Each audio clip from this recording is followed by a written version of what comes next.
Good morning, everyone. At the first morning on the Royal Welsh Show, we are watching the main ring here. So I'll introduce myself. I'm Margaret Simons. I'll be with you for this morning, talking about the ridden Welsh section C's and D's on one side of the ring, and the racehorse to riding horse, and the hunters and cobs on the other side of the ring. So I'll just let my fellow commentators introduce themselves this morning as well. Good morning, everybody. So I am Katie Parry-Evans. Kind of experienced in ridden Welsh cobs, so Matt, my other co-speaker, is going to have to speak through that and help me and Margaret, because we're probably not that clued up on that side of things. Morning, everyone. Matt McGivern. As Katie said, I'm very glad that Katie and Maggie are here supporting today from the C&D side of things. Hopefully I'll be able to bring some insight into the retraining of racehorses, the hunters and the cobs that we have at the north side of the ring. And here we have the two judges, Miss Sophia Chambers and Mr. John James, stood in the centre of the ring.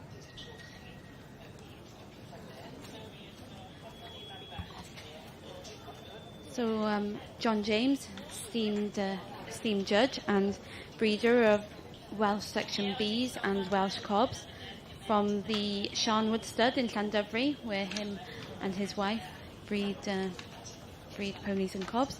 They've got two children, Philippa and David, who have both done plenty of showing themselves and now both work in the racing industry. John has got he's judged in an impressive 14 different countries throughout the world, and he's also officiated at the UK's leading fixtures, including Hoyes, Olympia, Royal Windsor, Royal Highland and the Royal Welsh before. So it'll be interesting to see what John goes for today.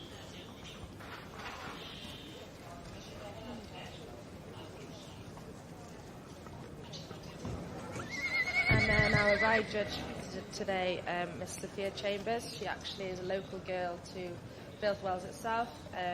She's just moved to Chepstow with her fiancé. They're both very avid sheep breeders, do very well with the Texels.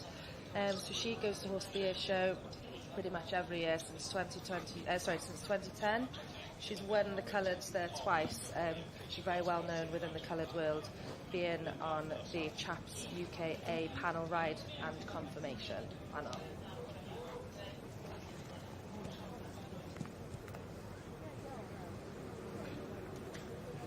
We're just watching the Welsh section C's have a little walk around the ring here for the judges to see what their first impressions are. The Royal Welsh ring is something different to what you see many other places, really. The grandstand is quite a test. There's obviously so many people watching.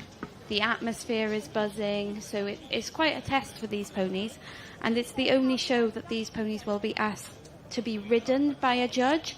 So that proves a new test for these ponies that they wouldn't usually be used to. It takes quite a special pony, really, to be able to cope with being thrown in the deep end with a rider that they're not used to. But we'll see who copes with that best today.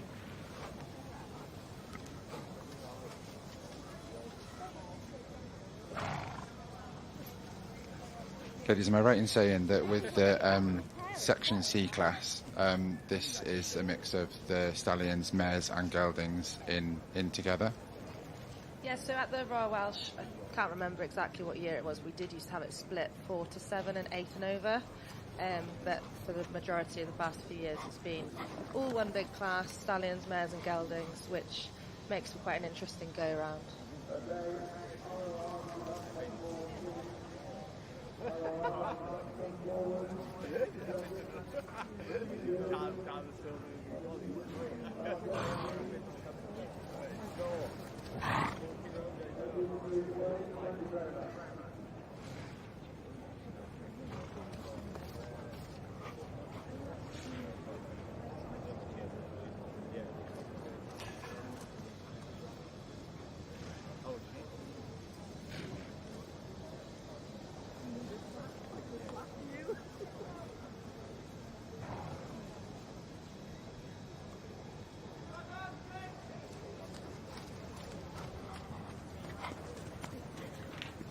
of the Section Cs are now off in trot. And we've got some really experienced ponies in here, so it'll be really nice to see who comes out on top. I think Sophia and John will both be looking for a similar type of pony here. Sophia's looking for something that gives a free and true ride, and John will be looking for something which has very correct conformation, which usually go hand in hand together. It'll be interesting to see how they all cope. Yeah, I think majority of the Section Cs I've seen Sophia ride over the past have been very pony types, and I probably assume that John would like a similar type, being a Section B breeder himself.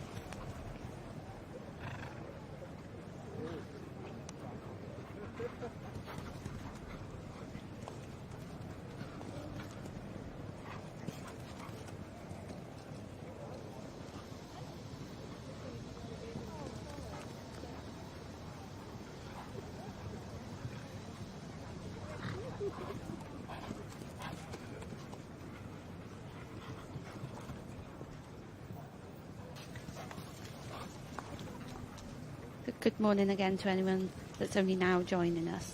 So we're just watching the ridden Section Cs in one end of the main ring, and the retraining of racehorses classes will start shortly in the other side of the ring. It's a bit of a foggy morning here at the Bill Showground today. I'm hoping that this is going to burn off and turn into pure sunshine. That'd be nice for all the ponies. But here we've got Menai Georgie boy. Menai George, sorry. Menai George with Hannah. So he's obviously a very successful pony. I know she'll be hoping for some top placings today.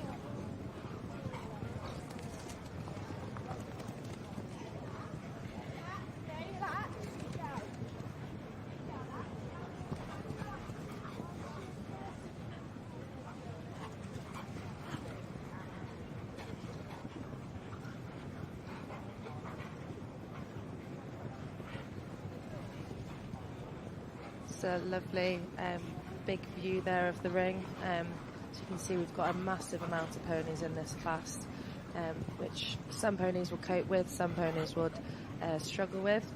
I know for one myself, it's about getting that space within the ring so that judge can see you. Thanks, Katie. I was just going to mention that seeing that view of the ring there as well, you can really take it in how many ponies there are in the ring.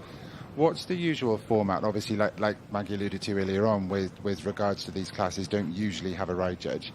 What's the usual format with regards to once they've done their go-round, they'll pull them in? Do they all stay in? Do they usually pick a short list? How does it tend to work?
ride along in front of that grandstand, how much of an echo there actually is. And you're right, Maggie, it does take the right type of horse, should we say, to be able to cope with that atmosphere.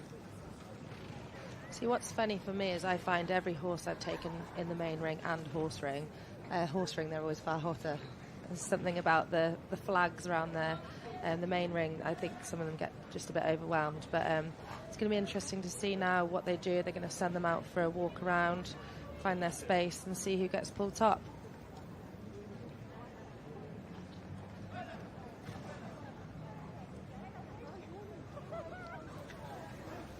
So the tension's rising. Everyone's trying to find their space. Have we had our first pony pulled in?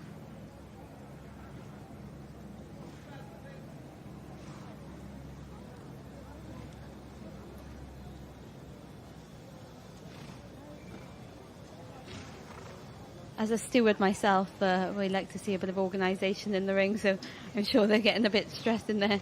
So yeah, it does look like we've had our first two ponies pulled in, both Blindsilla ponies. So we've got Blindsilla Rodri pulled in top, and he is number, I think I saw it was 10, let's see, 1466 pulled in top. And then we had 1437, Blindsilla Penny pulled second. We've just moved over to the retraining of racehorses. So, Matt, we might need a bit of your help here, but yeah, let's have a look. Thank you. Yeah, we had a quick glimpse of our judges there, Robert Bellamy and Jonathan Geek. So much in the same way as we would have seen with the Section Cs then, these horses would have all had to have raced in Great Britain under rules. This class is a qualifier for the Tattersalls final, retraining of racehorse Tattersalls final, which will be held at the Hickstead Derby meeting next year. This is an open showing class. So all of these horses, like I said, would have had to have raced in Great Britain.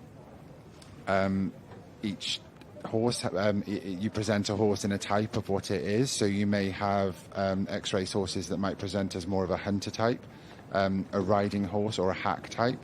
And just the horse we see going past us there is turned out and presented as much more of a hack. That's Katie Llewellyn, I think, there.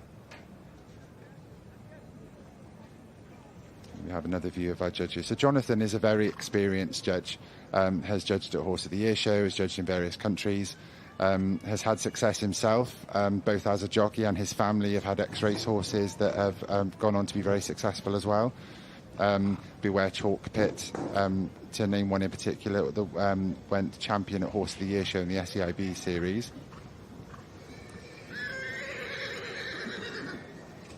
But there really is no feeling like it. I think being in that ring on a horse that you've produced is magical. I was lucky enough myself to win this class back in 2018 with my horse Eight Palms. It was the first year it was actually held in the main ring, so there was a lot of raised eyebrows before we went in there. But much like you said earlier, Katie, it was accepted very well, and since then I think the classes have gone from strength to strength. But it is very much a class of lots of work to do. You know, that this isn't a quick fix going from racing. Horses need to learn to go in a very different way. Their bodies need to retrain themselves as well, so they muscle up in different ways. They use their bodies very differently. Canter. So you just touched on where I'm going there, Matt. I do follow.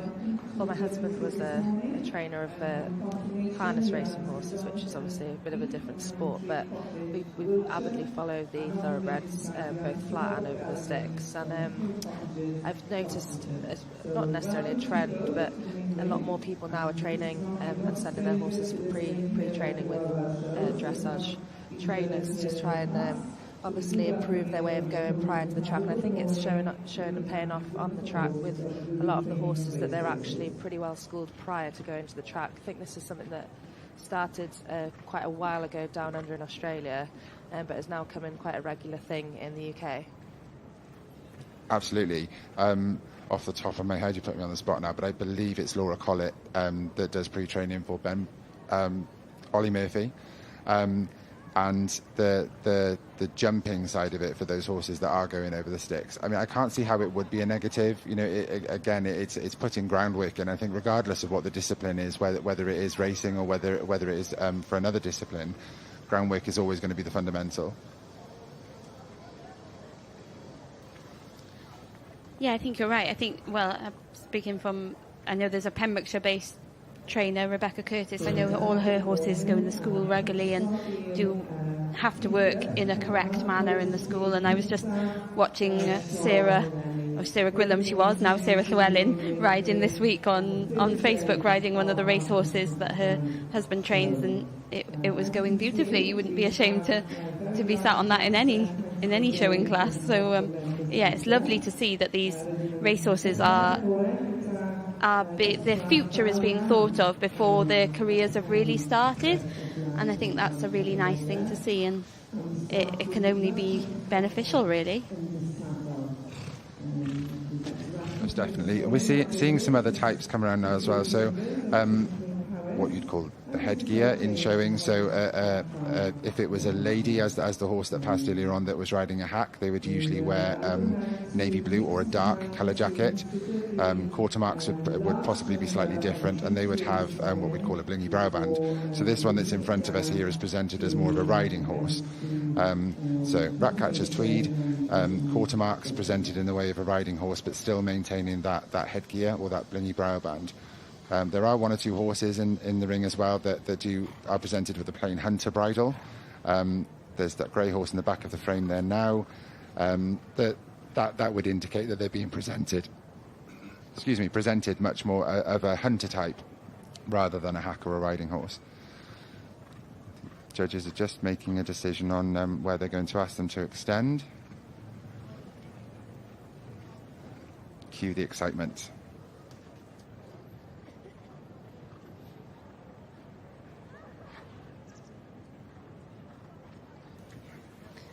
Yeah, interestingly, the ride judge has commented that if they could really gallop, they would still be on the racecourse. So what he's looking for is a nice balanced extension and an easy pull-up, rather than seeing them flat out gallop, because, yeah, as he says, they would still be on the racecourse if they could gallop flat out.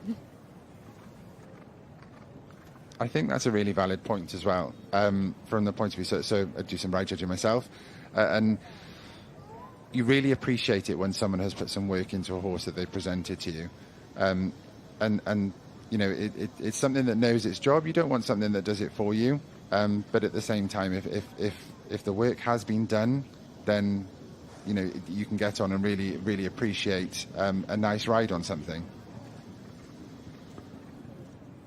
So as a ride judge yourself, Matt, how do you feel when you're watching the initial go-round and something's pretty spicy, and the thought of getting onto that horse that you obviously have no knowledge about? How do you feel about that situation? Been there a few times. I'm not a judge that shies away from it, and look, there's lots of comments in social media and equine press currently about what judges should and shouldn't be expected to do with horses when they're presented in front of them. Me personally, there's another hunter type there just extending. Me personally, as a ride judge, if something is a little bit spicy or on its toes, I will keep an eye on the basis that and hope that it would settle. If it's something that really doesn't settle, I've not been in a position before previously where I've said I'm not going to sit on something. I would like to think that I could give everything the benefit of the doubt, but it is something to definitely keep your eye on, I would say. I, for one, know that when I prep a horse for the other side of the ring in the cobs, it's that moment of you've done all the work yourself, now you've tried your best to get the best possible outcome for the ride judge, but the nerves that you when you're standing there watching somebody else that's never sat on your horse in front of thousands of people, and you just hold your breath for about 90 seconds, don't you? It's madness. Absolutely. So from what I can see there, that pulled in top is Victoria Bertarelli, with her horse Anki here, Angus as he's known.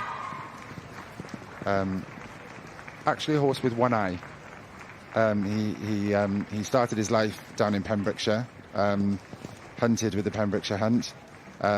Victoria bought him a couple of years back, and he had an injury and he had to have his eye removed. But since then, it hasn't hindered him. He's gone on and had a very successful second career, should we say? Well, third career if you include his hunting career as well after racing. The top 20 that the judges have selected, as you can see, such a large. It's amazing the trust really with horses that they're happy just to carry on with one eye. I judged a show last month with an Appaloosa horse that only had one eye, and when we put him champion, he had sort of a mottled coloured eye on the other eye, and she said that he had no sight on the other, so he was completely blind. Did walk to canter in his show, reined back, he did a fly across the diagonal. It was insane to watch. So yeah, it just goes to show how much trust these animals have in us. Very much so, and I think that it goes back to my earlier point about the preparation. It's trust is gained, you can't expect it, and I think that that also applies to the animals that we present. Nearly finished calling in that lineup. We can see that Victoria Bertorelli is up top. Trying to spot the numbers of the other, the two ladies in second and third. We've got Katie Llewellyn pulled in fourth.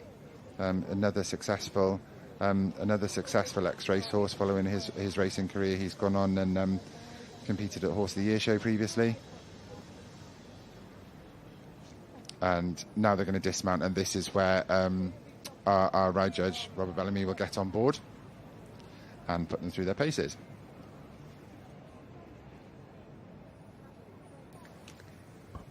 So am I right in saying that it's etiquette that the ride judge will always ask, are you happy for me to mount your horse or ride your horse? Absolutely. So, for instance, if I was approaching somebody and asking to ride their horse rather than making the assumption it's, please may I have a ride? Usually ask the other questions of how old. But yeah, absolutely, it is always etiquette to request to ride rather than expect. And as a rider, always making sure that your reins are presented in a nice manner and not all. The amount of times you see a ride judge go to ride someone's pony next door to you and they've got the reins all twisted and everything. You've got to prep those reins ready for your judge. Most definitely. The last thing you want to be doing when you sit on a strange horse is sorting your knitting out as soon as you sit down. So Bradoon rein, top rein, further back towards the saddle, curb rein further forward for the judge to be able to pick that up. When they're sitting on a strange horse, first thing you're thinking is my girth done up? Are my stirrups right? And making sure you're comfortable without having to detangle your steering as well. And also, I'm sure Maggie will have the same issue as me, is ensuring that we've got stirrups to fit nice tall men, because I had children's stirrups for a very long time, up until 3 years ago when I first took my big horse, the Big Cob, to the Royal Welsh with, I think it was, wasn't Richard Talford, who was the year prior to that? Leon. So Leon rode first, then Richard Talford, and then Matthew last year. So 3 men I've had on him, and had to invest in some actual grown-up stirrups. Well, yes, I can actually tell you a couple of embarrassing stories about that class. So one year we actually presented a cob and he'd done the go-round and everything, and the ride judge got on. I think the cob was actually pulled in top, and the judge felt that the girth wasn't tight enough as he crossed the diagonal, so had to stop and tighten his girth halfway through his show, which obviously was a little bit embarrassing.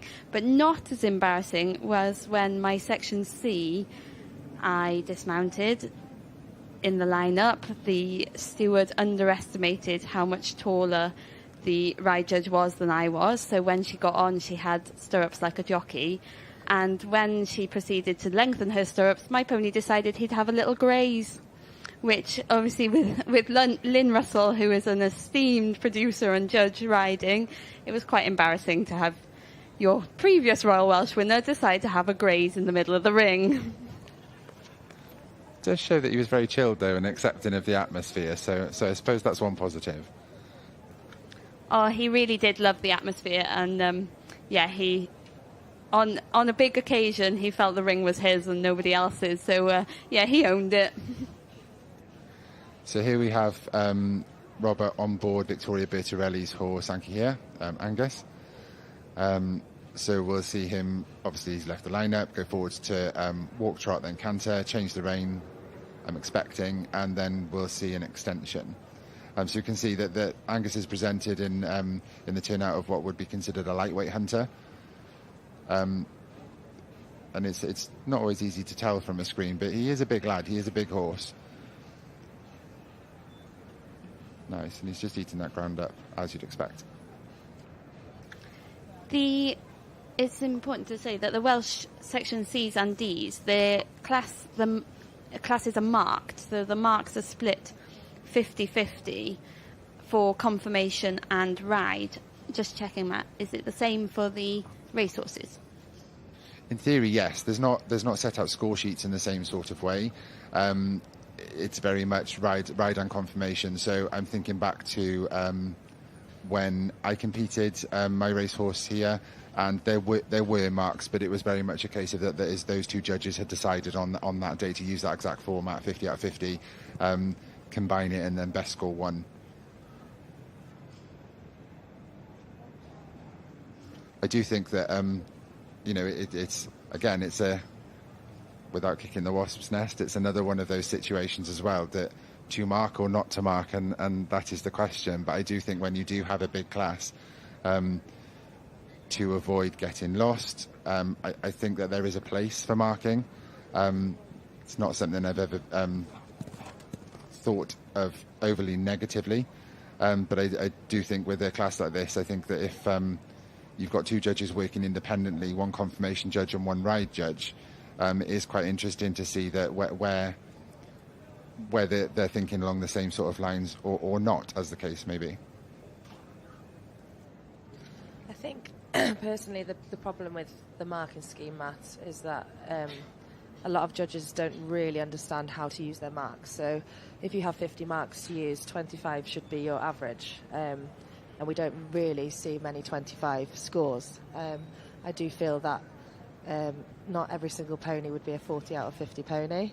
I think a 40 mark would be quite a high mark for a pony, and I think that's the issue with the marking system, is that we're just seeing a lot of judges just using a range of 10 marks when they have 50 marks to use, and a class of 25-30 animals all receiving something within 10-15 marks. I can't see. I think the issue is people don't understand how to use their marks freely.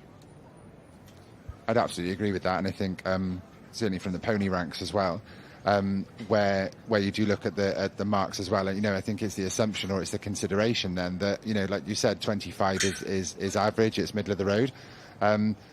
But in theory, how many of us at times if we had a score of 25, based on how those marks are used, would we consider 25 to be low on that for that exact reason that, like you said, if it's those same sort of 10 marks that are used when there is 50 available?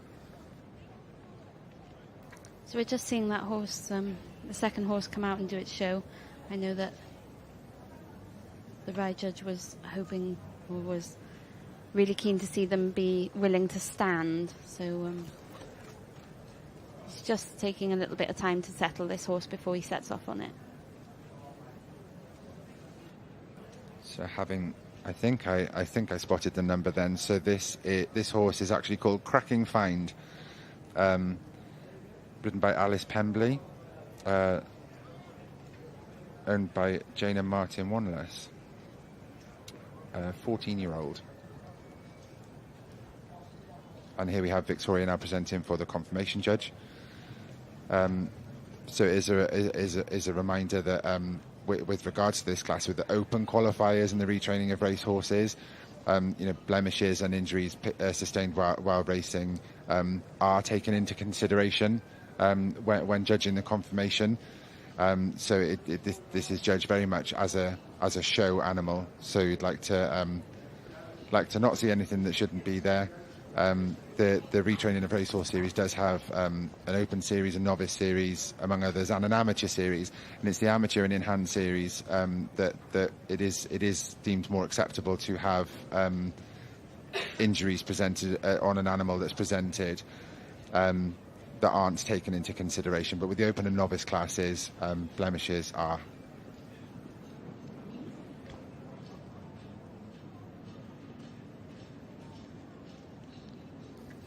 think blemishes are always an interesting topic, really. I think there's a difference between a conformational fault and a blemish, and I think personally, it wouldn't bother me to see a blemish that's an obvious scar or mark that a horse has done another job beforehand. But that's very much down to judges' preference, I would say, is it? Yeah, Max, I'd agree with you on that. I think scarring, for me, if I was judging, wouldn't essentially bother me because it's something obviously attained, whereas if you've got, something, a terrible tail set or a terrible dish or something, that's something that the horse has just genuinely got. But I think with regards to blemishes, it doesn't actually affect the animal, it doesn't affect its way of going. What's a little scar between friends?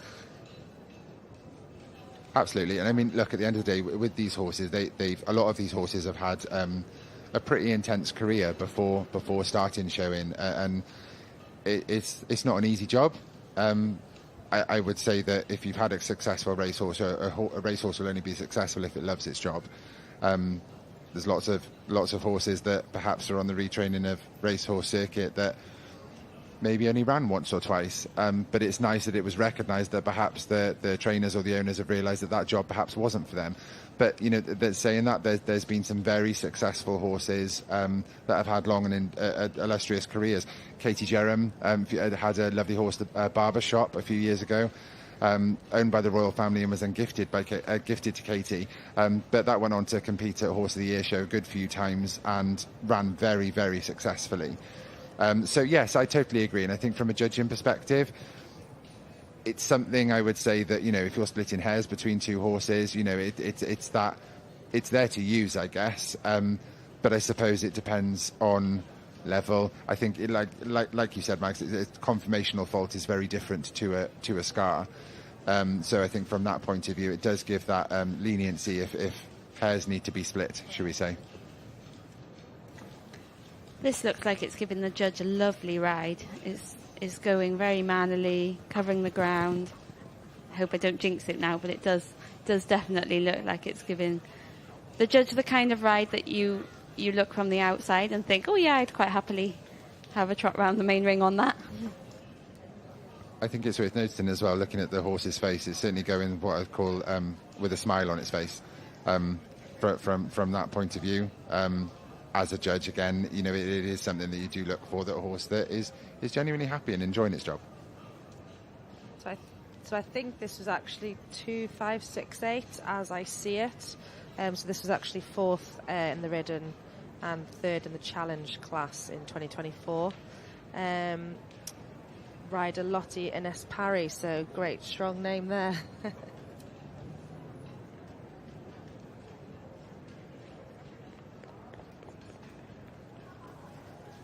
That's gone very sweetly, to be fair. Again, another one that's presented as a riding horse type. Again, it's hard to tell with us looking on the screen, but I would say much more of possibly a small riding horse. I think in comparison to the first horse that Robert rode, I've seen that horse in the flesh, so I can sort of have an idea of how big that one is compared to this. And this one does look a little bit smaller than perhaps the one that was full top. I have another view there of the confirmation judging happening between the horses in the grandstand.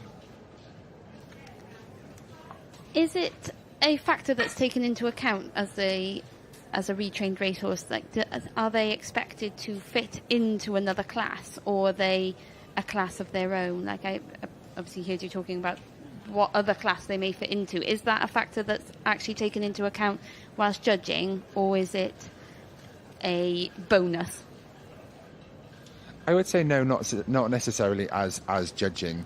I do definitely think it's a bonus, and I think in more recent years it is something that we do see a lot more of horses crossing over from not just being a retrained racehorse. They're now being very successful in other classes as well. I'm thinking, was it the year before last, a horse called Manila Rebellion had won the retraining of racehorse, SEIB retraining of racehorses class at Horse of the Year show, and then went back to become champion open riding horse at Hoys as well. It is nice to see that there's another string to their bow rather than just having that one class, but they're presented in a way of, obviously because they're horses that need to be platted up, been in a snaffle or a double bridle or simple pelham. So it is very much of type. But I would say certainly over the last maybe 10 years, we're seeing a lot more diversification, I like that word, with regards to spreading their wings and going into other classes, because I think that the Retraining of Racehorse series has become so popular. Yeah, I feel like the thoroughbreds have had a new wave, basically, of appreciation, really, because they've always been considered a little bit one-trick ponies and untrainable for anything else, but I think they've really shown themselves to be able to turn their hoof at anything in the recent years, and it's lovely to see. Very much so, and it's still, quite often you see adverts of if you again going back to social media, or you see it advertised where people might say that they want a horse, and you always see it, not always, but quite often you see no thoroughbreds at the end. And the way I sort of think about it with a thoroughbred is, they have a reputation for being hot, perhaps, but equally they're workmen as well. It's some of the best horses I've had have been off the track thoroughbreds of various types. But equally as well, it's the work that goes into them. Here's Robert now. He's just on Polydamas. This is Katie Llewellyn's horse, also known as Oliver. Successful retrained career since being with Katie. Had a very successful show at Horse of the Year show last year. He actually won the SEIB Search for a Star hack section at Horse of the Year show last year.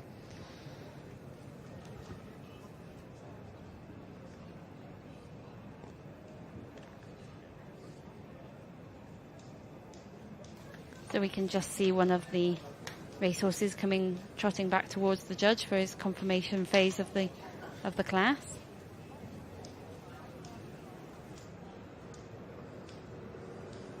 Mr. Jonathan Geek, so he is from a horsey background. His father owned 1989 Champions Hurdler Beach Road. Him himself is actually a former amateur national hunt jockey and trainer of flat and jump horses, so will be extremely used to these type of animals.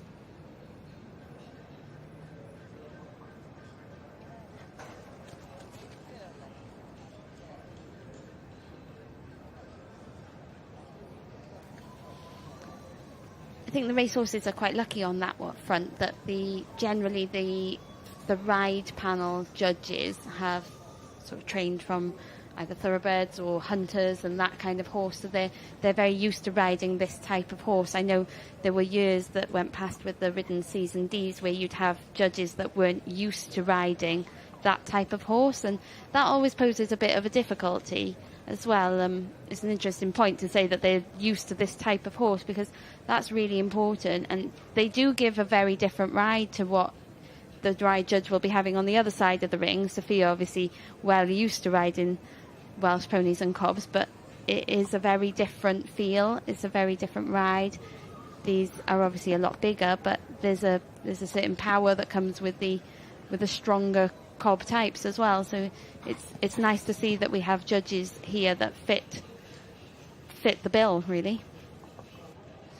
Yeah, Margaret, I completely agree with that. I've in the hunters that are coming up later on in this ring, I've got a very good friend of mine that will be competing, and I went to go and ride hers a couple of weeks ago, and comparatively to my big cob Stallion, it was a very different ride. I also do ride quite a bit at home over the years with my husband, some standard breds which originally paced, so when you actually try and retrain those, you just feel like you're riding a camel. So like you said, Mags, it's very nice to see judges riding the horses that are actually used to that. Like you said a few years ago, we had people that were used to riding racehorses, riding the cobs, and the power is just completely different, or the front that you feel you see in front of you, their neck and everything. It's a very different feeling to what you'd be used to. So I think it's very good that they're getting judges like that. It's worth pointing out as well with Mr. Bellamy here. This horse is a horse called Black Lightning, owned by Georgie Howell. So it's a 12-year-old horse, and perhaps I suppose you could say it came out of the lineup for our ride judge to get on board, and didn't stand rock solid still. He didn't do anything other than just sort of say, right, come on, hop on, let's go and get on with the job. But it was very nice to see that when Robert got on board, he didn't grab the contact. There was a nice loose contact. He gave the horse a little scratch. He walked away on a nice loose rein, and he took his time. And I think that's what is key with a lot of these horses. This atmosphere in there is electric, and the echo off that grandstand is immense. So from that point of view, to see a ride judge get on board and have that relaxed demeanour as soon as they get on board, that's only going to benefit these horses.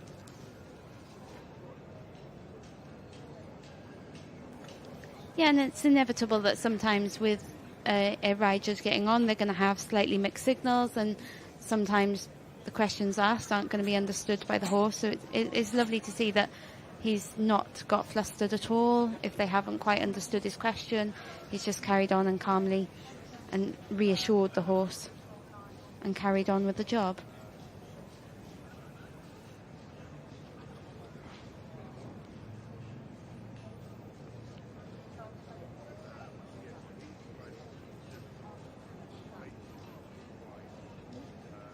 Nice to see him taking his time talking to the competitors as well. Like we said, it is a daunting atmosphere. No matter how much you've done this, you do get the butterflies still, and I think it's only right that you do. And I think that if you lose that buzz, then is that the time when you sort of say, right, well, enough's enough? But it is reassuring, and I would certainly say that when you do have a friendly smile and a friendly judge chatting away to you, it does certainly put you at ease. So next here we have Harriet Tudor and Grand Paradise. This is a 9-year-old.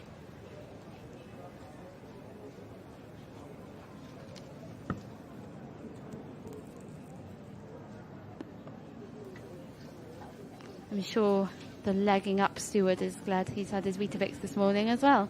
It's not an easy job being the legging up steward, I'm sure, by the end of the day.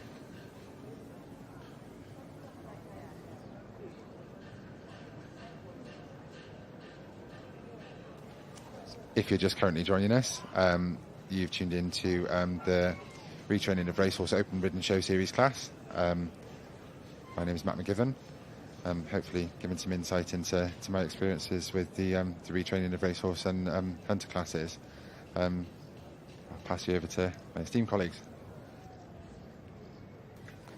I'm Maggie Simons. Good morning, and learning a lot about the retraining of racehorses this morning, and hopefully we'll go back to our expertise and see the Welsh Section C's at some point this morning to have the final lineup.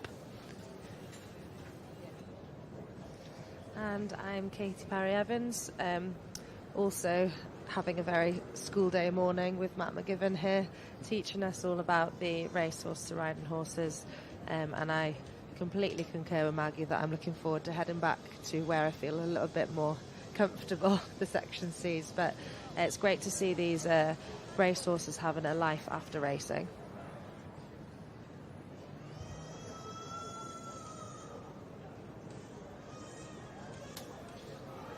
Nice to see that that some of the horses that I've actually judged myself, that it's you see them in one show environment. It's nice to see consistency. That a couple of these horses that I have had the pleasure of judging before, you either see improvement or you see horses that are remembered, and that grey horse has certainly won. Judging him previously had been very sweet in his way of going, I would say, and very obedient. So it's nice to see that that's maintained in such a big atmosphere. Yeah, I think it's safe to say these racehorses are giving an excellent account of themselves today. They all look so happy and relaxed in there.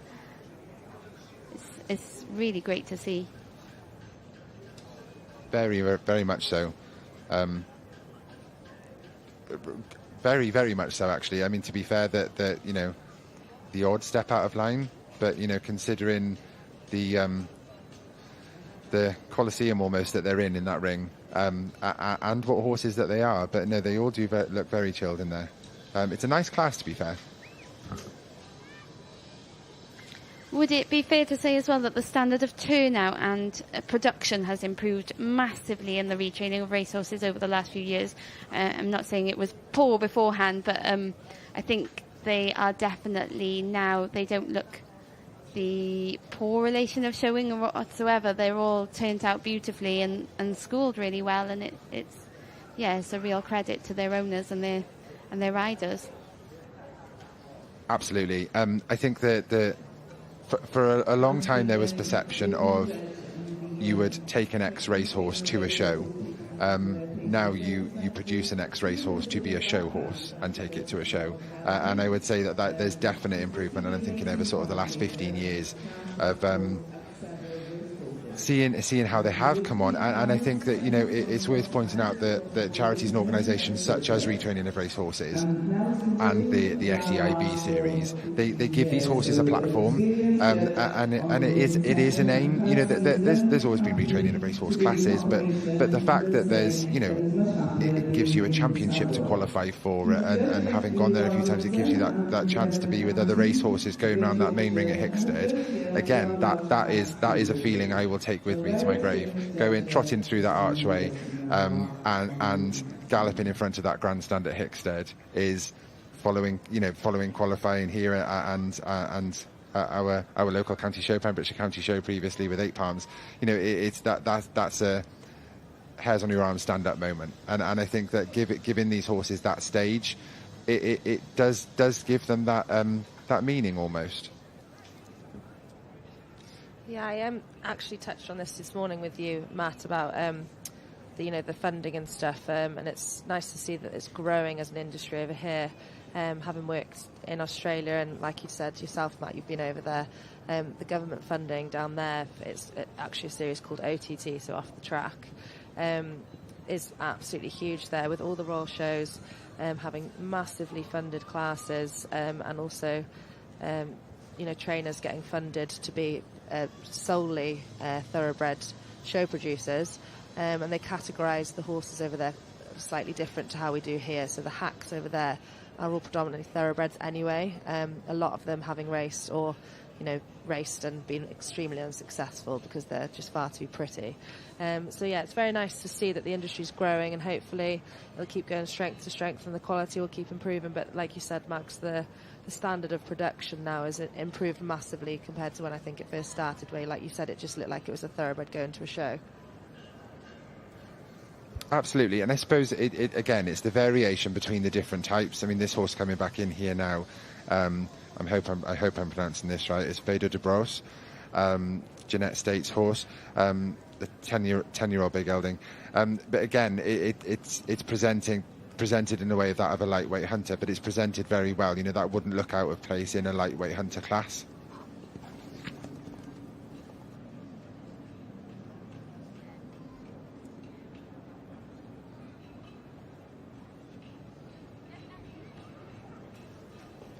A little conflab there between judges,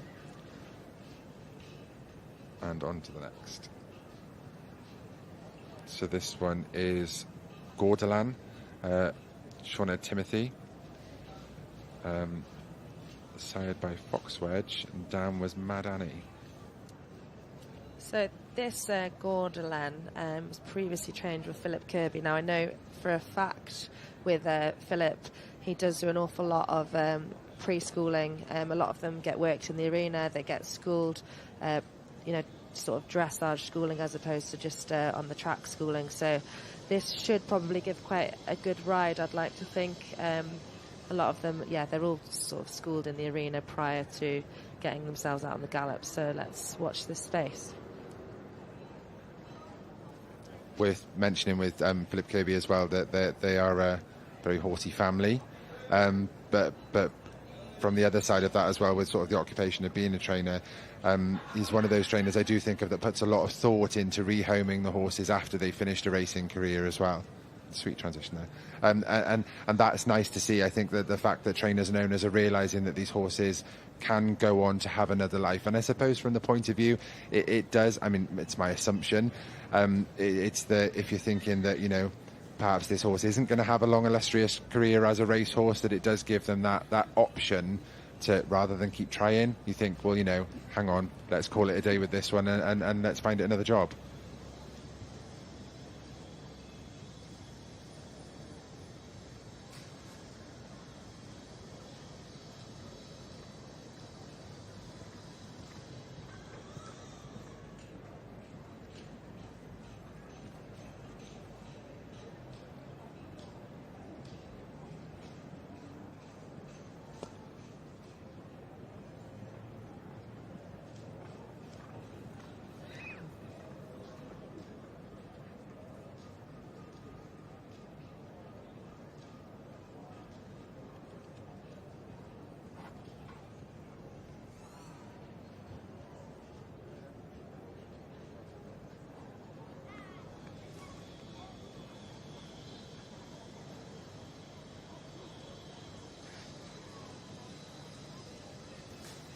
to Gordallen, giving a nice account of himself there. He was 4th in this class last year and 2nd at the spring show.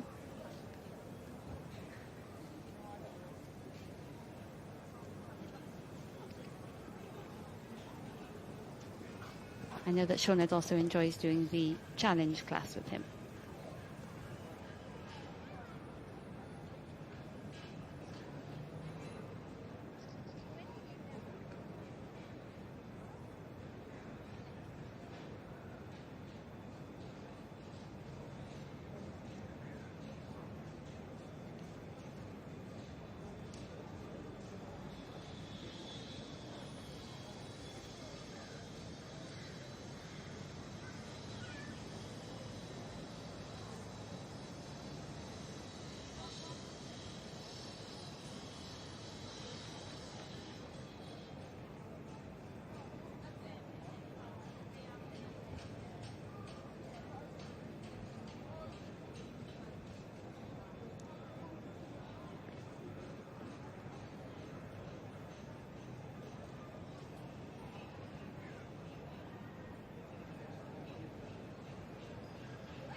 So we just say good morning again to anyone that's joining us now. In this half of the main ring, we're watching the retraining of racehorses. And in the other half of the main ring, the Welsh Section C ridden class is still going ahead. I imagine we're nearing a finale in there soon. So, yeah, hopefully we'll be able to give you the results.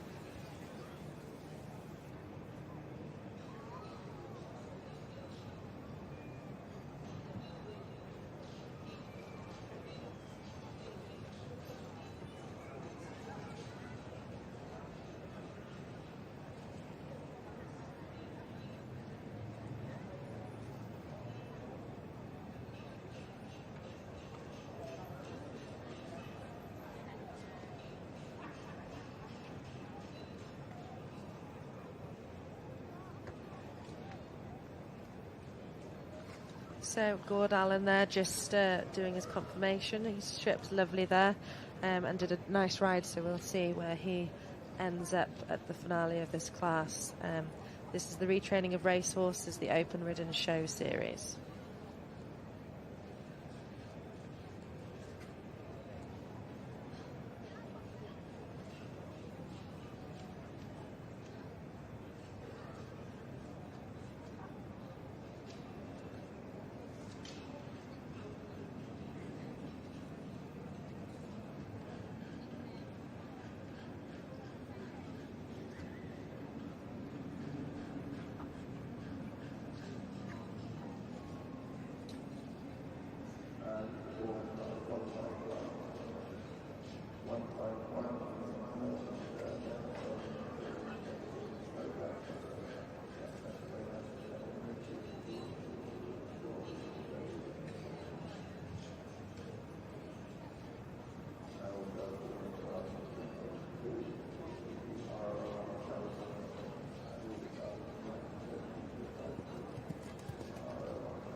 So 2567, this is a horse called Creel, owned by Claire Hunt and also ridden by Claire.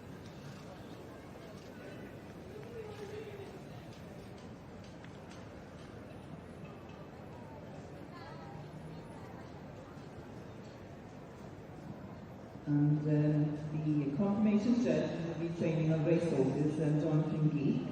A little bit about his background here.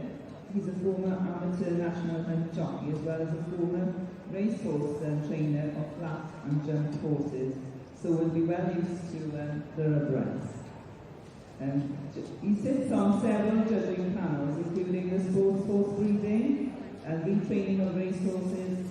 If you are just joining us this morning, we're nearing the conclusion of the retraining of racehorse open ridden class. My name is Matt McGibbon. You are currently watching Robert Bellamy ride, I believe it's the last horse in this class, Creel. Hand you over to my co-presenters. Good morning, I'm Maggie Simons. So we're, as Matt said, watching the last horse be ridden in the retraining of racehorses class. And I believe the Welsh Section C ridden class is nearing an end, 2 on the other side of the main ring. And I am Katie Parry-Evans, watching Creel. I think he's either a little bit young in his retraining, or perhaps standing around for quite a while in the lineup, as he's the last one to go at this end of the ring. Hopefully we'll move up to watch the result of the Cs, because I think the ridden Cs should be nearing an end as well.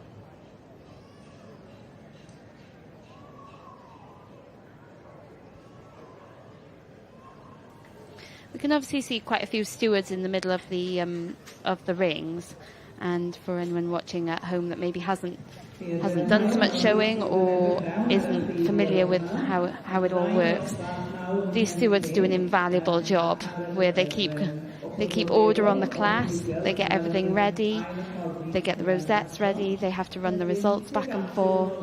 They are ultimately the workhouses that keep the show running. It's just, they're not the ones that pick the winners, but they really do a vital job. And it may look like there's a lot of them in the ring, but there are a lot of jobs that need doing. Literally do keep the show on the road.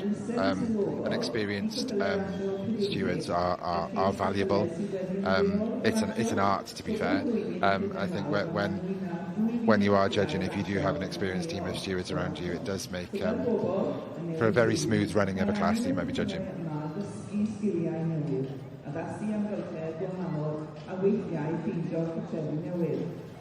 Absolutely. As from a competitor's point of view as well, it's really, really important to have knowledgeable stewards that know how to run the class safely and efficiently. I think, especially when there's so much going on and you've got the class the ring split in two, running it all safely is really important. Having a bit of awareness as to what's going on in the ring next door, and having a bit of awareness and knowing if a horse is a little bit upset and just being able to help out a little bit, I think is really important. Yeah, there's nothing better, Max, than being on an unsettled horse and a steward just comes up and gives it a scratch on the shoulder, or just sort of stands there, because sometimes a horse just needs someone to stand by you just for a bit of a security blanket, really. But you obviously stewarding this week then, Max?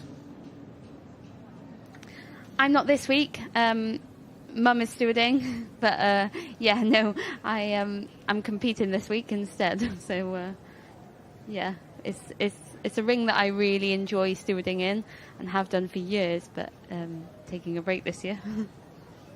My gosh, what will the Section C and Hands do without you, Max? The ring was always run very well, so hopefully your mum will survive without you. I'll be watching and making sure they have the line up in a straight line and putting them in the right spot. So fear not, I'll be keeping an eye. I think the Royal Welsh is always a show that you do look out for the stewarding regulars, should we say, and I would say that Antidel and Jan Mathias would be another one as well. They're two regular faces that we do see, and I think certainly I think for all of us, this is one of our local shows, and it is sort of a pilgrimage. I think it turns into, and certainly like you said, Kate, that when you do have the friendly steward come up and just sort of give you that wink or a nod or give the horse a scratch, it is reassuring. And I would also say from a stewarding point of view, getting a good legger upper from a ride judge perspective, as you said earlier on. I know sometimes me being 6'3", 6'4", when I'm walking towards them in my riding coat on, you do see their heart sink sometimes. So from that point of view, I do appreciate it when we've got good legger uppers. So when you're getting legged up, Matt, do you like to go on 1 or go on 3? I'm a one hop and away type boy.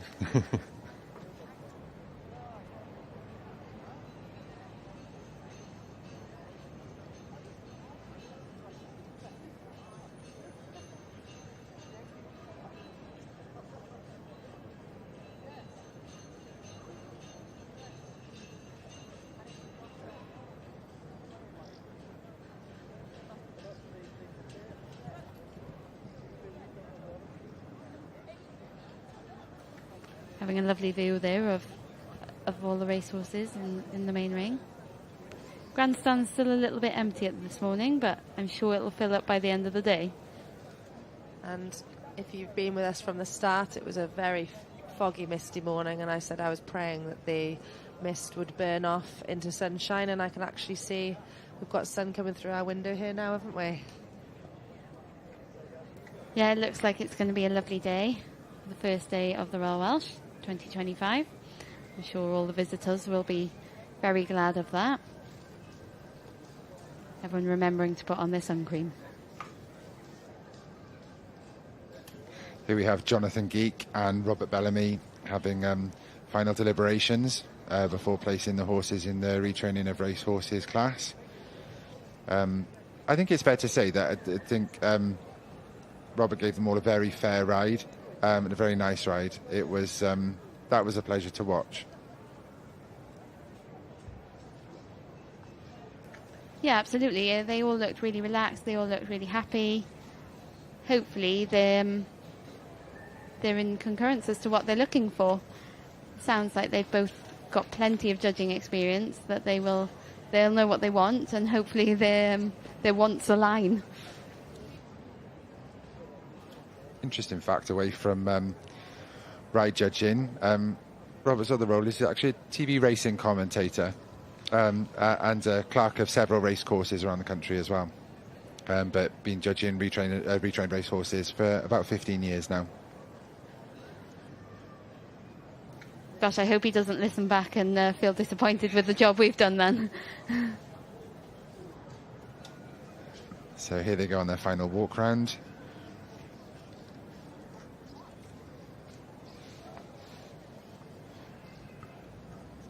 What will their choice be today?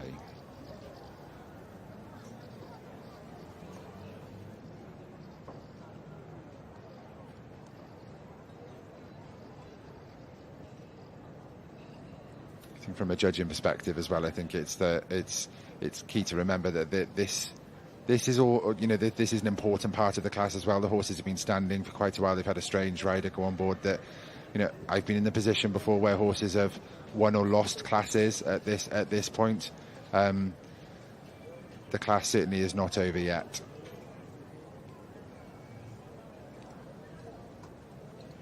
No, I imagine there will be a couple of riders with stomachs churning like tumble dryers at the moment. I know I've been there myself. You end up singing something to yourself or just remembering to breathe. I don't think I've ever been in a class or watching a class for you, Mags, when I haven't seen you singing, going around on the go around or in your individual nursery rhymes. I seem to remember you quite enjoy. Yeah, I'm a big fan of the nursery rhyme. Twinkle Twinkle Little Star is a particular favourite. They've called somebody, but we can't quite see yet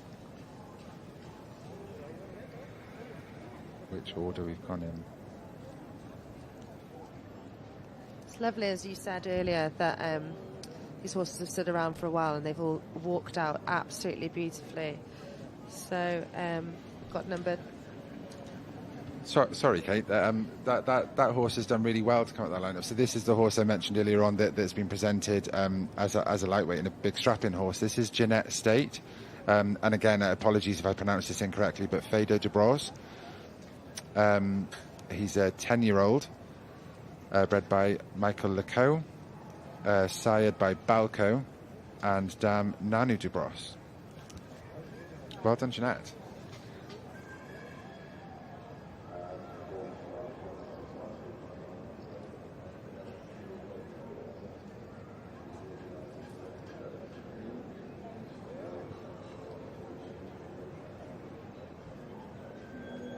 I believe in second there is 2579 Cracking Find, Alice Pembley, and I believe that is Victoria Bertarelli and Anki here in third.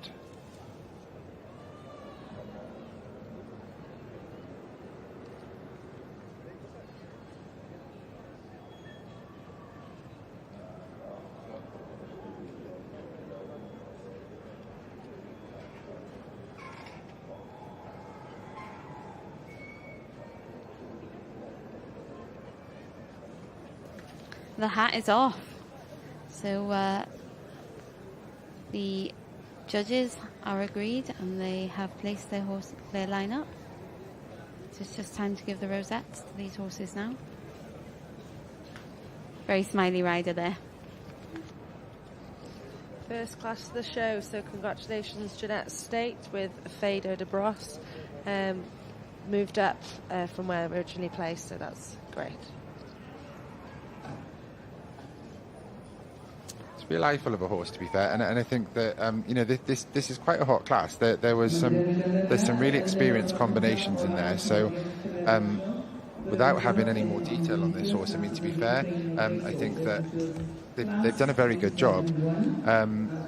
So to go from where they were full sort of midfield to come up to the top, the judges obviously liked what they saw.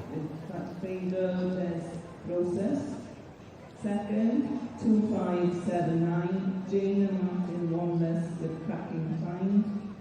In third place, 2562, Victoria Bertarelli with Anne Capoa. And in fourth place, 2566. And in second place, 2579, Jane and Martin, one less with Cracking Find. So congratulations to the connections there as well. 2568, Lucky in his party. And third place there we have Victoria Bertarelli with Angus to his friend. Which is class 372, the capital ROR former racehorse. Really is a lovely class, to be fair, this year. I think all they've all given a really good account of themselves. They're all turned out beautifully. It's lovely to see a really strong class to start us off on this Monday morning. By the legacy of the late Mrs. Maya Jones Griffiths in memory of her late husband, Mr. Norman Griffiths. So we are indebted to people who are always ready and prepared to sponsor our classes here at the Royal Welsh Show, and we thank the legacy of the late Mrs. Maya Jones Griffiths and the memory of her late husband, Mr. Norman Griffiths. So diolch yn fawr.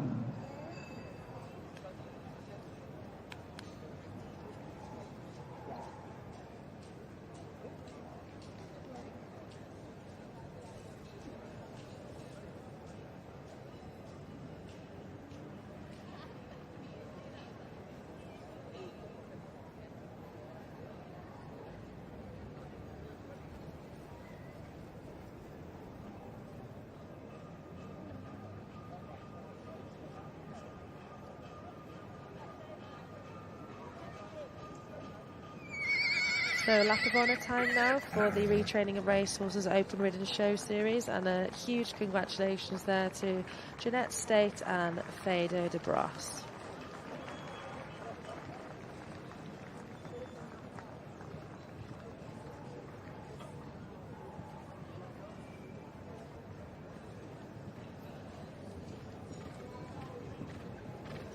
Is she going to let the handbrake off?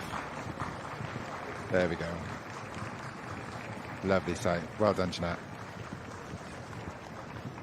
No better feeling than galloping down that grandstand. Just gives me goosebumps just watching any horse and any rider gaining that little special moment. So well done to you, Jeanette.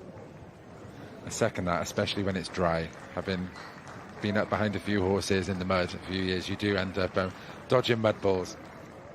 I would say, though, Matt, whenever I ride in that ring, dry or wet, stud every time, because it's slippy dry and slippy wet wherever. Absolutely, without a shadow of a doubt. It's it gives a greasy sensation when it's dry, and slippy and muddy obviously when it's wet.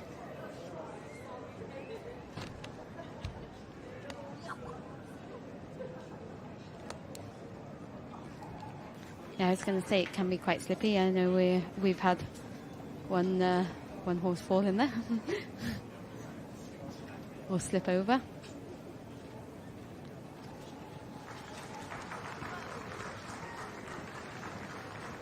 She can relax now. No more judging. He looks like he's enjoying his moment.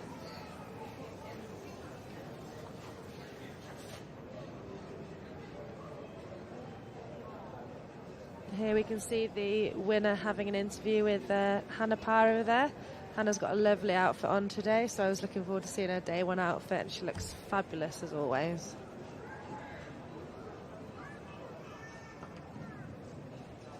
In front of the member centre round of the main road this morning, we continue with class 1. Hopefully we'll now be able to take you over to the other side of the main ring to see the results. Bringing the sunshine out, breaking through the clouds.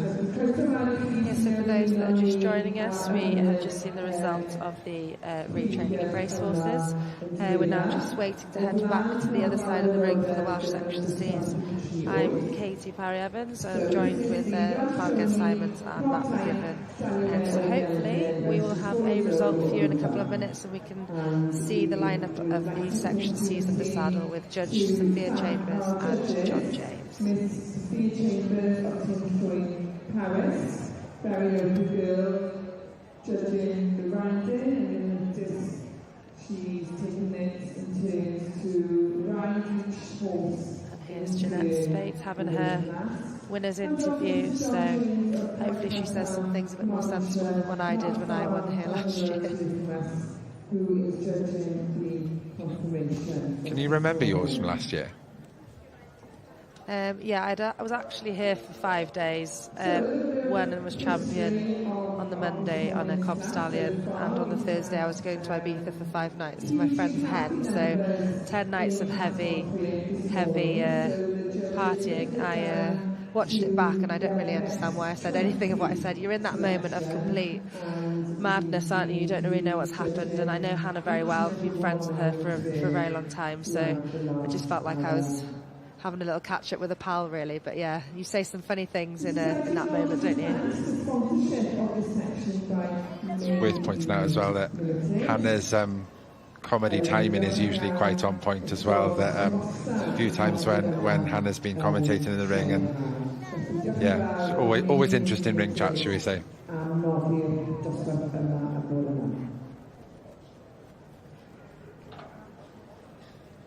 She definitely caught me crying, and I remember going back some years at Winter Fair, being champion then, and David Oliver enjoyed watching me cry.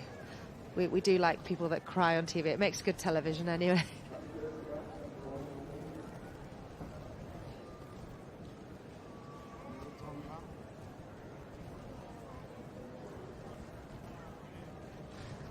Someone's got a little wasp on them there. So that's Christine Davis from down the Gower. There's a few familiar faces there. We've got Shireen and David Thomas, and Christine Davis doing battle with the wasp.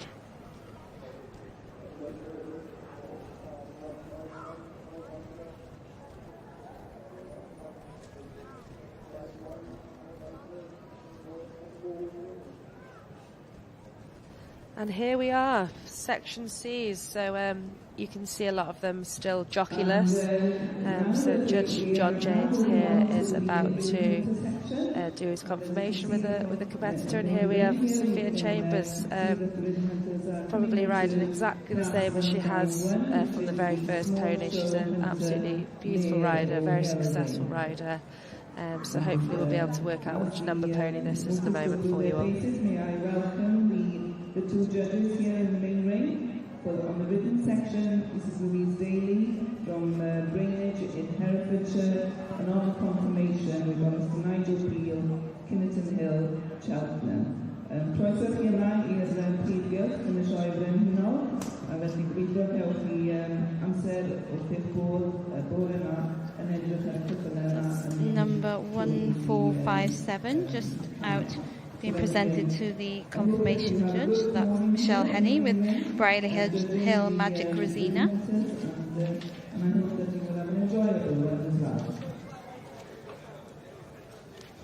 Sophia is still riding as well, so looks like the class isn't far off completion, but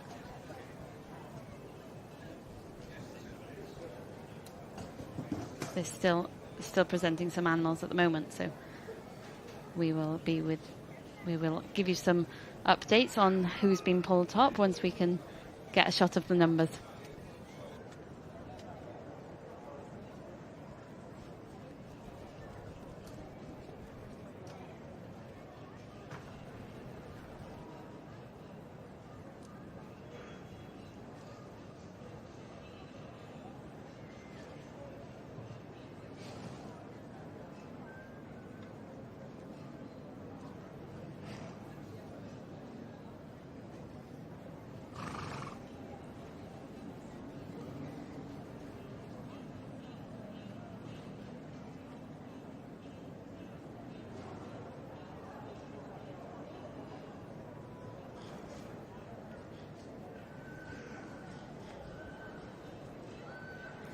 So we actually were a little bit wrong earlier, because I said it was a blind killer 1-2, but it's not.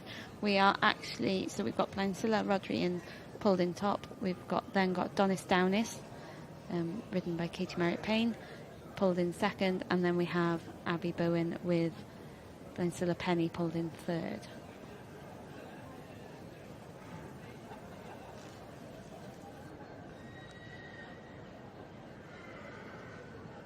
So Sophia, I spoke to her earlier on in the week. She's actually one of my PT clients. So she's been doing very well herself. She said to me her biggest fear was the sun coming out and it being too hot. So her fears now come true because the sun is shining lovely on the green grass of the Royal Welsh Main show ring. One of the hazards of ride judging at this time of year is you always either pray for a grade A or an early draw. I'm heading off to Hickstead this weekend, and I'm very grateful that the classes that I'm lucky enough to judge are starting at 7:30 in the morning, so I'm going to be grateful for that.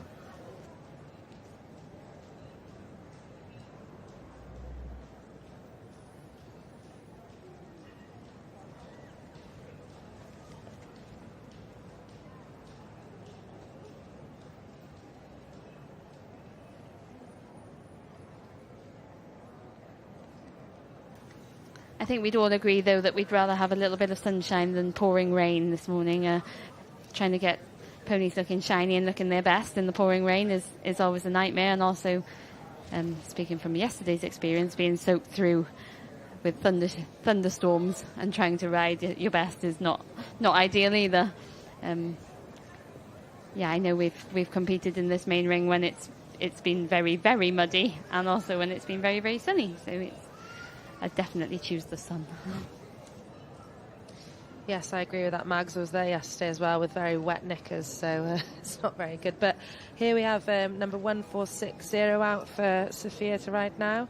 This is Ormond Ruby's Romance. So this is by Joy to Maybe Black out of Synod Rubiana. Joy to Maybe Black, a very well-known stallion that has a lot of successful offspring. And Ormond is actually just up the road from me. So Richard Morgan would have been the breeder for this little pony.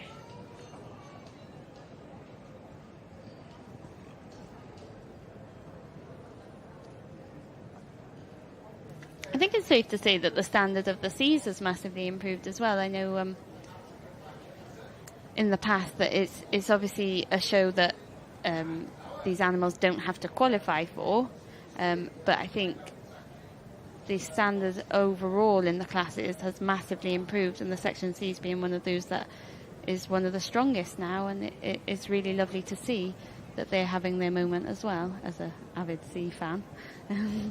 So yeah, it's great to see so many well-mannered, well-produced, lovely-looking animals in the ring. And obviously it's a real factor with the safety of the judges as well, that if ponies aren't used to going to shows of this size, you don't want the ride judge feeling unsafe or unhappy to mount. So it's really great to see so many lovely examples forward. Interesting, you touched on the point that they don't have to qualify for this. Now, I've already mentioned the Life Down Under, but in Australia, in order to get to your Royal shows, you actually have to do what's called go around the ag shows. So all the little agricultural shows, you do like a show run. So a lot of little areas in Australia would organise 4, 5, 6 shows on sort of consecutive days in a certain area. So you'd go off to this area, set camp, you'd go around each show, and there'd be 3 rings in the show with exactly the same classes run, and you can get 3 chances to get what would be your qualifying performance for your Royal shows.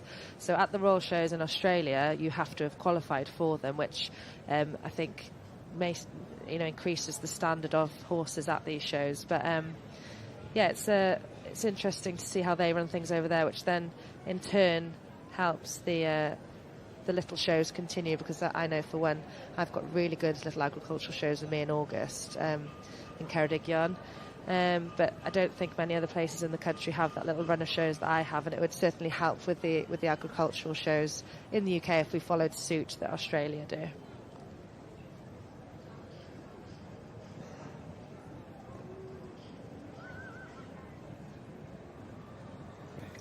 Yeah, I think it's the 6 of one, half a dozen of the others. Obviously, these shows have to, the big shows have to run as a business as well as a show, and I think as much as it would improve the little shows and the agricultural shows and help, I think it's very much, we're in a time of cost, really, and everything is so costly, and it's picking your shows, but it's really nice to see that regardless, that people are here to enjoy a show that isn't a qualifier for anything, and they haven't had to qualify for here. They're just here to enjoy the Royal Welsh for what it is and the accolade that it is, without the pressure, really. Yeah, I totally agree with you, Mags, and let's agree, I'm sure you'd agree with me, that I would far sooner win this class in the main ring than the Thursday Highs class. Although you get that golden ticket, I think winning in this ring in front of the grandstand is certainly a dream that both of us have done, and Matt's with the racehorse. So I think we're all very lucky. But there's nothing quite like this main ring at Bilth Wells. There is. I've been lucky enough to run around it one year as well. It's a long way. I agree with that. I was lucky enough.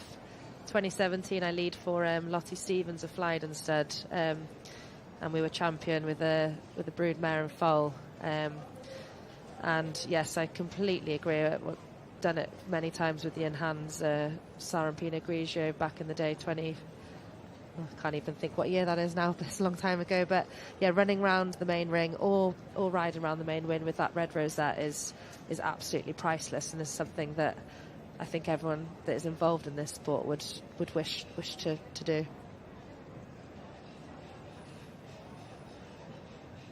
Yeah, I can't actually believe that it was 15 years ago that I won here. So yeah, waiting for that next special one, maybe to take me back round again.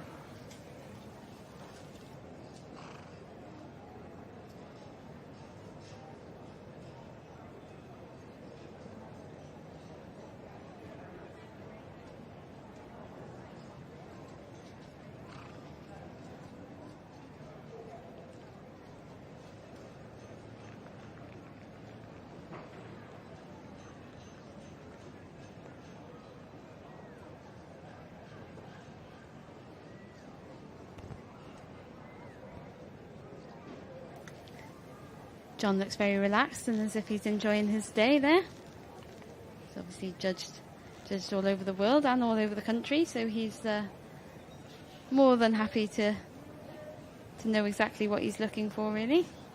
Let's hope he's found it. And I think this is probably the last one to go, Mags. So you can see just now plenty of grooms leaving the ring. Jockeys are back on their horses. So we'll see now if Blindseller Rodri holds his position. Interesting enough, I was stood by Kyle in the lineup at Stoneleigh yesterday in a qualifier, and I didn't realise until yesterday that Rodri had been gelded. So we're just talking about how he sort of got a little bit stressed at times, and looking at him now, he looks awfully relaxed. The previous Hoyes winner, so hopefully, fingers crossed for him, he'll stay there.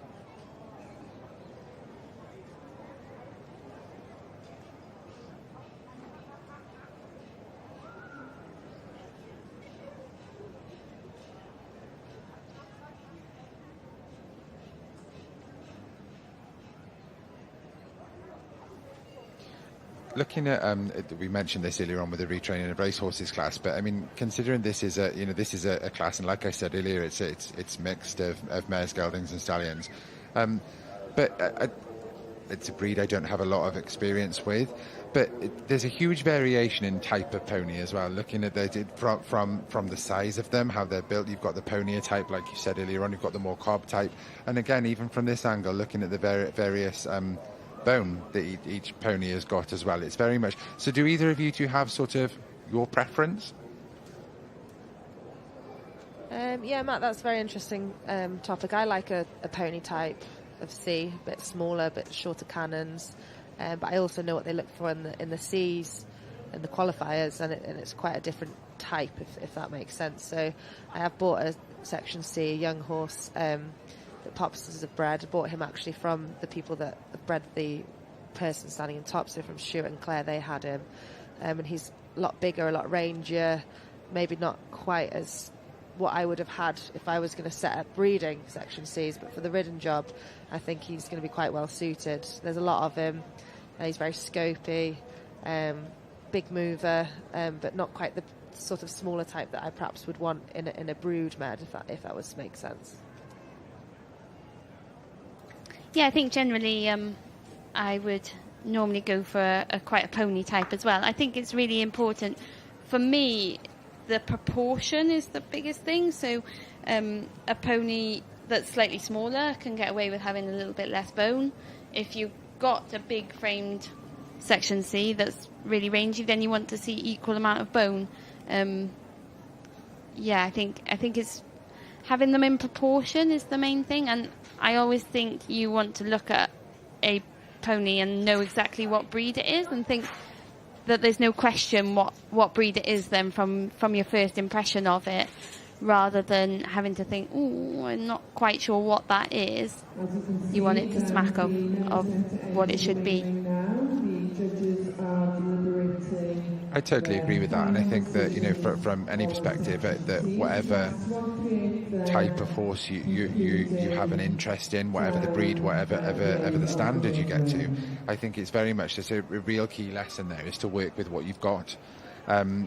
Is you know, everyone loves their own horse, and it's work with what you have, and not trying to make too much of an illusion of something other than what you're sitting on.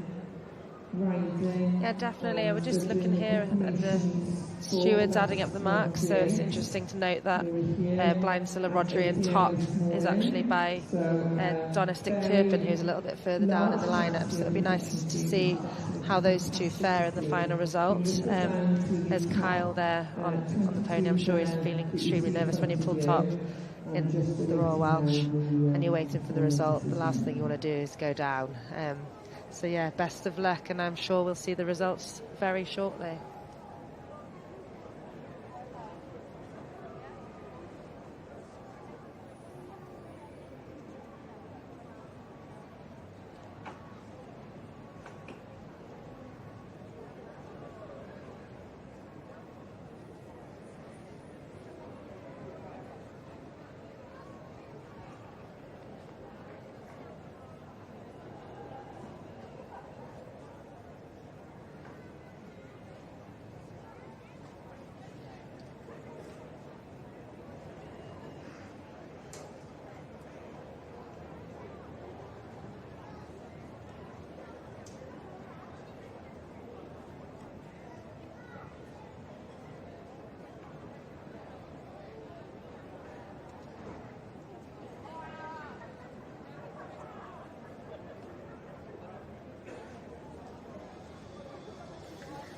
The judges just having a final look now. There's obviously marks in this class, so they will be added up by the stewards, and we shall see who can...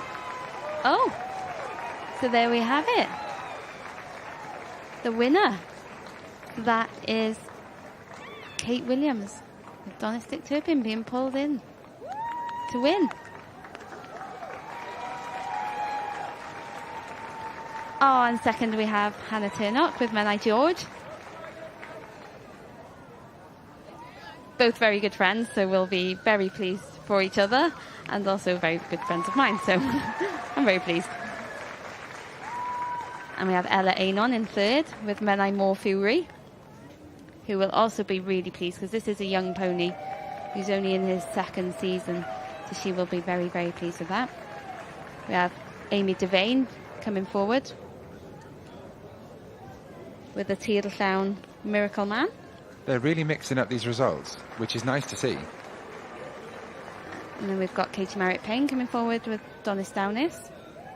You've got to feel for the top pony though, haven't you? Pulled in top. Like I said previously, the sire of that original pulled pony is actually now the winner of the class. So congratulations to Kate Williams and Richard Pittman, and obviously Jackie and John Kirk that bred the pony. Yeah, it is obviously a really disappointing feeling. I know the year I actually won here, I didn't think I was pulled in high enough in the lineup, but they actually just roughly pulled the first 10. So it'll be interesting to know whether they roughly pulled the first 10 or how they did it. I think it's quite a daunting prospect looking at all those Section C's trot round together and pulling an exact top 10. So yeah, congratulations to all connections of the top lineup. We mustn't forget how big an achievement it is for all these ponies in this lineup to get to here. Donistic Turpin looking very relaxed there.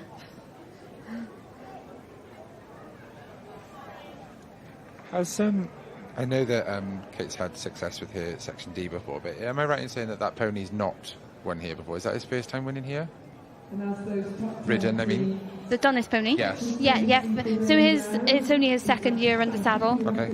He, yeah, so she will be very pleased with that.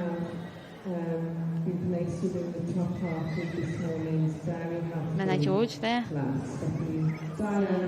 Already qualified for Royal International and Horse of the Year show this year. Almost makes me sad watching this that we're not in there ourselves, Mags. It's one of those, these classes are just something so special.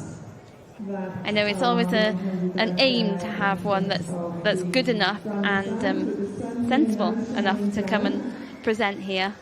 Yeah. I, for one, am very glad that you're both here because I'd be lost without the knowledge of you two, so thank you. So for the information of those at home, sorry, we've blurted out some names today or this morning, but without giving you any numbers. So in first we have 1486, Donistic Turpin. In second, I believe we have 1478, but I will just confirm that for you. Hannah Turnock. Oh, 1482 in second. And then we have 1461, Menai Fury in third. In fourth we have Dawn Groom's Tears Down Miracle Man, so that's 1454. In fifth we have Donis Downis, owned by the Joyner family.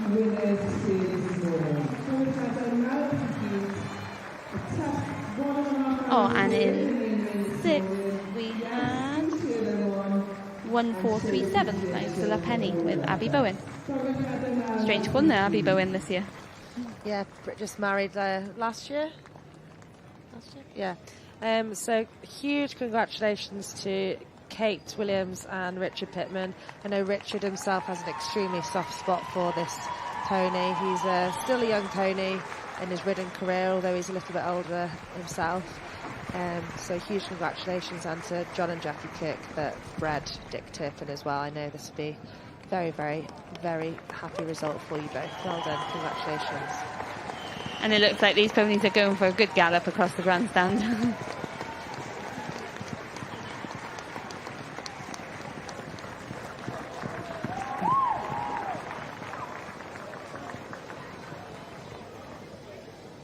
Congratulations to them all.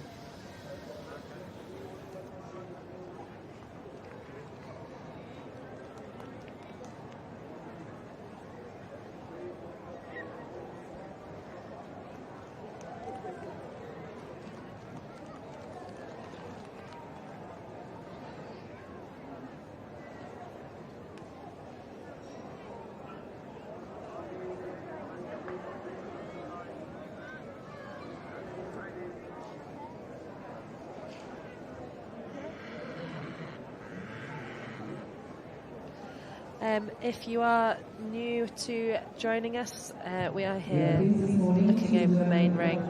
Myself, Kate Evans, with Margaret Simons and Matt McGivern. We've just seen the results of the Section C's under saddle, judged by Sophia Chambers and John James.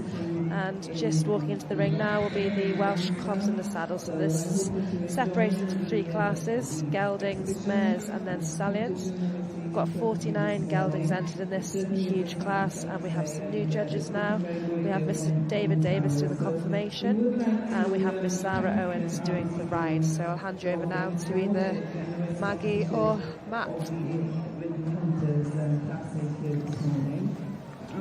Yes, so for the Cobs this year, we have Zara Owen as our ride judge.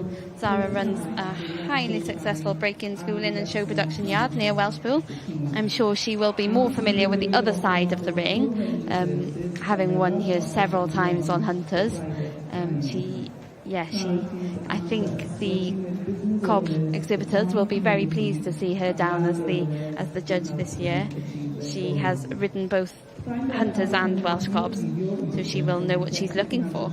She's had plenty of experience as a ride judge, and she's on the British Show Horse Association and Sport Horse Breeding panels. Although she's fairly new, she's actually had some lovely judging appointments already, including Royal Windsor. And she will be looking for exhibits that command attention with both presence and good manners as they enter the ring, and she'll want a nice free big mover, so hopefully we'll see some lovely exhibits here. I, for one, am quite sad not to be competing this year, because I do genuinely believe that Zara will do a beautiful job of these ridden horses, and having had men be the ride judge for the Welsh Cobs under saddle for the previous 3 years, it's nice to see a woman back on the team, I think, doing it for the girls. To be fair, you'd be hard pushed to find someone more suited to that role as well than Zara, and like you said, Maggie, that we're much more used to seeing Zara at the other end of the main ring on Monday morning at the Royal Welsh. She's had some great success with Hunters here previously, going Hunter champion on more than one occasion. I'm really looking forward to seeing Zara. I'm used to seeing Zara on the Hunters, so I'm looking forward to seeing Zara on board the Section Ds. And to be fair, looking at the three classes, the geldings, the mares and the stallions, she's got a good amount of horses to ride coming up.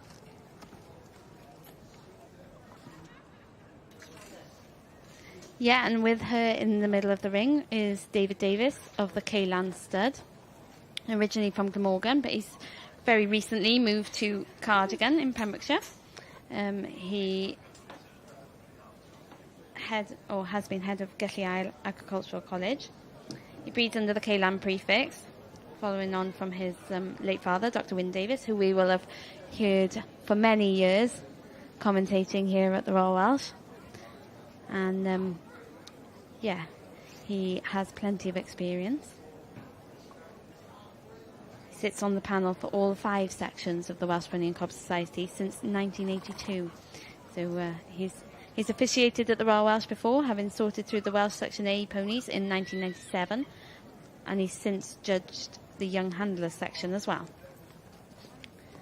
He will be looking for a cob with plenty of pony type and fits the breed description with correct conformation and a straight and powerful mover. So it sounds like Zara and David will be looking for very much the same type of animal on the move. So hopefully they will get what they want. We just shot over to the other side of the ring. So I believe we're on the small hunters. Yeah, it looks like the small hunters based on the entries. So ride judge for the small hunters today is Louise Daly. Louise has ridden all of her life, eventing through her teens. She's been a master of the Ledbury Hunt for 16 seasons. And she states that her real love is national hunt racing. Louise and her family keep ex-racehorses as well as Irish hunters, cattle and sheep at home, so an all-round knowledge. Louise's judging experience, she says that she's been very spoiled to have judged where she has over the last 30 years. It's taken her to Ireland, Holland, Scotland and now into Wales. She's judged at some quite high-profile shows, including Horse of the Year Show, Royal International, the Royal Dutch Championships and Dublin. Louise states it's a huge honour to ride some of the horses that she has, whether that be at Dublin or Hoys or even at a local hunt show. So looking back now at the confirmation. So confirmation judge is Mr. Nigel Peel. Again, he's hunted all of his life. He was master of the hounds for over 50 years. Began judging in the 80s. Nigel is on the SHBGB and BSHA, British Show Horse Association panel. Previously was ride judge by his own volition in his younger days. He states that if you're judging hunters, it needs to be a hunter. It's got to be a horse that's capable of hacking to a meet, hunting all day, and then hacking home. So confirmation is very important. One doesn't have to hack miles to the meet now. Like Nigel says, he used to have to as a child, but that doesn't mean it's not got to be capable of doing that. Nigel's winner also needs to move well, have a good back and a good length of rein. So this is the small hunters, which has got quite a good turnout. Yeah, we've got to remember that these horses are designed to hunt, so you want something that is conformationally correct, because that will make it a comfortable ride. And you also want something that doesn't look like it's going to tire your arms out or tire your legs out too much after a full day's hunting. Absolutely, and the other point with the confirmation, that it stands the test of time. The correct confirmation that as a hunter, as Mr. Peel had stated, that their job was to hack to the meet, a day's hunting, and then hack home again. And Louise opening up that horse there.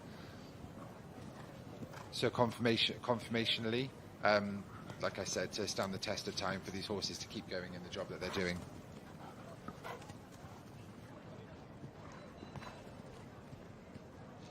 Looks like a very strong class here.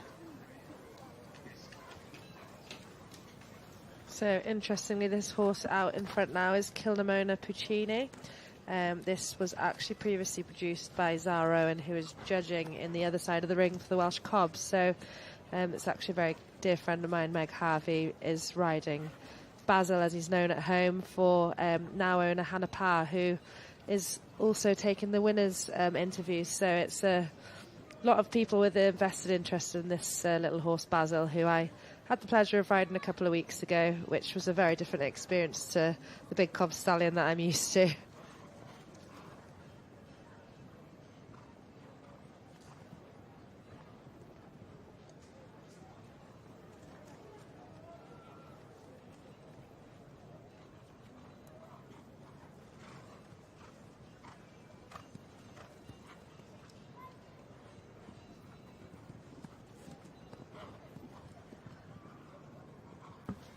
So just catching a quick glimpse of the number of the person that's drawn top.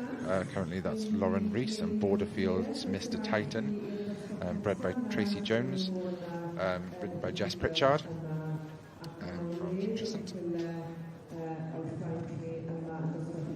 Jess Pritchard always does an absolutely beautiful job on her horses. I remember many years ago, Bryn Tegler and I, Daffodil, a coloured mare Rosie winning Horse of the Year show with her, and champion here at Royal Welsh back in the day in the main ring as well. I think pre-2000 teens, sometime maybe 2006, 2007. Would have been there or thereabouts.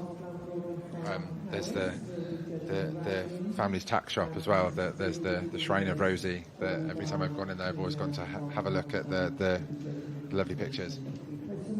Beautiful mare that Gemma James or Gemma Rees then went on to ride. Gemma herself's also judged Section C's under saddle here. Not sure what year that was either, but yeah. So trying to refresh our memories here amongst the three of us. Judges will just select the best 20 for the tomorrows, and we will then remain with them for the three-day judging.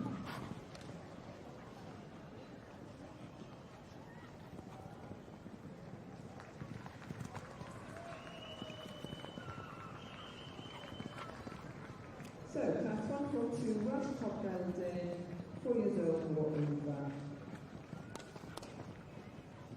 And I'd like to take the opportunity to thank the sponsorship of this section, which is COA Cymru, Diolch Norway, and Dosbarth and Massive, Kettle a Cymru. So this one that Louise has just hopped on board now is Tyler Morris Bush Hills Magic, ridden by Ursie Andrews-Bowen. This is a homebred horse for herself and her dad, Alistair.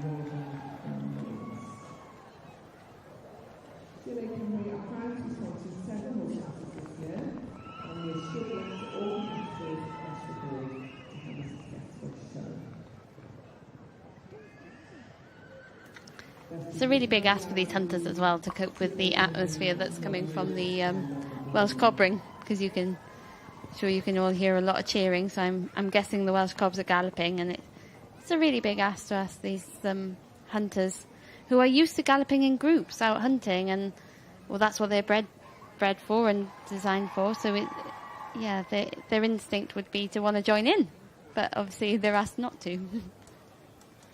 There's been a few times when been in the hunter go round and you're with your eagle eyes, you're trying to look at the other end of the ring to see when they start galloping, and it's giving the bollards that divide the ring a wide berth if required, if it gets to the whistling time if you're on a hunter.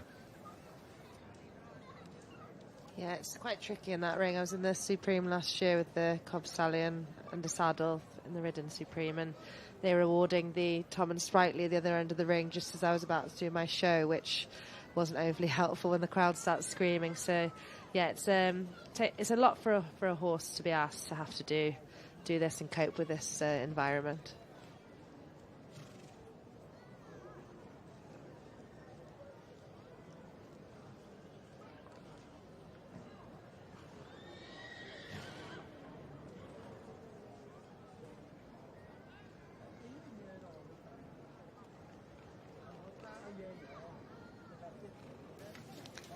Sun is shining and the horses are all looking very happy in this class again, making the groom's job a little bit easier. Have the sun out, a bit less polishing. Yeah, definitely. So next out to ride is 1616. This is Shannondale Scotty, owned and ridden today by Sioned Williams. So I bet Sioned stood there now holding her breath for the next minute and a half whilst Scotty, who I'm assuming would be his stable name, Shannondale Scotty, while he's doing his individual show. So he's done 2 flat classes in Carmarthen Welsh Pony and Cob Association. He's an Irish sports horse that usually does show jumping. So all of Sioned's family are up today to join her. They're actually competing with a Balwen and Badgers and the sheep. So hopefully Sean Ed's pony will do a nice job for her.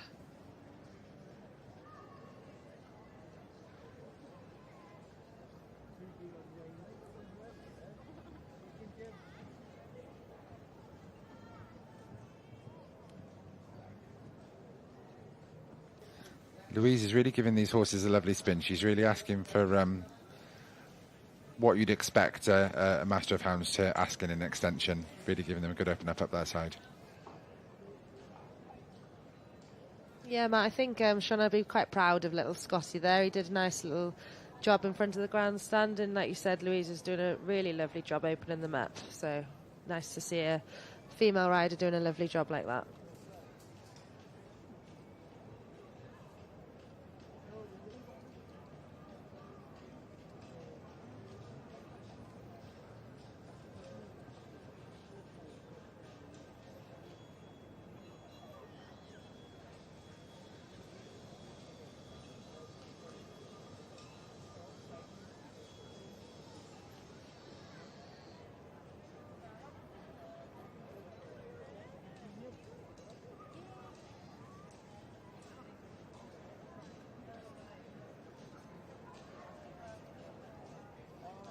Absolutely beautiful dapples on this nice big grey hunter. So we're just waiting to see what number this is for you at home. This is the first of our ridden hunter class.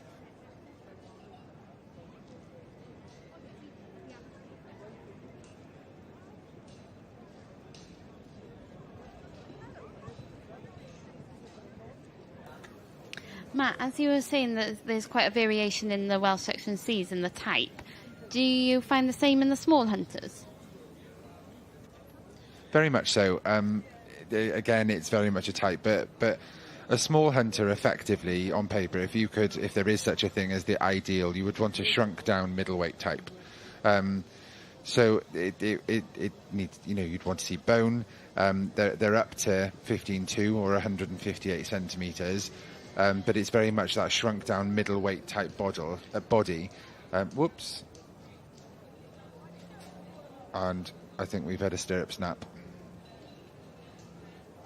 Well ridden, Louise. I think I recall a couple of years ago where a similar situation happened, and previous judge wasn't so lucky. But from the point of view of what you would see is that there are different types, certainly within the British Show Horse Association. So with the small hunter, that's a shrunk down middleweight type. With something, oh no, it looks like it's just popped off. Shrunk down type would be, you would have your hacks and your small riding horses and your hacks for that different type then.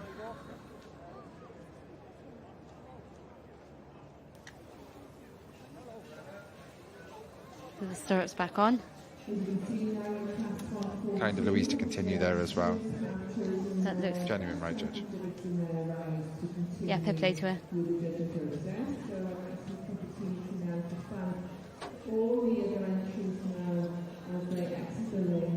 That looks like it's exhibit 1614. Abby Vaughan's code book, ridden by Grace Vaughan, daughter of Tim Vaughan.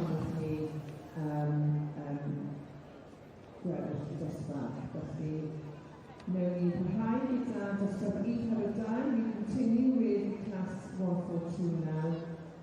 And as you see, the judges will take it in turns to judge both the written and the calculation of the section.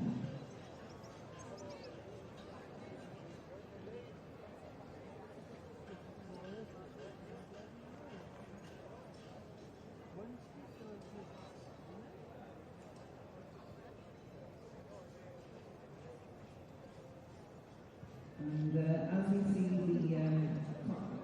written judge, Louise Bailey, in the hunter section here.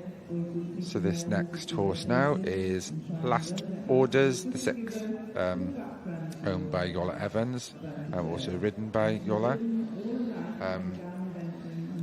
by a well-known Irish draft stallion, Rebel Flagmount. As we were saying with Type Mag, you can see that with the previous grade, this is what I would call that slightly more Irish type. You can see that there's that touch more bone. And if this horse was to be blown up, to be taller, it would be very much within a weight category of that middleweight stamp. Iola Evans is from Aberystwyth, Capablanca. She owns a very successful riding school called Retraining Riding Centre, and we used to actually train her partner's horses, racehorses. So yeah, good luck. Iola's horse looks like it's doing a lovely ride, as it would do with all of Iola's horses. They're always pretty well schooled.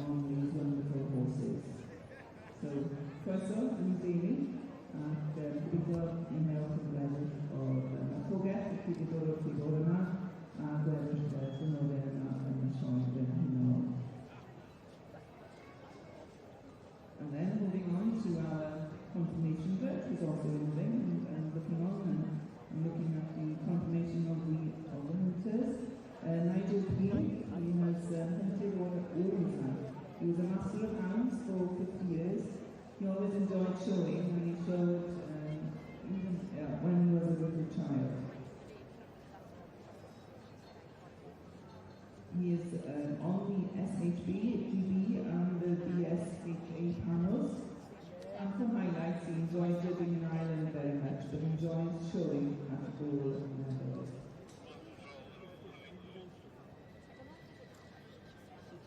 He believes that everyone should enjoy showing.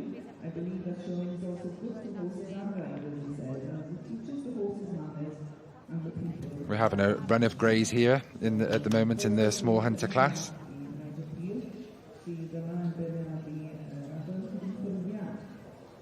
So here we have 1605, where the judges just mounted Mayday Rebel. By a local stallion to Pembrokeshire, an Irish draft stallion, Munfin Midnight Rebel of Lowland Stud in Redbirth. It's owned and ridden by Delith Fletcher, and this horse was bred by Mr. Wayne Isaac.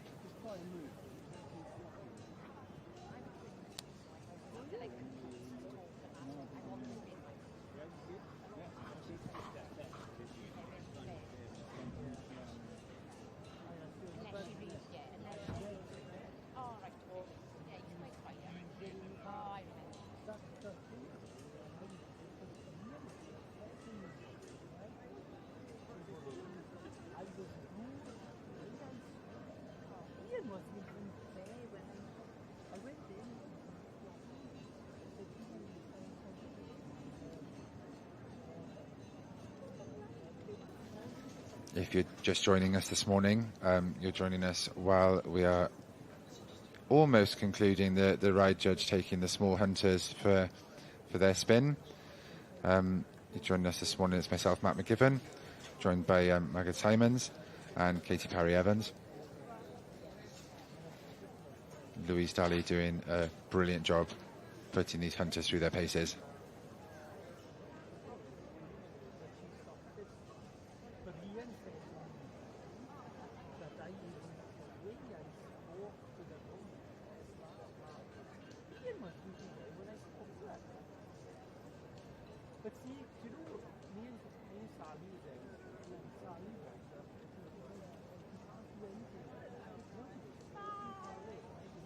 This is where we'll have Mr. Peel and Mr. Stallion now having the conversation and come up with their final conclusion for this ridden small hunter class.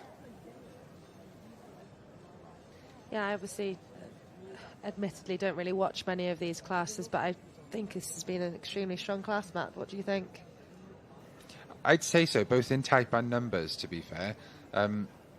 It's the same with all classes, that they can be popular one minute, not the next, and it's trying to find the next world beater. But certainly looking at that lineup, I would say that they like bays.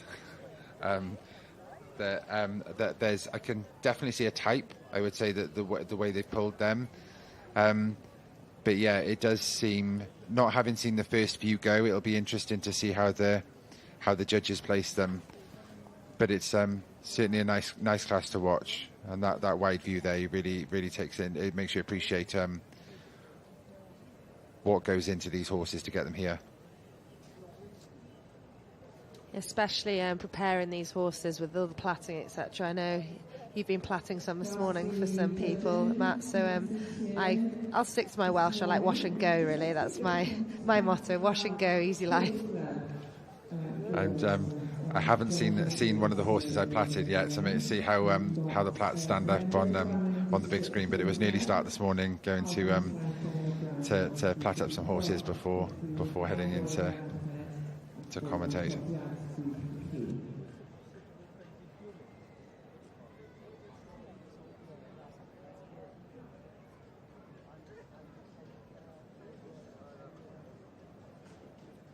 Are they going to send them for a go-round, or are they going to call them out of... Oh, they've sent them off for a go-round. So we'll see them walk one more time. So, like I said, I believe the horse in top is Borderfield's Mr. Titan. I'm trying to, from a distance, who others are.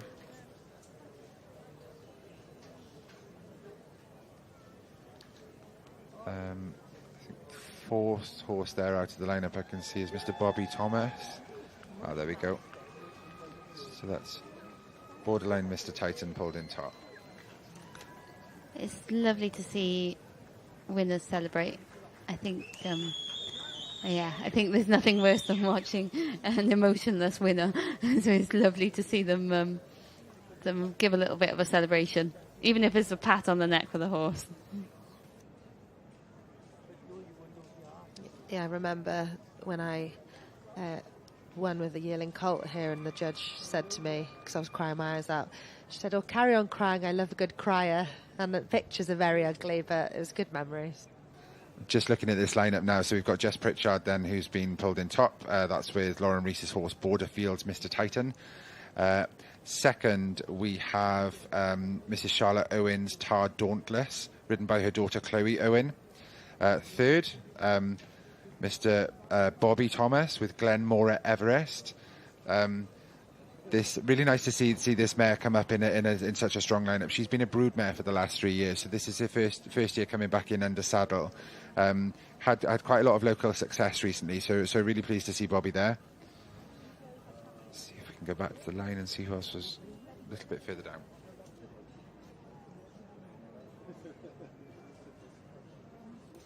I think I spotted Tori Thomas in fourth with Michelle Mai Tai, who she originally bought to show jump, but following a nasty fall, she's done a little bit of showing with him, and he's really taken to it.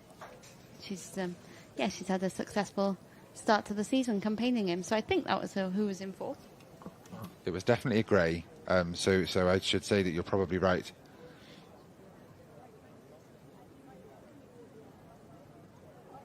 Going back to your point, Katie, we had a quick zoom in of some of my plats then, so I passed the test. Well done, Matt.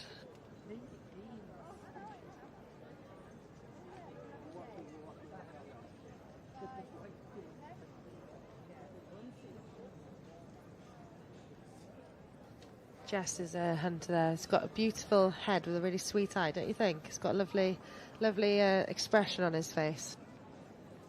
I think that always goes a long way with a hunter as well. It's something I'll always look at, and it's the old, I'll carefully say, old-fashioned expression of a kind eye. I think it goes a long way, and it goes back to that horse having a smile on its face as it's going around the ring. So just the horse that is second there, Tar Dauntless. Chloe is a young rider that's been brought up in a hunting family. Also does a lot of working hunter, but branched out into the horse classes, I would say, last year. But she's had success. She was Supreme Champion at Pembrokeshire County, ridden Supreme Champion at Pembrokeshire County Show last year with this horse, and also went Amateur Champion at London International at Christmas time last year. Yeah, I imagine her mum will be very proud today again, having bred both of them, the horse and jockey. Absolutely, I'm looking at the screen to look for a very proud Mrs. O, as she's known in the background. Haven't quite spotted her yet, but well done to Mummy Owen. I think we'll probably see that Jessica Pritchard do a lap of honour on the winner here. and then we'll more than likely head back to the judging of the geldings, the Welsh geldings, Welsh Cob geldings in the saddle at the other end. So hopefully we'll see Jess do a beautiful gallop down the grandstand now.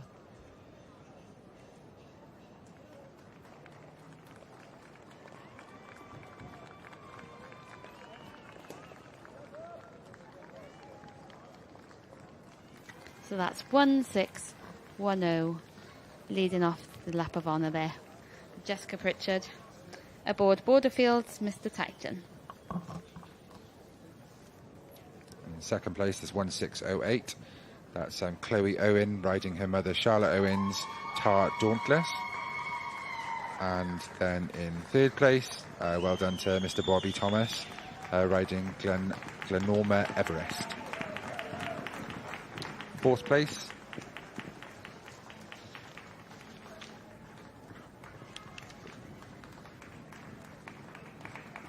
is 1612, Michael Maitai. That's David Thomas's, the horse there ridden by his daughter Tori.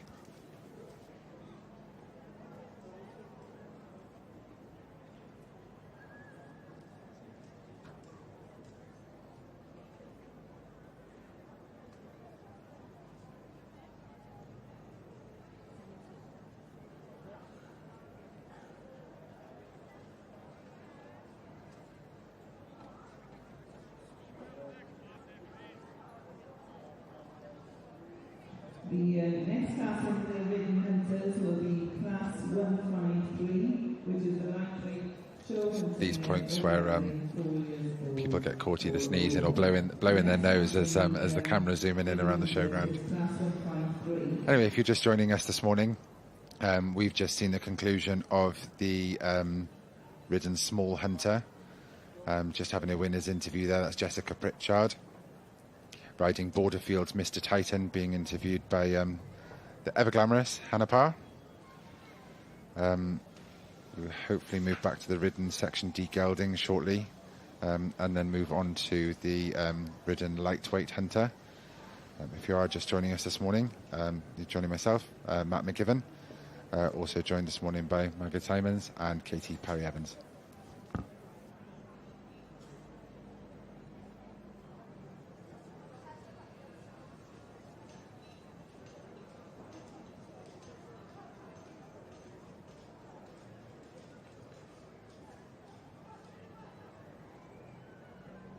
Big pats there for Borderfield's Mr. Titan and Jess Pritchard.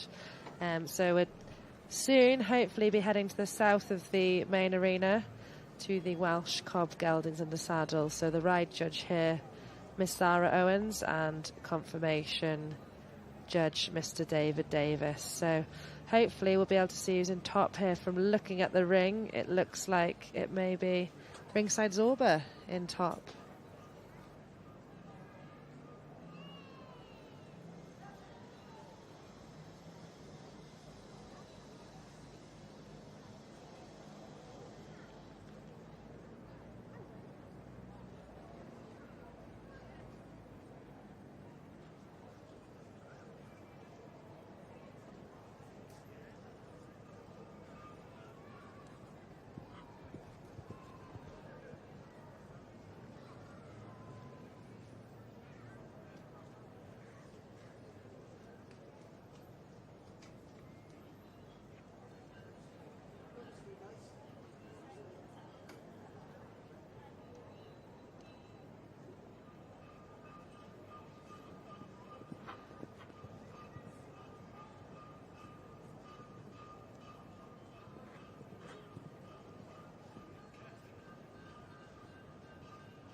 So just previously I stated completely incorrect information as we came back to the main ring. Fairgrove Shem and Libby Grota were actually the first out for confirmation, so have been pulled in top in the Welsh Cob gelding in the saddle. And here we can see Mr. David Davis, the confirmation judge, having a look at ringside Zorba, who is currently standing in second place with Kate Williams, the winner of the previous class, the Section C under saddle with Donistic Turpin. Am I right in saying that with this, with Zorba, he started his ridden career as a ridden stallion, and obviously now contending the gelding ranks?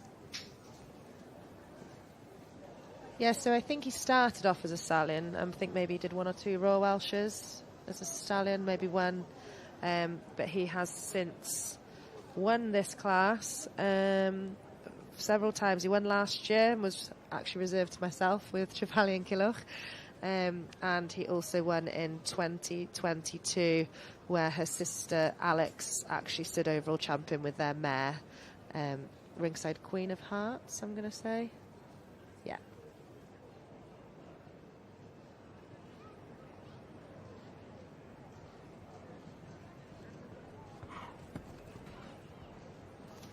Sarah doing a sterling job there, as expected.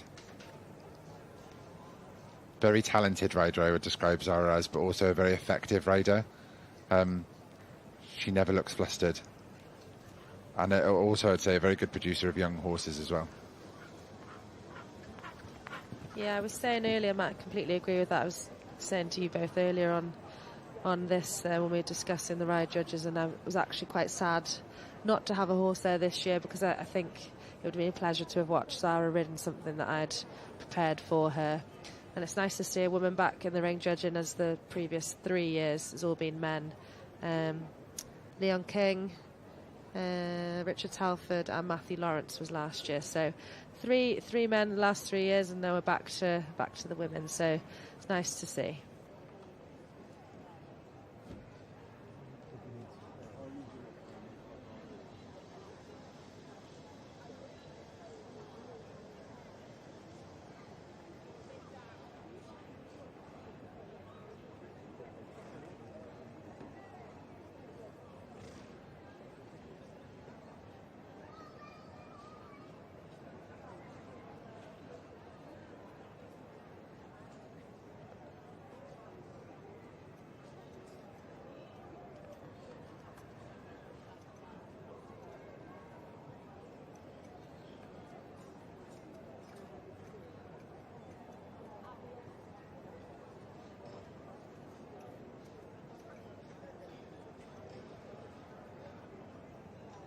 So this is number 1516 in the Welsh Cob Geldings under saddle.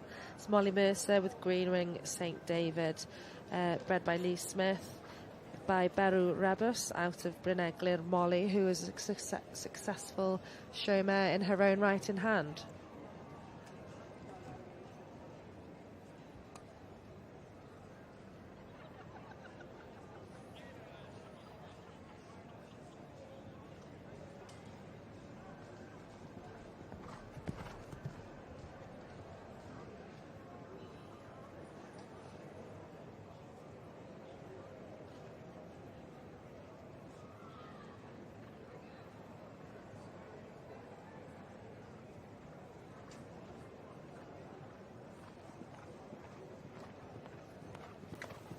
Not entirely sure what this is. I haven't seen the rider's number, but it's just given a beautiful show for Zara. So whoever is the jockey will, I'm sure, be really, really pleased with the account their pony has just given.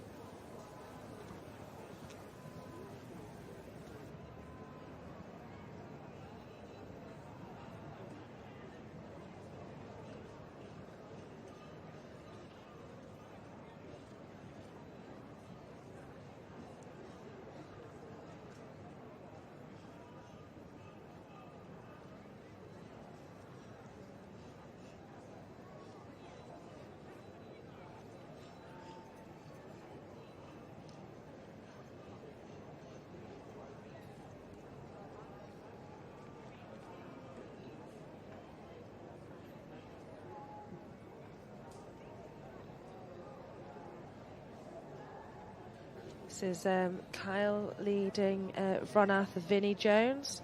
This is bred by Gwyn Jones of the Vronath stud, by Trevally and Picasso out of Vronath Centenary.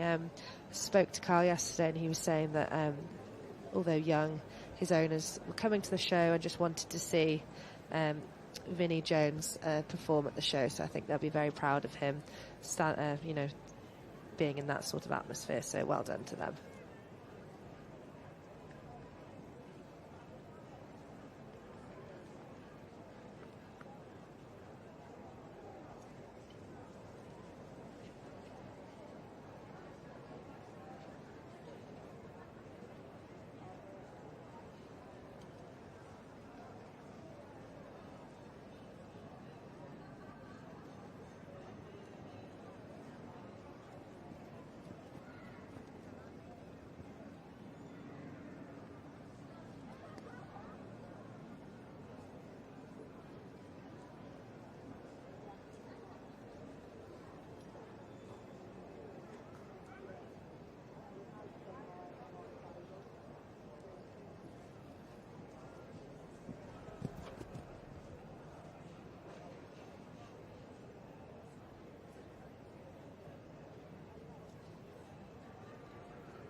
We've gone back to the north end of the ring now, where we join the lightweight hunter class.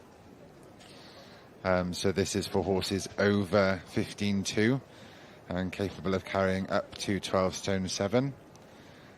Same criteria. Mr. Peel is going to be looking for a hunter that is able to hack to a meet, do a day's hunting and hack home again. Not quite sure yet without seeing a number.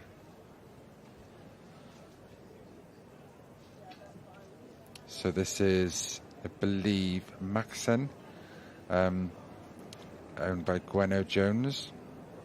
It's actually a homebred by a sports horse, I believe, from North Wales, Kairini Valu.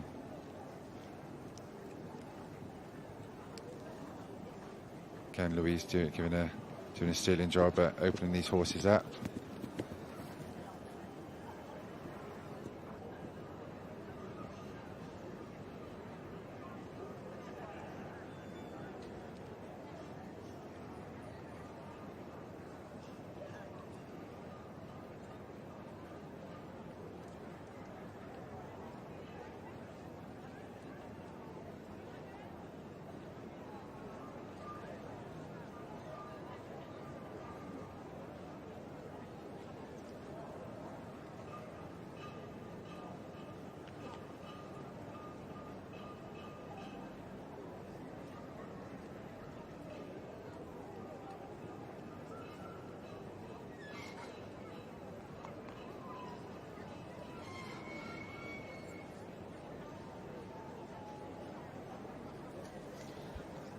So this next horse that Louise has just happened on board, this is Foxridge Hyrith, owned by Emma Allen from Pembrokeshire, ridden today by Matthew Ainsworth, by Hilkins Gold Card. I believe this horse has just spread its wings into the side saddle ranks as well.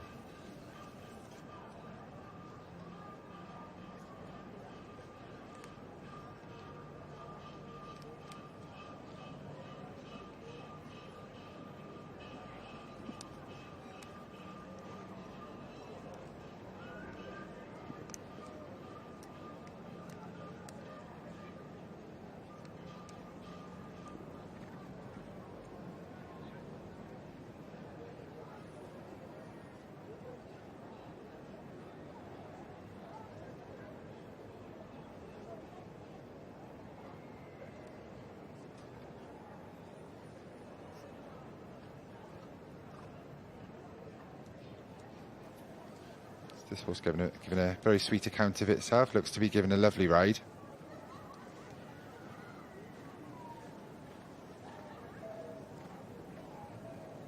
That his owner Emma dotes on this horse and enjoys following him and Matthew around the country at the various shows they go to.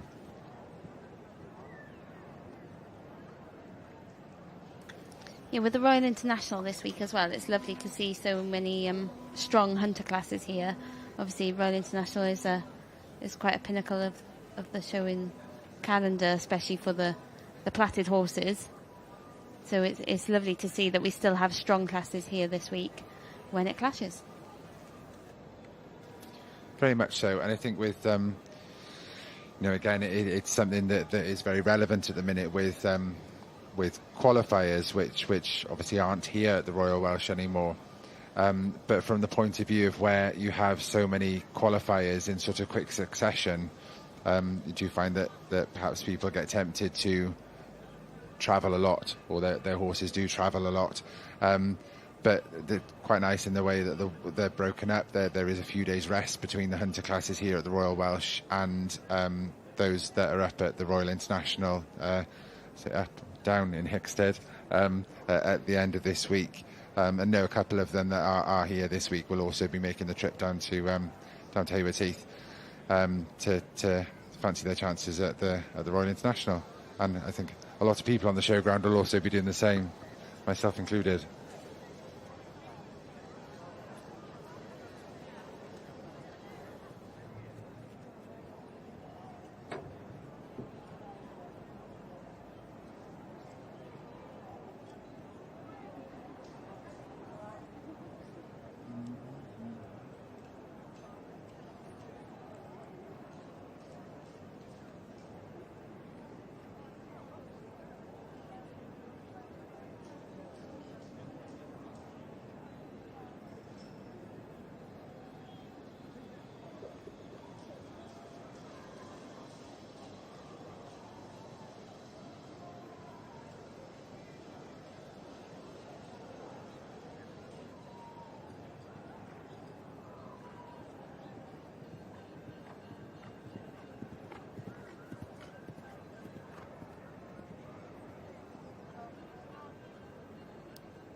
We can see the banks and the grandstand filling up now, so it's lovely as a competitor to have a nice amount of people watching you. I think we need to come up with a name for that hill, like in Wimbledon it's Henman Hill. We need to, I think listeners should maybe send something in, to wherever. We need to name that hill something catchy. Yeah, the hill outside the main ring doesn't quite have the same ring to it, does it? But it'll be full before long, I'm sure. This next one coming out of line now, I believe, is Pembrey Gold May, owned and ridden by Charlotte Harry from Cardiff, by another local stallion to us in Pembrokeshire, Pancake, stood by Melanie Butcher,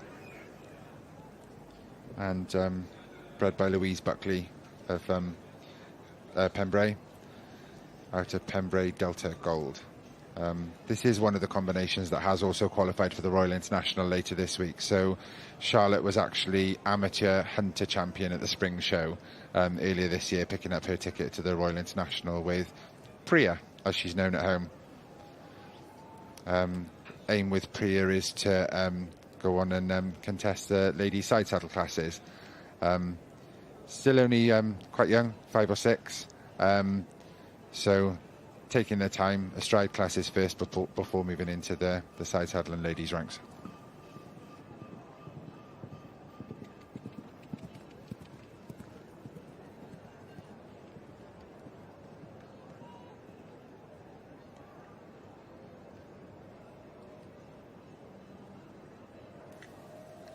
I am right in saying that the side saddle classes have generally opened up to a wider variety of show horses. So they're now a ladies class as opposed to a ladies hunter as such, which is great for for showing really, for inclusivity. Very much so. So certainly at the Horse of the Year show level and qualifiers, it was previously a Horse of the Year show Ladies Hunter qualifier, and it must be about 10 years ago now, perhaps a bit less, where it's changed to Ladies Show Horse. So that's then open to hacks, cobs, riding horses and hunters. And it's really taken off in popularity. So yeah, it really does open the door. And again, it goes back to the point I raised earlier on about giving horses another string to their bow.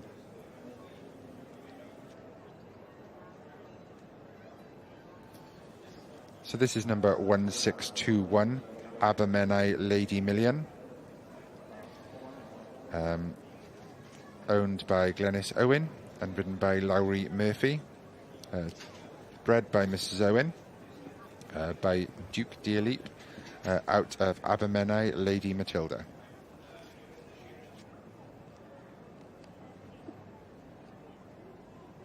So this one actually won the Winter Fair as a sports horse in 2021. So it's nice to see that they've got the real Royal Welsh heritage in her.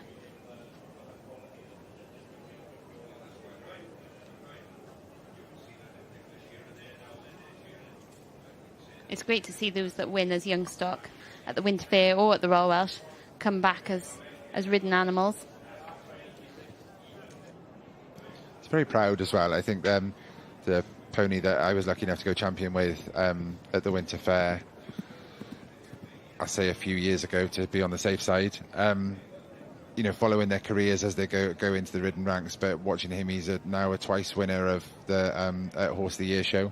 And won the riding pony at Windsor earlier this year. So it's a really good standing. I think that again the Winter Fair is one of those shows that is a real sort of tick box as well. It's very much a bucket list show.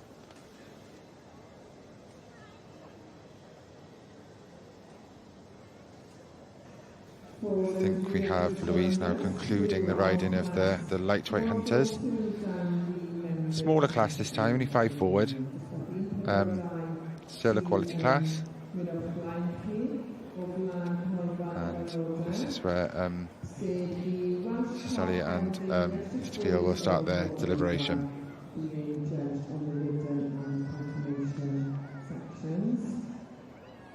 I'd like to take the opportunity to thank our judges for this class, CNA Cymru, and to welcome Gavin Lane representing them today in the grandstand. Interesting to see there that the ride judge stepped away again when she realised there was one left to do, present itself for confirmation. These judges are judging, although they're co-judges, they also judge independently their own sections. So it's great to see that professionalism in the ring. Very much so. And Louise had finished her job for that class, and as soon as she realised that Mr. Peel hadn't yet finished, she did step away. They'll obviously have a chance to compare after the all horses have been seen both from a written perspective and conformationally. But yeah, absolutely. I think it's let each judge do their job, and then they can come back and have a conversation then at the end.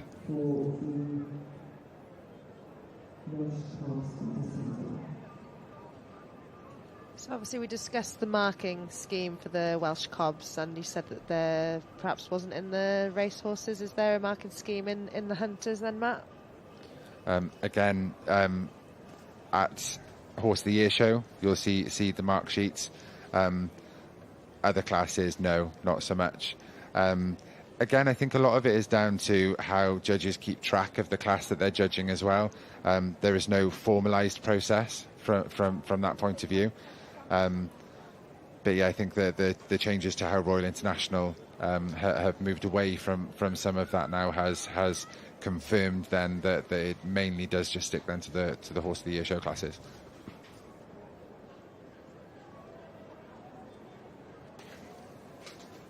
Do you think it makes it more difficult for competitors to have some form of feedback, or do you think it allows a bit more freedom of the judges in the ring to be able to give feedback. I don't know, I know it's always something that you do. You go back and look at your mark sheets and you think, oh, well, okay, well, that's what that judge thought. That's where I've had my downfall in the class. So, yeah, if there's no marks, does it give more freedom for the judges to be able to give some feedback in the ring, or do you think people miss that feedback? I think as a judge, you have a responsibility to give feedback in the ring. You know, there's been times, and, you know, never point the finger, everyone has a different style, but, you know, you can feel as though you've gone very well and perhaps be further down the line than what you expected. And equally, I'm sure we've all been in a situation where we've been higher up than we perhaps expected to be as well. And, you know, you take the good days with the bad days. But I think that it's a double-edged sword, really, from the marking perspective. I think if the marking process is used correctly, as Katie pointed out earlier on, then I think it is a good tool. If it's not, and you're only sticking to those same sort of 10 marks or so, then I don't think it's a true reflection of what feedback you might achieve, other than what mark have I got today? Is it better than last time or not? But I do think, from a judging perspective, certainly when encouraging perhaps people that are new to it, or genuinely would appreciate feedback, I do think that there is that duty that, as a judge, you need to provide that. And they have now gone back out for the go-round for their final walk before getting pulled in.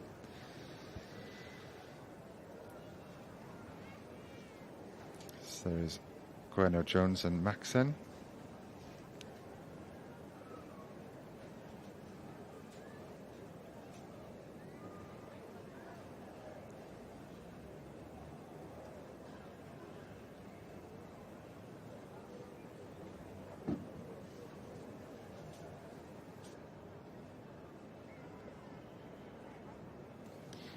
I believe it's Fox Ridge Harry that's been pulled in on top, owned by Emma Allen from Pembrokeshire and ridden by Matthew Ainsworth.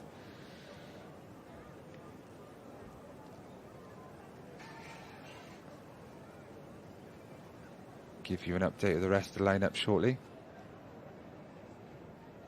So first there is 1617 Fox Ridge Hiraeth.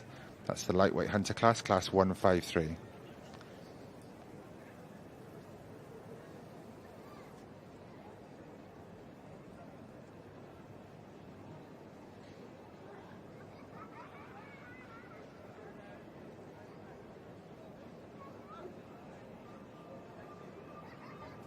I believe in the second place that is Creona. Number 1623, Sarah Schofield, sired by West Coast Cavalier. Third there is Gweno Jones and Maxon, number 1619. Fourth is number 1618, Pembrey Golden May with Charlotte Harry.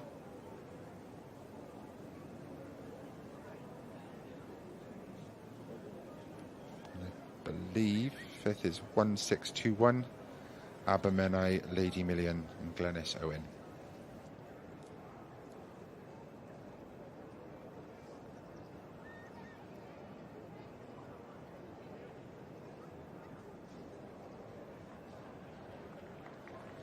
It's lap of honour time then for our winner, Fox Ridge Hiraeth. Congratulations. Looks a lovely, lovely ride.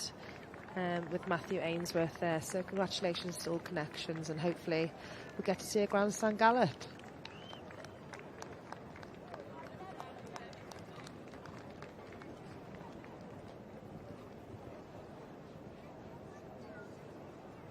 And the results in the class 153 of the lightweight show hunter mare, Ogardi from Europa, is in first place with 1617.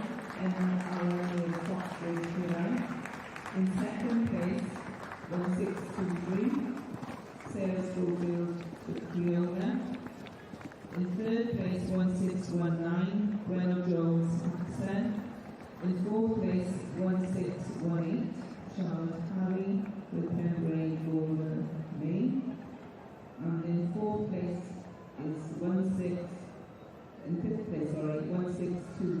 there's going to be interview time for the winner here, Foxridge Hiraeth. I'm sure Hannah will join him shortly for a post-win interview, and we'll hopefully then be heading back to the main ring, the other end of the main ring, the south. So this will be the Welsh Cob Geldings in the saddle. Currently we have Fairgrove Shem standing in top, and in second we have Ringside Sylwebaeth. So we'll see where we're up to now.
Good morning again if you're just joining us on Monday morning of the Royal Welsh Show 2025. So I'm Maggie Simons, joined by Katie Barry-Evans and Matt McGiven this morning for the commentary. We're just waiting to come back to the Ridden Welsh Section D geldings for an update.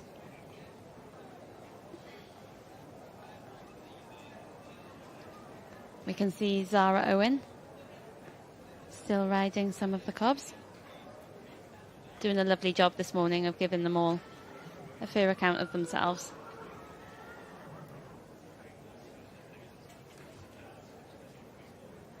More experienced than most, I would say, at riding in this main ring, so I can't imagine she'll have too many nerves.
Thank you for joining us this morning.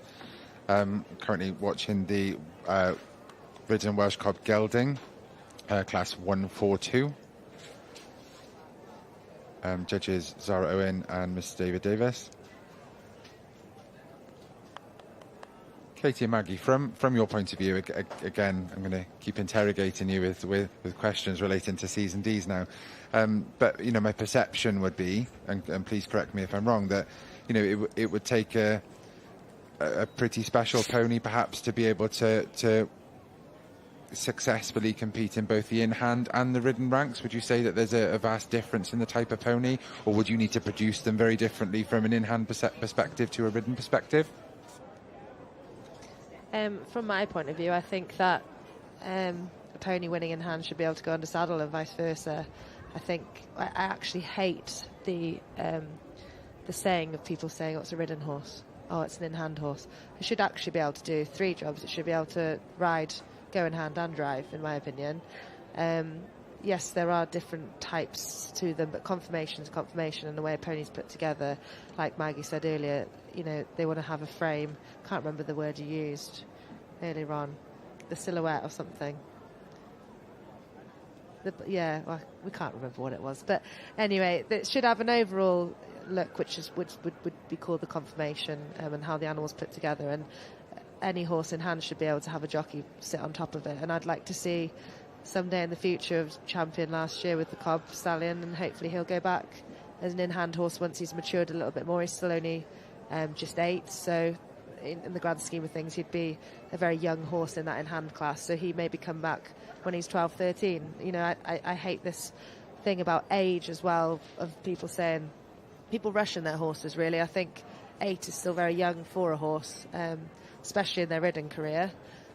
So yeah, I think people say the in-hand or the ridden type, but I think realistically a horse should be able to do both jobs. I don't know how you feel, Mags, but I should say 4 jobs really: in-hand, ridden, driving and jumping. Maggie's going to jump on me now about that because she's a worker fan.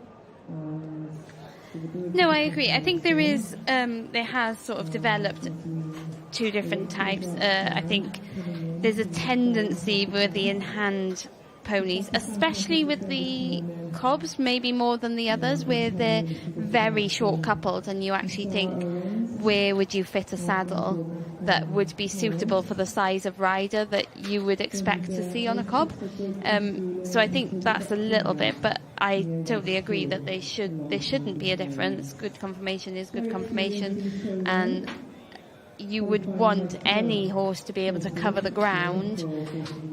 Yes, sometimes maybe with an in the in-hand you see a little bit more knee action, which might not be as comfortable to ride, but they should all be able to cover the ground. They should all have correct confirmation. And as Katie was saying, yes, I have become a worker fan in the last 10 years, and I don't see why good confirmation and a ground covering mover wouldn't set you up ideally to be able to jump a jump as well.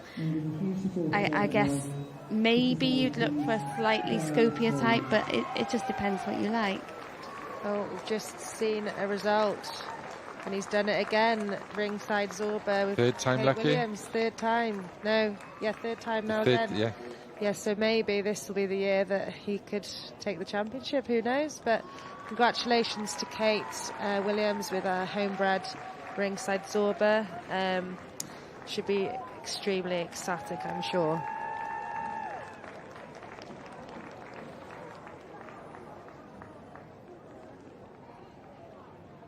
So second place is Simone Harrison with Wishel Red Admiral. She's a really lovely girl, and she will be extremely pleased, I'm sure. So congratulations to Simone in second.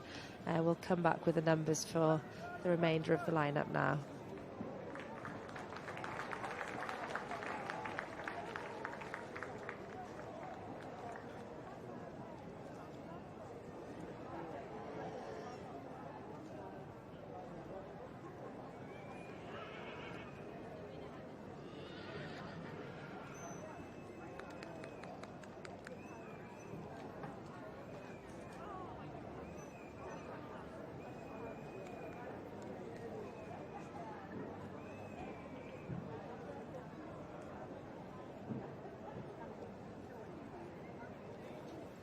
So third place is Claire Hope, number 1510, with Mathroy Deo, by Haigmore Deo out of Casgob, Cool Britannia.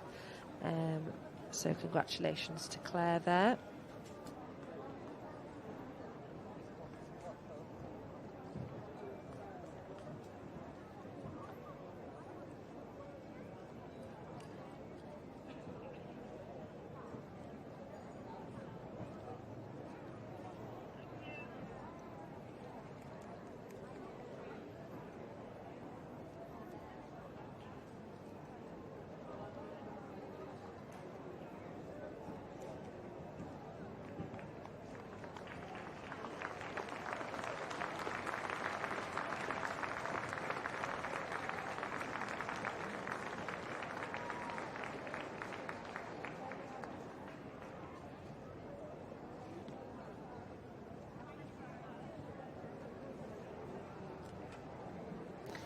just awaiting to be able to see some numbers to confirm who's further in the lineup.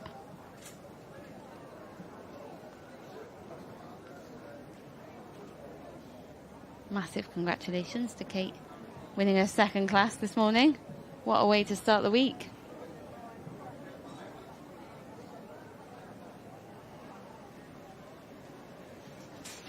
As our section D's here leave the ring, I'd like to show our appreciation towards them and coming in the top 20 in this very healthy class here this morning.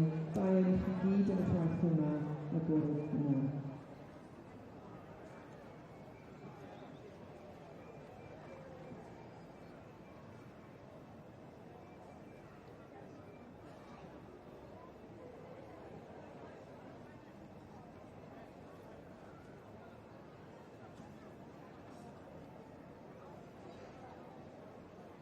And the results are in for our Welsh Cob gelding, section D here in the main ring.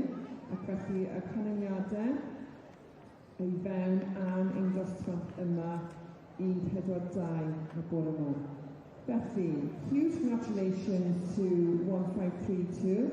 Yn cynta yn mynd unwaith eto i Kate Williams gyda ringside Zorba. Second place goes to 1507. So the sponsor there just having a photo with the winner, ringside Zorba and Kate Williams. If you're just joining us, I'm Katie Parry-Evans, joined with Margaret Simons and Matt McGivern here watching the Welsh Cob geldings in the saddle, 4 years old and over, with ride judge Zara Owen and confirmation judge David Davis. So we're just awaiting numbers on 4th place down, but the top 3 we've got ringside Zorba, Wishaw Red Admiral and Mathroy Dayor. With D Cob Rocking Robin, chweched 1.1 6 to Mike Manchester with Mike. So a lap of honour time for ringside Zorba and Kate Williams, bred by their family, the ringside stud. 3rd win here for Kate with this horse, so I'm sure she'll be extremely pleased. Hopefully it'll be 3rd time lucky for that championship later on, so good luck to her. 3rd win on that horse in 4 years, 3rd win in 4 years, and Kate's 2nd win of the morning.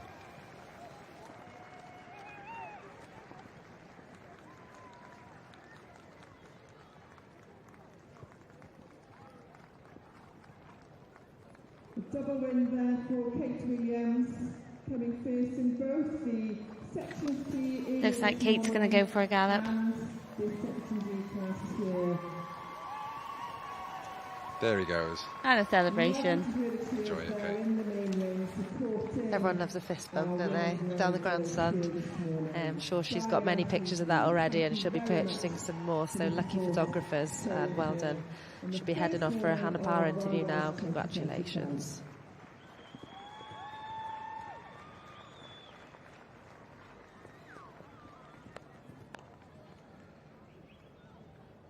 I'd also like to take an opportunity to thank Mr and Mrs H Carter for the Llanellianta Memorial Trophy and Royal Welsh Agricultural Show special rosette that they have kindly given for the best registered Welsh Cob gelding shown in the saddle here in this class.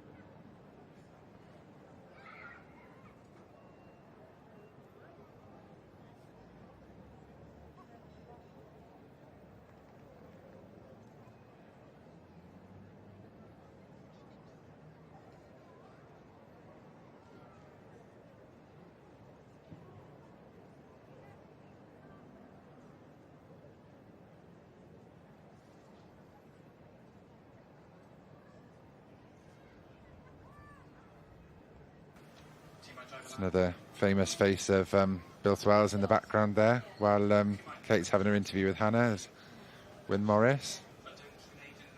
I believe with...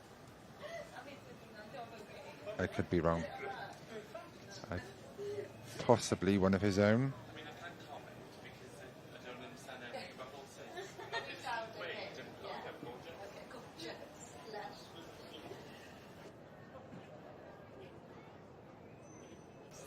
So I'm sure it's right. I'm sure that is a horse that Wynn produces called Grey Clover.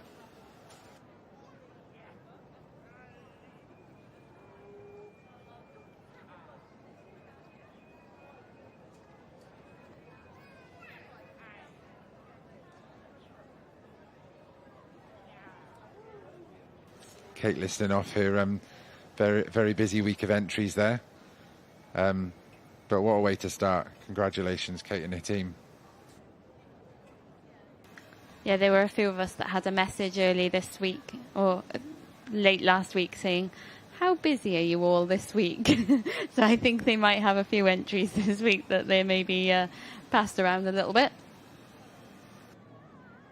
His last year's ride judge, or year before's ride judge, Lisa Bassoum, for the Section C's.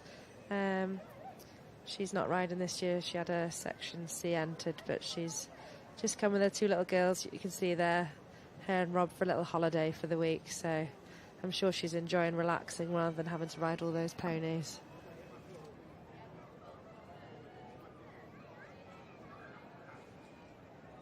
I think we might move back to the north end of the ring shortly to hopefully catch some of the middleweight hunters.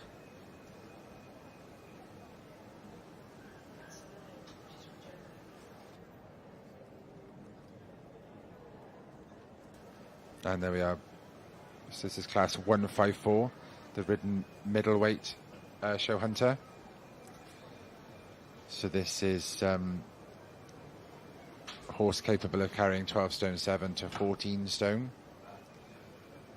This horse out in front of us at the moment is Pembrey Kind of Gold, owned by Jane Griffiths and ridden by Laura Taylor. It's another one bred by the Louise Buckley at the Pembrey Stud.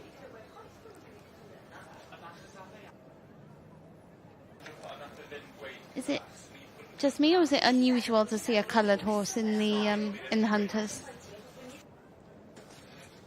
They're not as common as your beige chestnuts and greys, but it goes back to the point you said earlier on with regards to conformationally.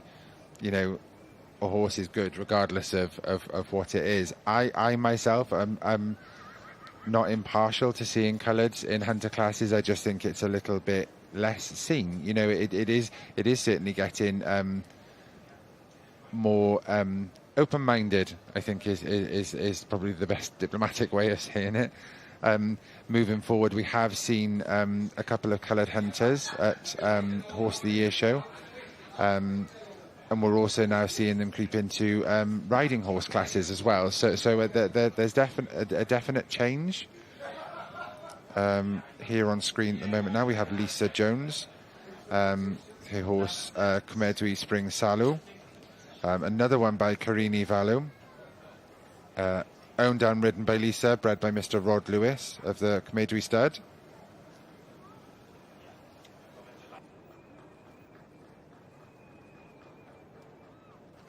Rod also well known for breeding Section A's and D's as well, with pony that was second at Hoyes last year, with India Latter in the championship, was she? Yes, I believe that pony qualified here last year.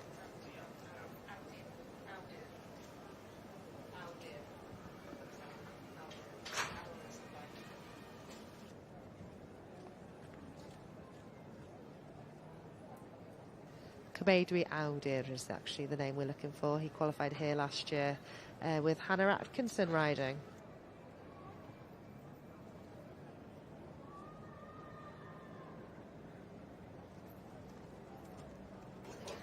So here we have Louise, the next horse. I believe, looking at this is a horse called Breakfast at Tiffany's, owned and ridden by Mr. Jake John, by the Stallion Sunset Boulevard.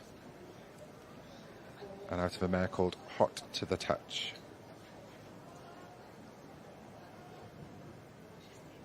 It's quite a young horse, only a 5-year-old. Bred by Ellen Thomas. I believe this horse's stable name at home is Motsy.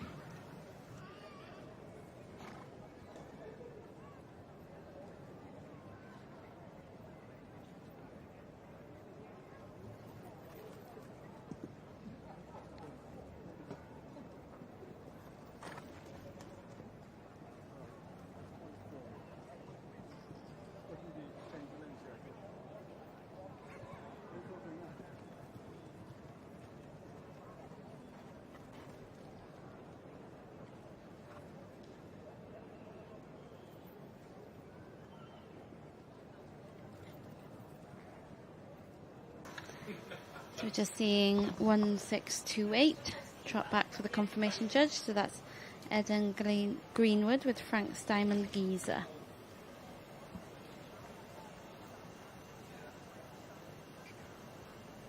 Looks a lovely big horse with a big kind expression.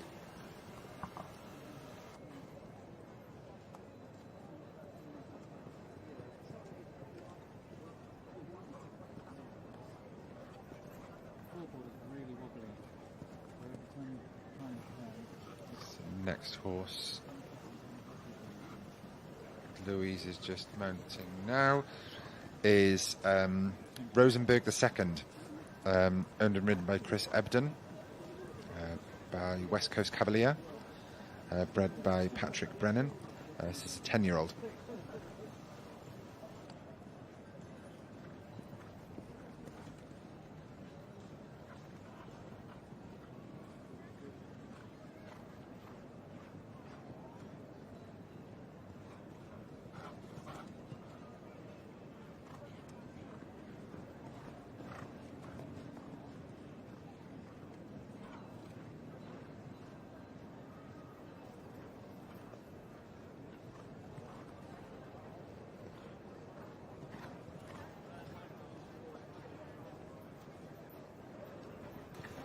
As the crowds mount up, it's obviously a little bit more of a test for the horses. People moving, talking. Just test them a little bit more. This one just having a little bit of a look at the grandstand. It's obviously very different for them, having their usual security net of their usual rider. It's very different then when they're asked to put through their paces with a different rider. Looks like he's settling down now.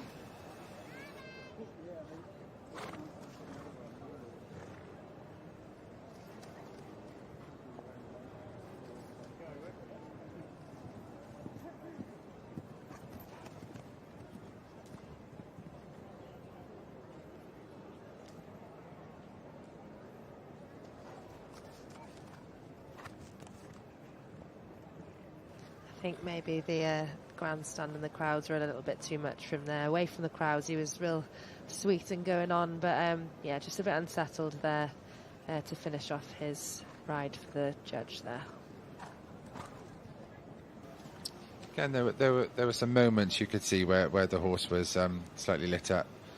Nice to see Louise not perturbed by the situation, kept very calm, kept the horse going forward, and it was still nice to see in that situation a rider sort of say, no, it's okay, keep going, and actually still ask for an extension as well.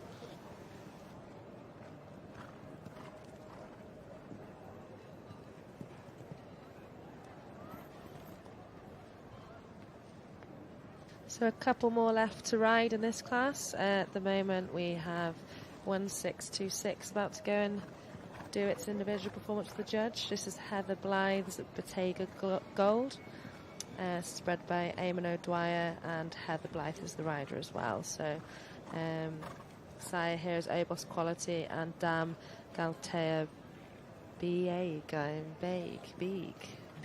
Sorry about that, listeners. Unfortunately, just again a little bit unsure of the crowds perhaps as it's trotting away, but hopefully it'll settle into it with Louise there. possibly a touch of stage fright. Again, it goes back to the point where if you're not pulled at the top or near the top of the line, you've got that time for the horse to stand. After the go around, it perhaps might switch off slightly. You've worked your horse in before going into the class, gone into your go around initially. If they've stood for any length of time again, and then the ride judge does get on board and ask them to go straight out into walk, trot and canter. Again, some horses are more accepting than others. Again, but the atmosphere does play its part, and I think certainly as the show is getting busier, the echo in that grandstand bouncing back. What's like an amphitheatre to straight back into that ring it does pack a punch. Especially now with the south side of the ring, the Welsh Cob mares are going to start their gallops, so we might hear some cheering the other end. If you can hear cheering, it's the Welsh Cob mares under saddle, which we will more than likely go back to after we've seen the result of this hunter class.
So as you can see, in the member centre end of the main ring, we've now continued with our next class, class 145, the Welsh Cob mares, 4-year-old or over women. Dosbarth E, pedwar pump, wedi cychwyn nawr pen hon yr aelodau yn y diwgyd yma yn bore. Ac mae gynnon ni y beirniadau, Miss Sarah Owens and Mr David Davis, continue with their judging of the written and confirmation sections within this class. And I'd like to take the opportunity to thank our sponsors for this class again, CLA Penguin, and welcome Gavin Lane representing into the grandstand. So the trust rides to Gavin, gyda Modwyn and dosbarth yma CLA Penguin, who play an important role in our members' business, offering a range of vital services. Good morning if you're just joining us today. This is starting to come to the end now of the ridden middleweight show hunter class. It's the last horse out doing its confirmation trot for the judge, Mr Nigel Peel. Mr Louise Daly has ridden all of the other horses in the class, so we will shortly have a result. Joining myself, Matt McGibbon, this morning is Maggie Simons, along with Katie Parry-Evans.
competitors just having a chat in lineup there.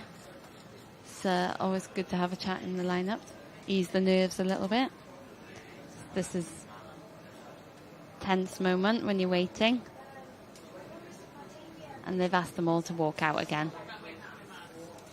Definitely something nice, isn't there, Mags, when you're sat in a Hoyes qualifier of 25 plus horses and you're sat by someone you can have a good chin wag to, because the class definitely goes on a lot quicker as opposed to sitting by someone that's stone silence and you just think, wow, this is a long old class. So final walk around for the middleweight show hunters, and we'll see whether number 1629 Jay Griffiths' Pembrey Kind of Gold stays on top.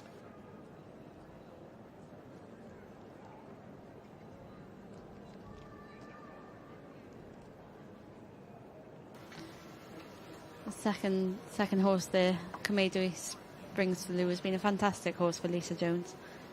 She's enjoyed many successes on him and done a variety of things on him. And there we go. We do have 1629, I believe, coming into line. Yes, we do. So that's Jane Griffiths' Pembrey Kind of Gold, ridden by Laura Taylor, is the winner of the middleweight class. Second, we have 1628, Eden Greenwood, riding Frank's Diamond Giza. In third place, we have Lisa Jones on Comedwy Springs Salu. Lisa is number 1631. In fourth, we have Mr. Jake John, number 1630, riding Breakfast at Tiffany's. Fifth is 1627, Chris Ebden and Rosenberg II. And sixth is number 1626, Heather Blythe Bottega Gold.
So there we have the rosettes being given in the middleweight hunters.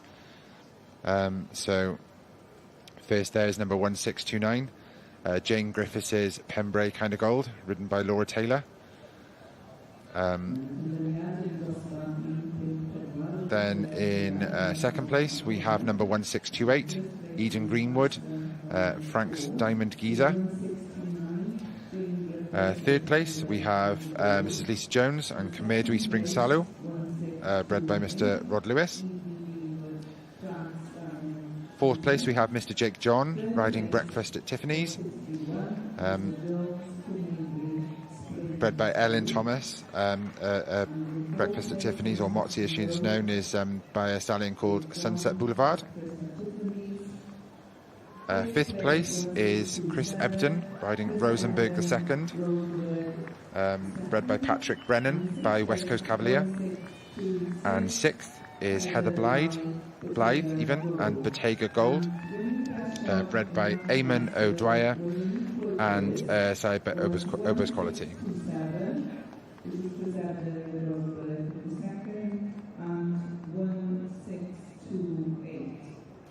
This is the penultimate hunter class now. We've got the heavyweights coming up, and hopefully we'll move back to the south side of the ring to see some of the Section D mares shortly.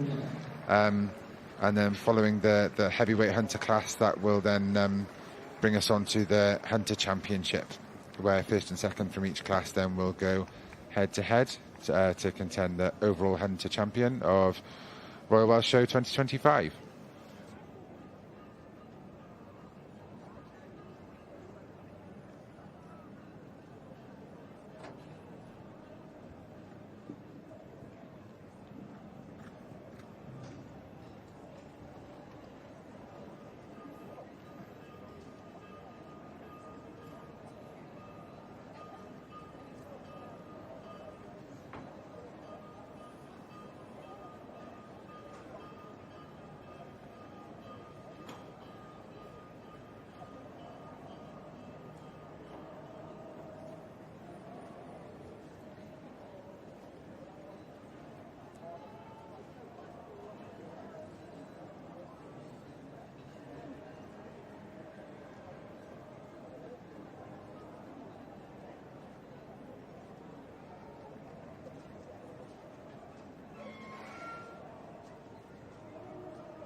So hopefully we'll be heading now back to the south side of the main arena here in Bilthwells at the Royal Welsh Show 2025. If you're just joining us, I'm Katie Barry-Evans, joined with Margaret Simons and Matt McGiven. So we'll hopefully be going back to the Welsh Cob mares under saddle. We actually have no idea who's currently stood in top, as we were focusing on the hunters beforehand. So we'll stand by for who's in top.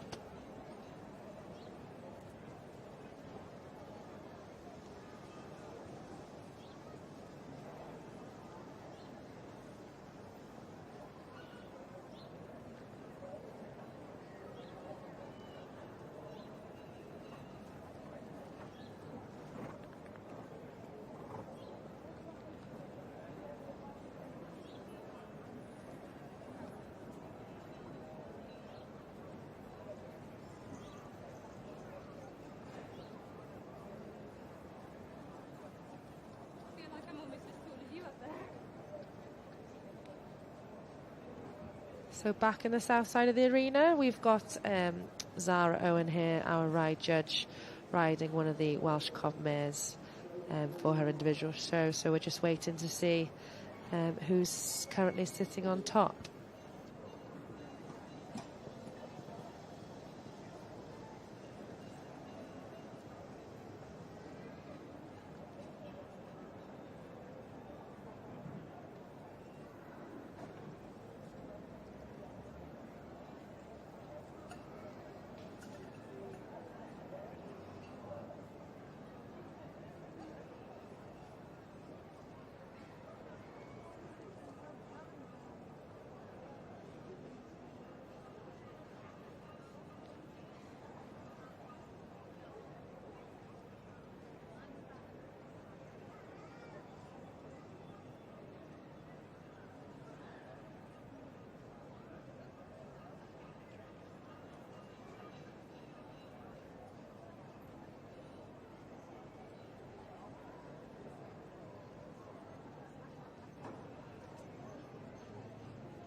It'll be really interesting to see whether both judges manage to find a fit that goes, or a winner from this class that fits with the pattern of the winners from the other classes.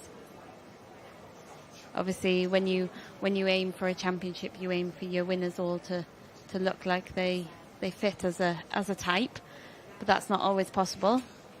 I think it's always better to see a good example of a type that maybe isn't your preference than a bad example of a type that is your preference. Would you agree? Yeah, I'd agree with that, because first and foremost, really, it's about correctness. For me, it's the animal. To me, has to have that it. You can't describe the words for it, can you? They just have it. But yeah, I agree with you with regards to the type. So we'll see.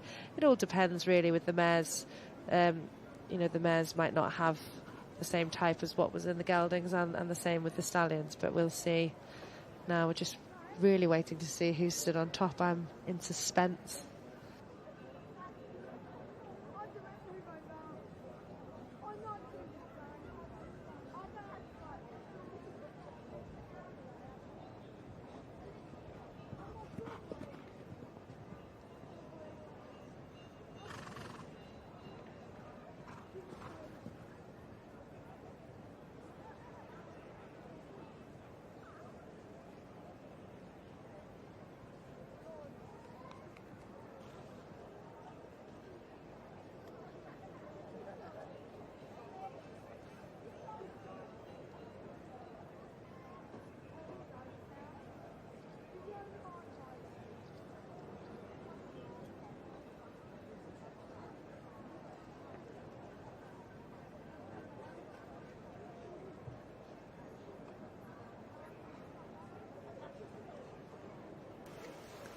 Zara just coming back into lineup there.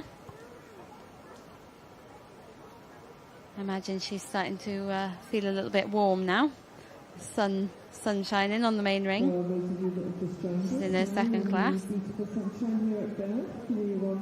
It's a good job. She's used to riding lots of horses in a day, and she's fit enough for this job.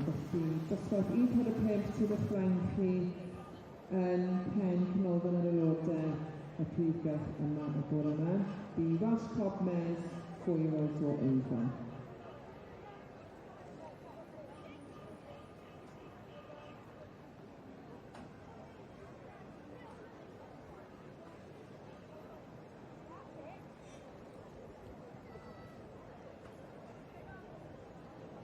And this is Victoria Whittle here with Brenaethon Miss Wales, just finishing up the trot part of her confirmation. Miss Wales is bred by the Merrick family, by Brenaethon the director out of Brenaethon Emmanuel.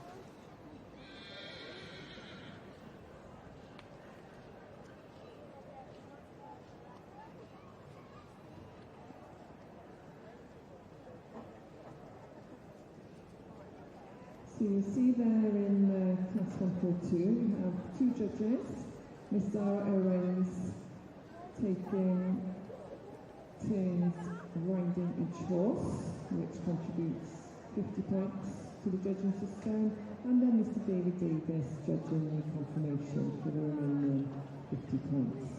I gave a little bit of background to Zara a little earlier, so I'll now tell you a little bit about Mr. David Davis. Originally from Glamorgan, but now living near Cardigan.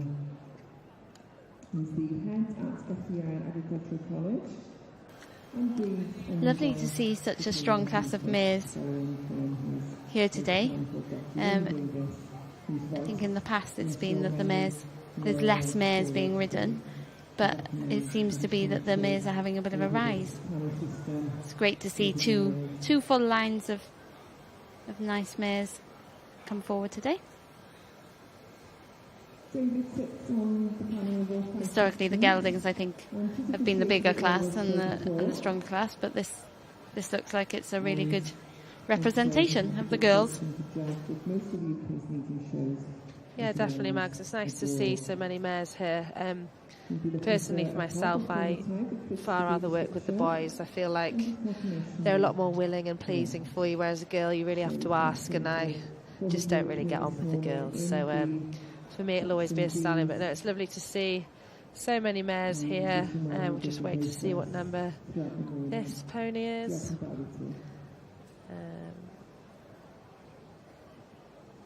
Number 1544. So for those listening at home, that is Patricia Edwards with Tanithraig Miss Lara.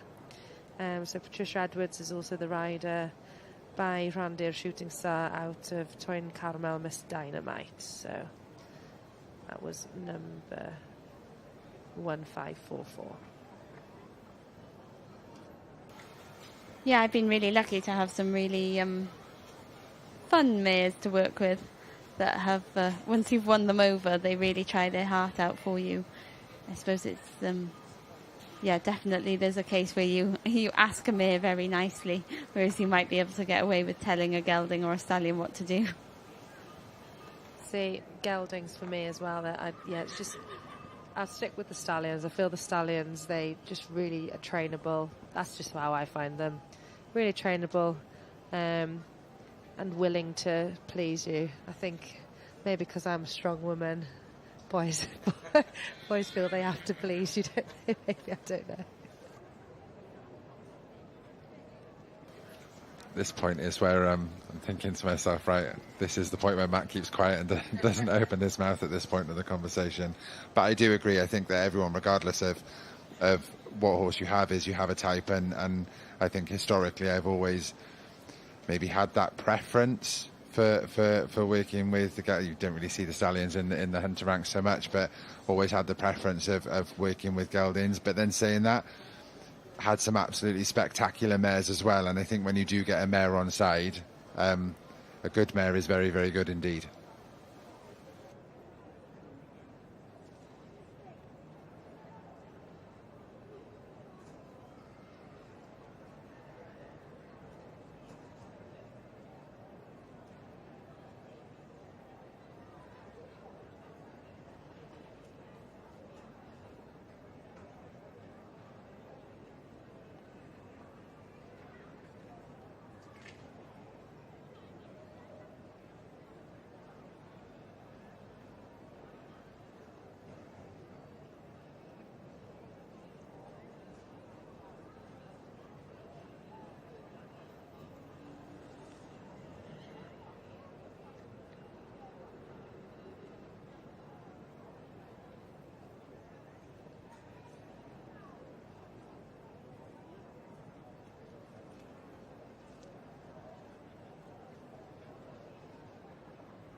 Good morning. If you're joining us here on the Royal Welsh Show coverage, day one. I'll start again. Coverage of Royal Welsh Show day one. You're joining us while we're currently watching the Welsh Cob Section D mares under saddle. This one being put through its paces by Zara Owen. And of, I believe, 25 in the ring. Confirmation being judged by Mr. David Davis. Joining myself, Matt McGiven, along with Maggie Simons and Katie Parry-Evans.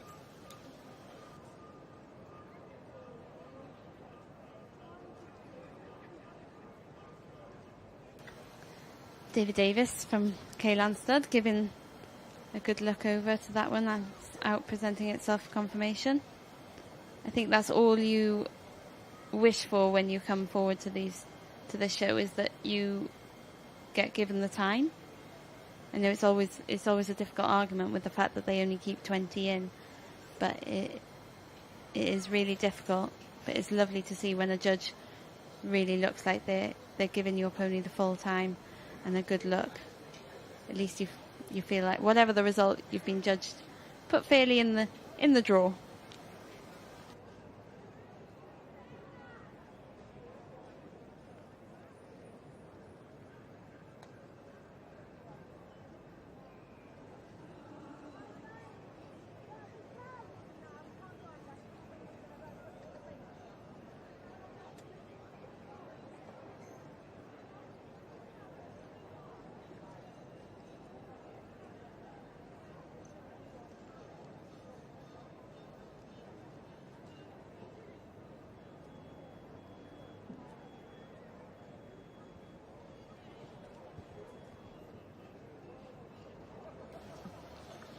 So with regards to the that we've seen the Section Cs and now the Section Ds, I'm thinking back from a hunter or racehorse perspective, like we discussed earlier, that it's a double bridle, a simple pelham, or a snaffle. But is there? I'm seeing with these the cobs that are going around in front of us now that there seems to be a fair bit of variation with regards to what they have in their mouth. And I think that variations on different bits, going back to a time when I was a child, there was a snaffle, a pelham and a Kimblewick.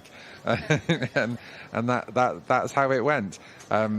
So do you sort of have go-to bits for your horses, or is it a case of that, things do become fashionable? We appreciate that, but I think it's an art. I think ensuring that a horse is bitted correctly is something that sometimes can be overlooked. Yeah, I agree. It's a really important factor, and I think I know I've found over the last couple of years, the variation in bits has given a real chance for you to have a play around with what works and make sure that the horse is really happy in its mouth, because if it's not happy in its mouth, it's just not going to go correctly and happily for you. The Welsh cobs or the Welsh breeds, I find, and the Mountain Moorlands in general, have quite thick tongues. So that's always puts in another tricky factor, so that you have to juggle that with finding the correct bit. Yeah, that's generally what I found anyway, that they are a little bit trickier because they have got chunky tongues. I agree with you, Mags, definitely with the fat tongue situation. But I do feel that for me it's just nice to see a horse going in a double bridle, which means that you can school at home in the snaffle, the single bit, and then obviously put them up into that double for competitions. I, for one, for example, with the Cob Stallion champion here last year, Gylch, he was very easy to break in, but was quite tricky once he was up into canter going right. So we had to use something that had a bit more leverage to get him to sort of respond to small me, which then in turn I managed to put him back into a snaffle, and now he was last year in a double bridle. So I think it's nice to see them in a double, but you obviously have to bit accordingly to your horse. But just shoving a horse in a wilkie to get it in a outline isn't probably the wisest of ideas. But if it's necessary, say for a small kid that needs that extra little bit of pole pressure, then I wouldn't be against a Wilkie in that sense, if that makes sense. Yeah. I totally agree. I think it's bitting to type on what you have, and understanding the internal conformation of a horse's mouth as well, like you said, with regards to a fat tongue or a fleshy mouth. It's understanding that what impact the bits you're putting in the horse's mouth does have on them, on their conformation of their mouth, and it's a minefield. But when we start going down the route of teeth and how that can impact as well. But yeah, it does seem as though that there is a fashion or more availability of different types of bits in more recent years. And yeah, as you said, Kate, with your horse, I think that the prior preparation, should we say, and I think that training, doing your work at home, really does pay dividends.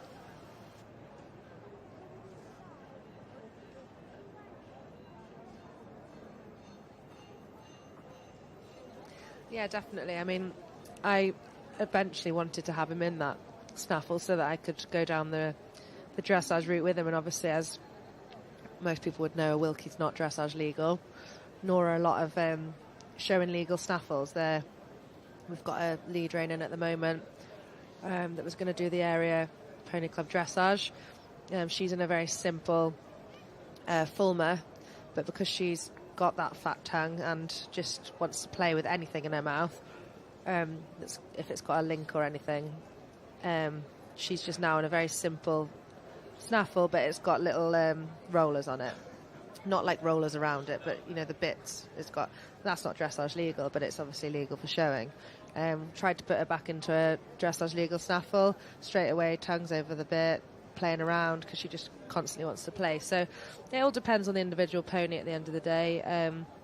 You just want someone to take the bridle, go in that nice outline of carrying you, and keeping a nice still mouth, but with a bit of movement, bit of foaming, but happy, isn't it?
So we're just watching Mickey Lee Bachelor with Starlet Princess Bride doing her trotting up for confirmation here.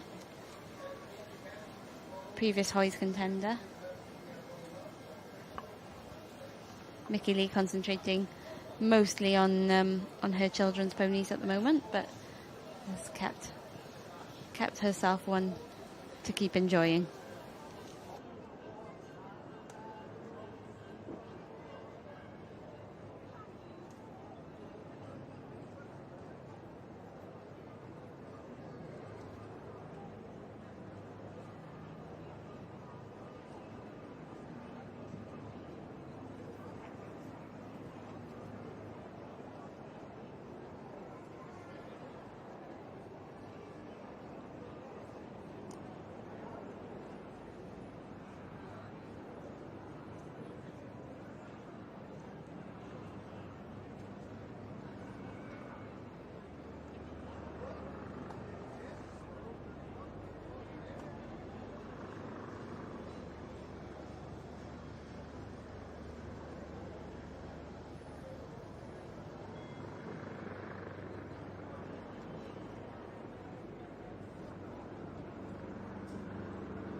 Zara just settling the one she's gotten on, giving it a nice pat. It's lovely to see.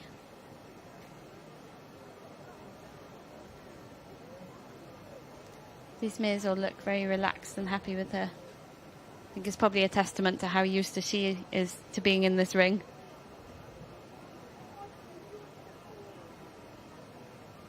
She's given them all a very sympathetic but supportive ride.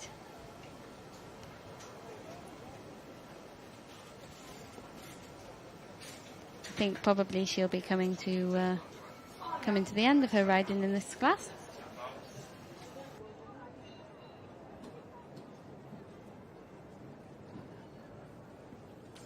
Here we are back at the north end of the main ring here at the Royal Welsh. This is the ridden heavyweight show hunter class. Good turnout this year. 7 forward. In previous years, you know, it has been a class that perhaps has been in decline, so it's good to see strong numbers here this year.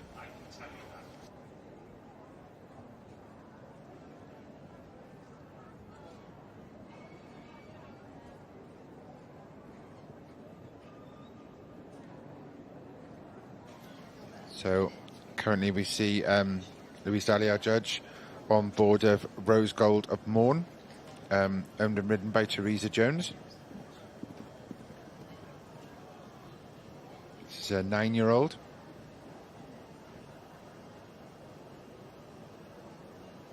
Louise being consistent all morning and giving these horses a really good spin.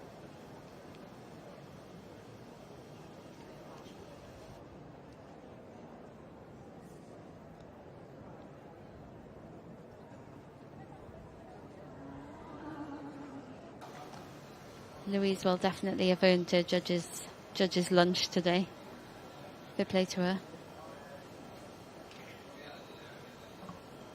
See in the background, Bilf Bank is filling up. I've had a message from a friend, Jess Kitchen, to say it should be called Bilf Bank. We did ask earlier what it should be called instead of Henman Hill, so Bilf Bank maybe. I don't know if it's got a ring to it or not, but starting to fill up. The sunshine is here. We've got a bit of cloud coverage, but the sun is out and it's starting to look quite busy in Llanelwedd.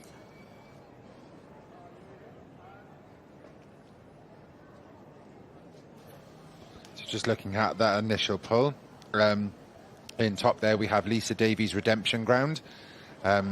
Cheerio, as he's known at home. He's a horse that has been on the circuit for a number of years. He's been a really, really good servant to quite a few different people. Very recognisable, goes beautifully. Obviously, big chestnut horse, big white face.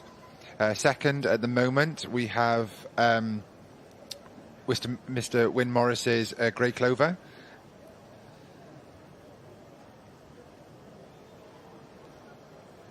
And in third, I believe, is 1640, Leyland's Ben Vorlick, Janet Matthews, and Zara Bynan on board.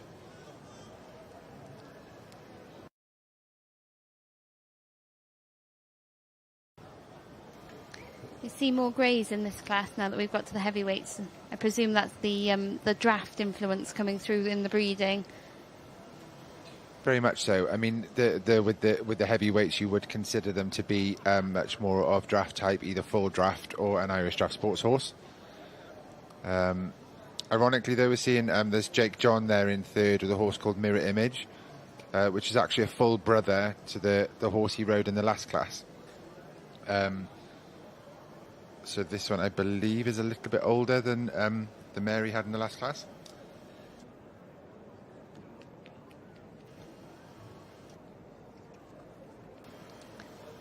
We went to Royal Dublin Show a couple of years ago, and it was lovely to see all the draft horses, the draft mares and foals in a class together.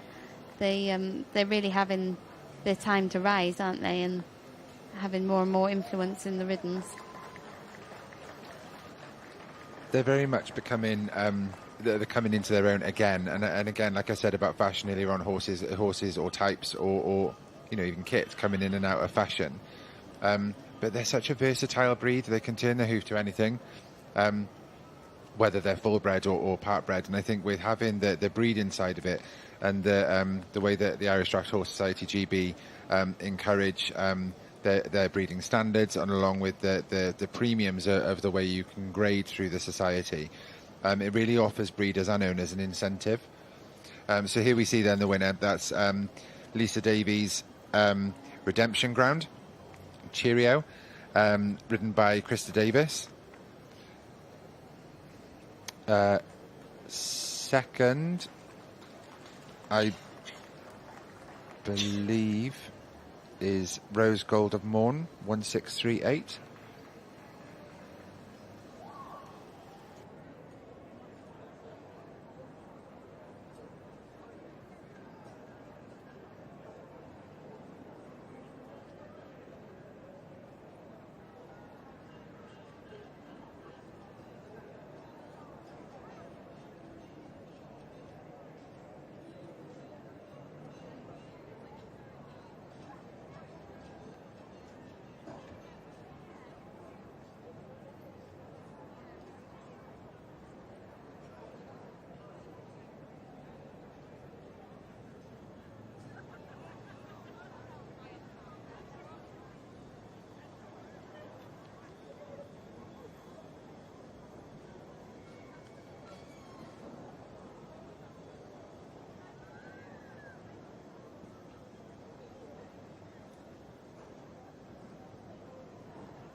once we can see some of those numbers, we will go further down the lineup. I believe from what I can see there in fourth is number 1641, Byron Moorcroft.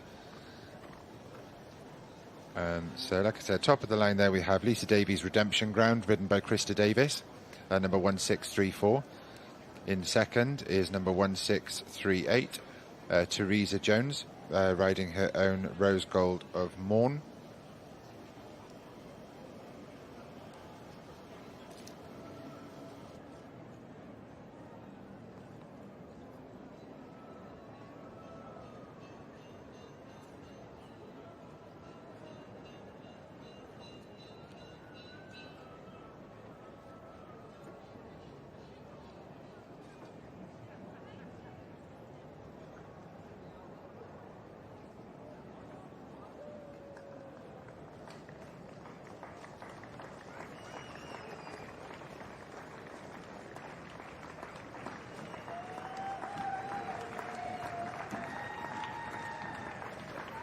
And there we have our winner of the heavyweights there.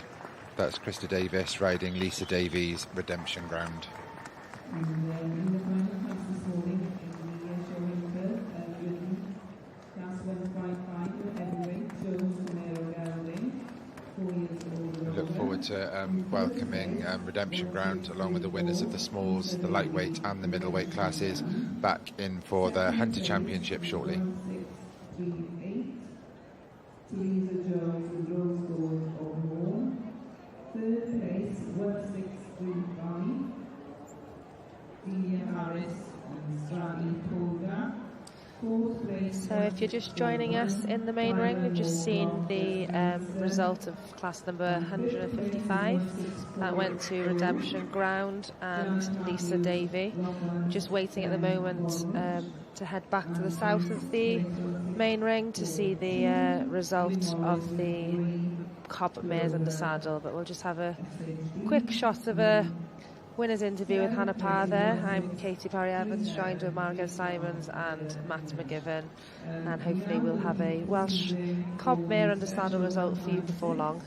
Which is the Champion Picton Castle Perpetual Cup and RWAS Championship Rosette for the Champion Britain Hunters exhibit. So we are getting the winners from the classes in front of us now. From the class 151, 153, 154 and 155. And this is for the championship for the Blackburn Hunters. And now yn y Prif Gylch wrth gwrs gogleddol, pencampwriaeth y ceffylau hela i'w marchogaeth.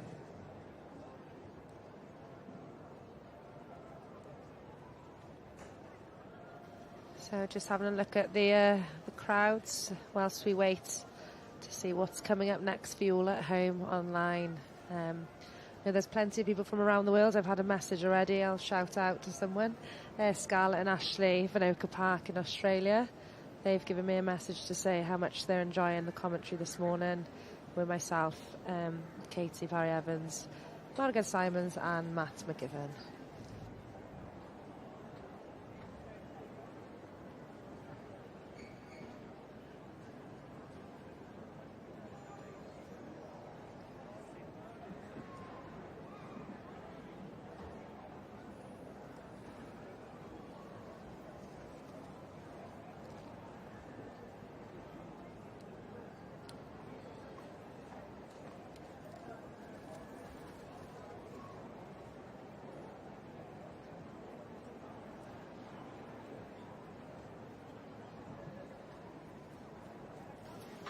So here we are in the north end of the main ring. This is the Hunter Championship of the 2025 Royal Welsh Show. So this is where first and second prize winners from the small hunter class, the lightweight, the middleweight and the heavyweight hunter class go head to head for our judges to crown the 2025 Hunter Champion of the Royal Welsh Show. We're just seeing there that the lightweight hunter with Jess Pritchard has decided to come in championship attire. So that's why she is now wearing a navy jacket.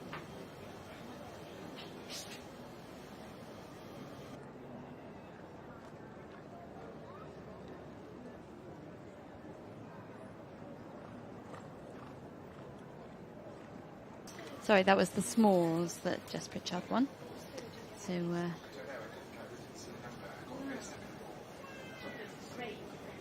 it's very much during the daytime a preference choice, whether you decide to wear evening attire or championship attire, or whether you decide to stay in your tweeds. Absolutely. I think it's, to be fair to Jess, I think it's manly. It's a Royal Welsh show. In comparison, when you look at Hunter Championships in places like Royal Windsor, it would be evening attire then when you go forwards to a Hunter Championship. Same as, of course, at championships at Royal International and the class then for Horse of the Year show. Yeah, I think there's something very, very British about getting yourselves all dressed up for a championship, and I think it's something that's not regularly done enough, because I do think it's nice etiquette and a tradition within showing, and I think we need to value our tradition and keep that tradition going for years to come and not follow the trends. I agree, but it also gives you a buzz when you get to dress up in top and tails as well. That's very much one of my favourite parts of going into an evening championship. There we have, that was second place in the small hunters. It's Chloe Owen and Tar Dauntless.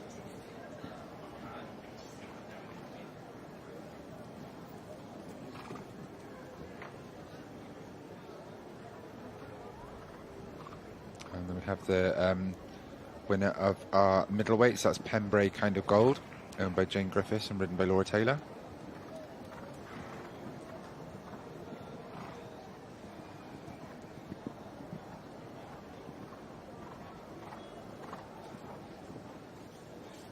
There's the Jess Pritchard there, the winner of the small hunter class.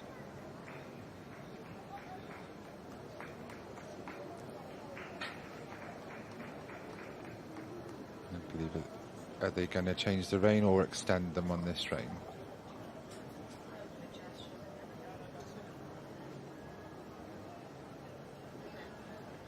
It's extending them this way. Winner of our heavyweight class, Redemption Ground. So Matt, what do you think's going to be the judge's choice here? Oh, that's a tough one. From where we're sitting, obviously we're looking at a screen as well, same as everyone at home. For me, it would be between the lightweight and the heavyweight. It's a tough call. The small is very smart as well. That heavyweight does really gallop well. Did you know that he actually broke his leg 6 years ago? But after some box rest, he's come back better than ever. Excellent news. He's a horse with brilliant history.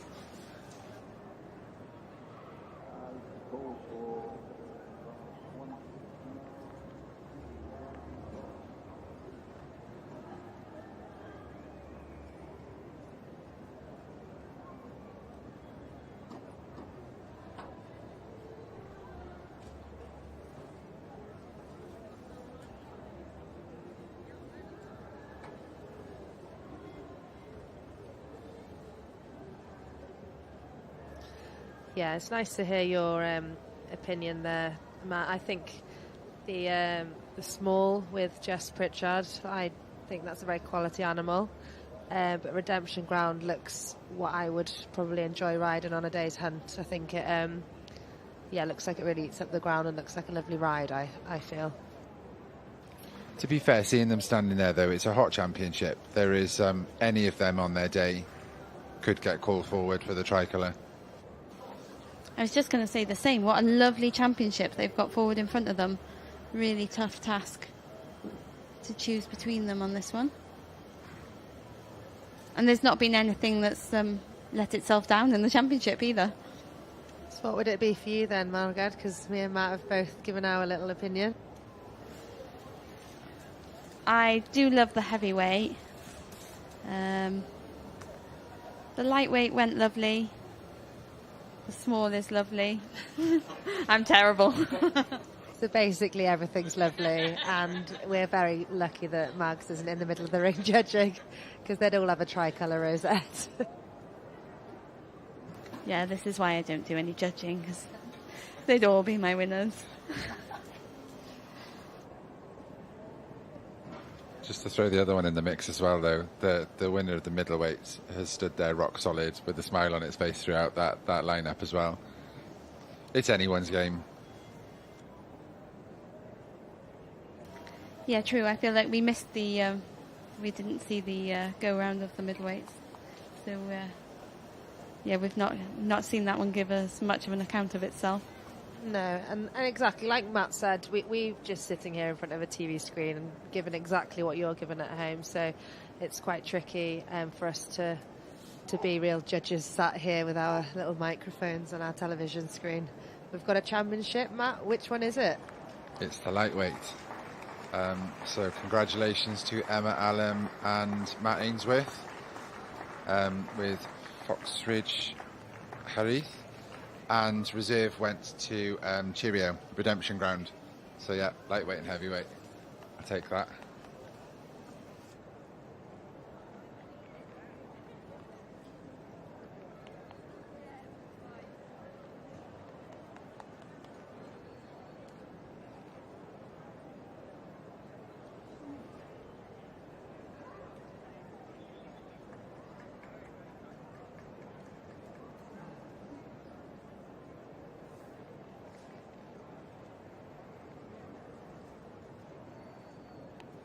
So there's our 2025 Ridden Hunter champion of the Royal Welsh Show, Foxridge Harith, ridden by Matthew Ainsworth, owned by Emma Allen of Pembrokeshire, bred by Foxridge Stud in South Pems, by Dallas Phillips, sired by Hilton's Gold Card.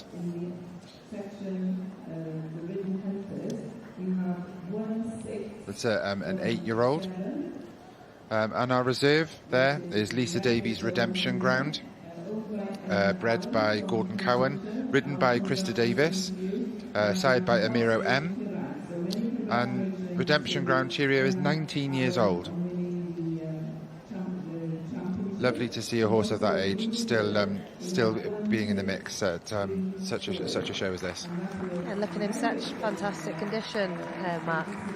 Looks absolutely fabulous. A huge congratulations now to Foxridge Harith and Matthew Ainsworth, winning the championship of the Ridden Hunters at the Royal Welsh Show 2025. We're hoping now to head back over to the south side of the arena for the result of the mares, Welsh Cobs and Saddle.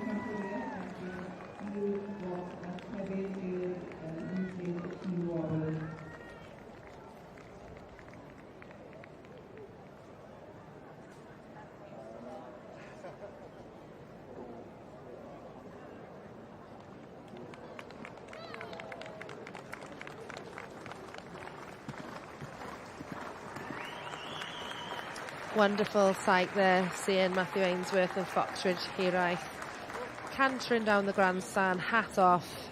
Lovely bit of tradition there as well, so congratulations once again. I'm sure he'll head off to see Hannah Parr for a post-win interview.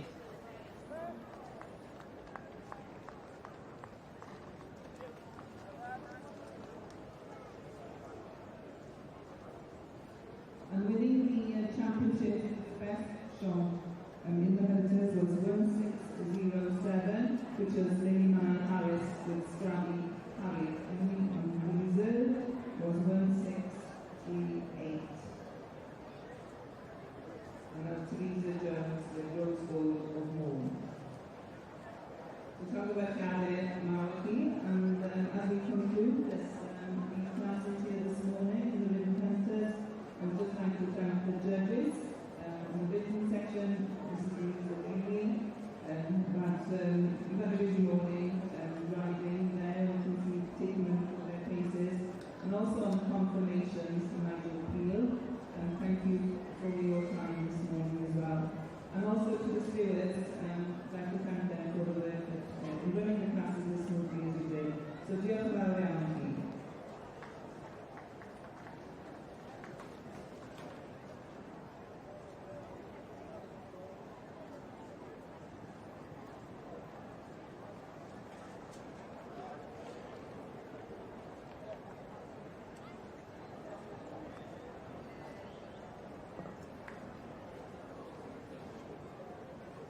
It's a perfect day for weather-wise today for visitors at the show. It's sun is out, but there's a little bit of cloud cover. The rain is holding off so far.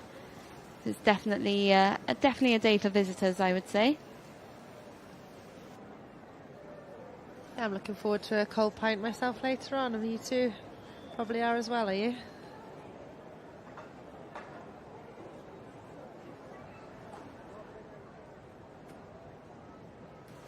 I'll be hot-footing it back home to get my ponies ready.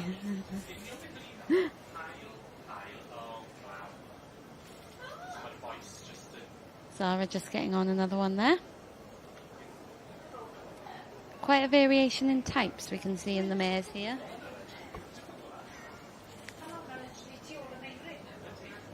When we were talking earlier about in-hand versus ridden types, I think you're more likely to see a variation in the mares in type as well.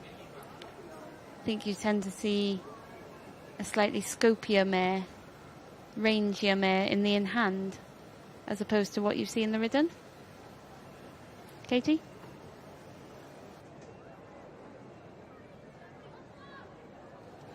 Yeah, I think that's fair to say, Mags. I think it's quite hard with the mare, especially a lot of people bring back mares back into work after foaling and stuff, which requires an awful lot more work to get them back into shape. I know me and you haven't had children yet, but it's obviously quite difficult to get your body back after it. So sometimes you can certainly tell the mares that have bred. But yeah, you tend to see a bit of a smaller type in the riddens, perhaps, than what you'd see in the in-hand.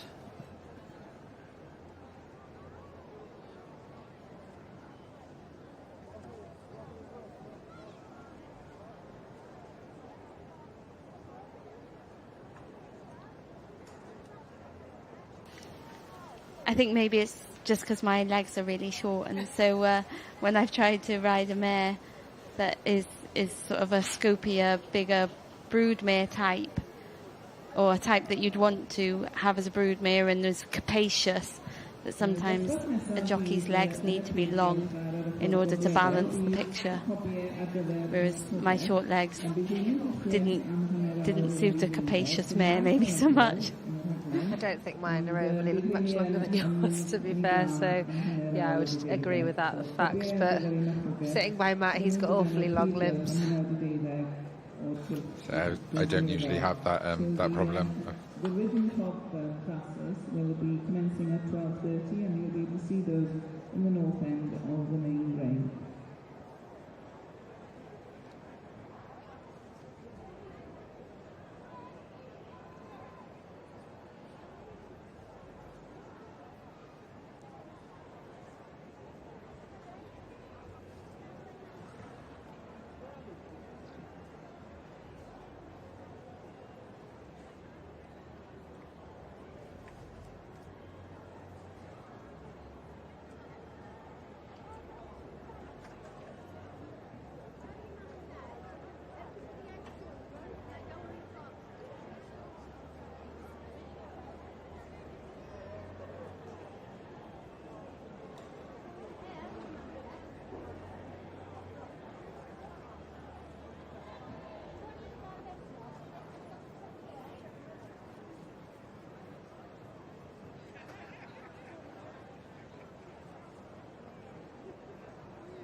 Last one up to be judged here in the Welsh Cobs under saddle.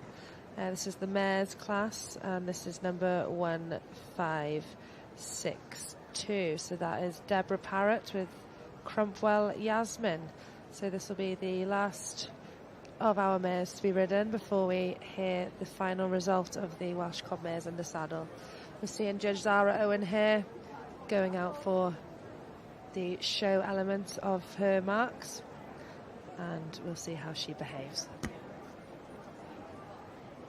She's a chestnut mare bred by Owens of the Crumpwell stud, by Coednewydd Eldorado out of Yorkin Cherry.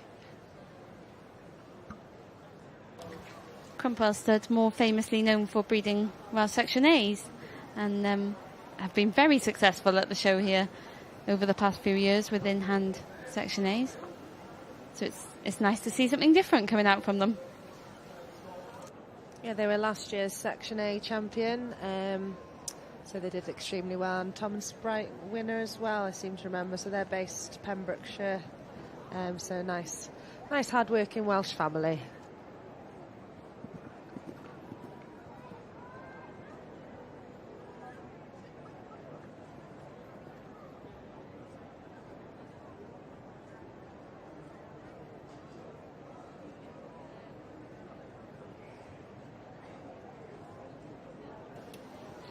Having a morning of various different types of weather here at Llanelwedd today.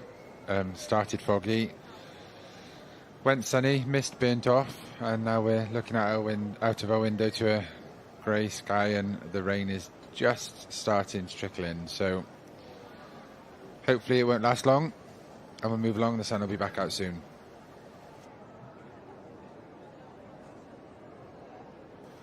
This is Sarah Owen, just looking at the last horse that she's ridden, passing her marks over to the steward. So this is concluding the Welsh Cob mare under saddle, class 145, before we move on to the ridden stallion class.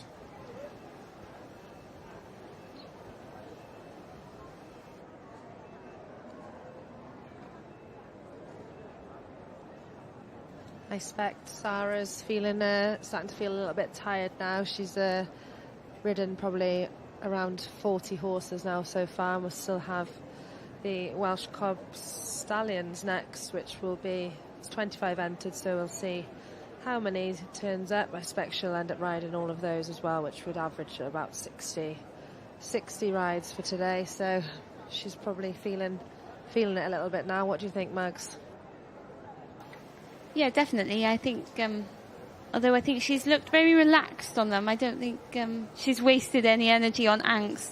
But she'll deserve that 3-course meal afterwards. I was just thinking the same thing. She hasn't looked laboured at any point, has she? She's ridden every horse the same, and I feel as though she's given every horse a chance. It's nice to see, like you said, after riding so many horses, that still got a spring in her step.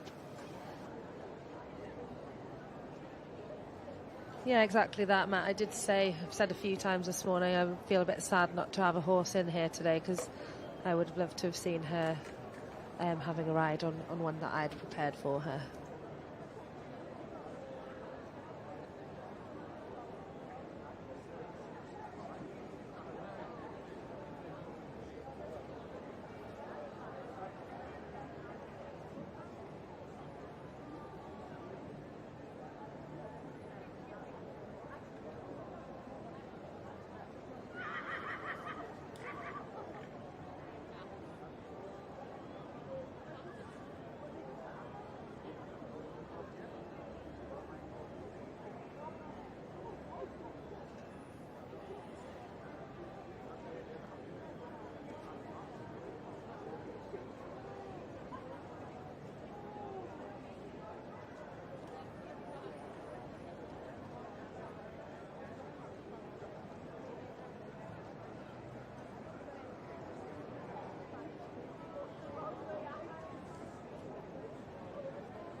If you are just joining us in the main ring at the Royal Welsh Show.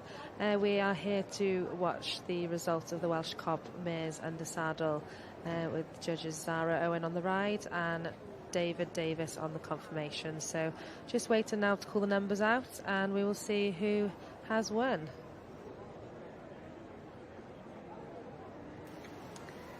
So this side of the ring is obviously working a little bit different to the Hunter side of the ring where there were no marks, so this is maybe a bit of a surprise to the judges as to which one comes as the average of good marks, really.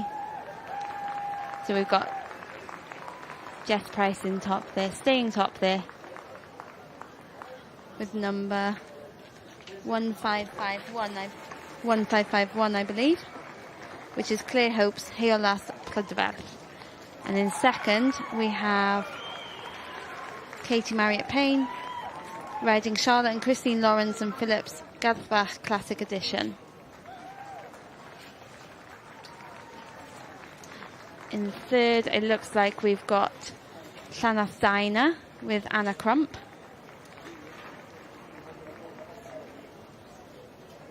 We're just waiting to see some more numbers.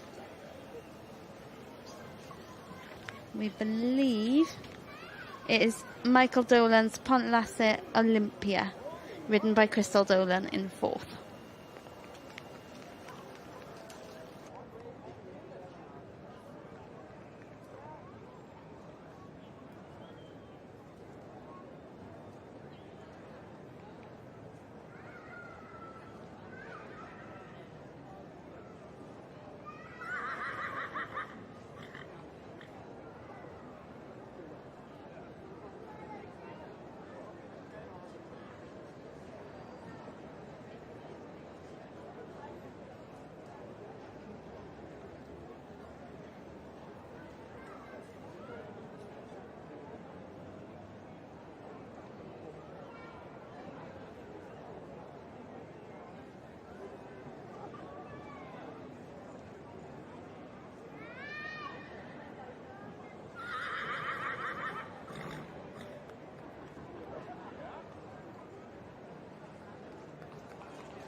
So huge congratulations there to Jessica Price. She did in fact win this class last year on black mare.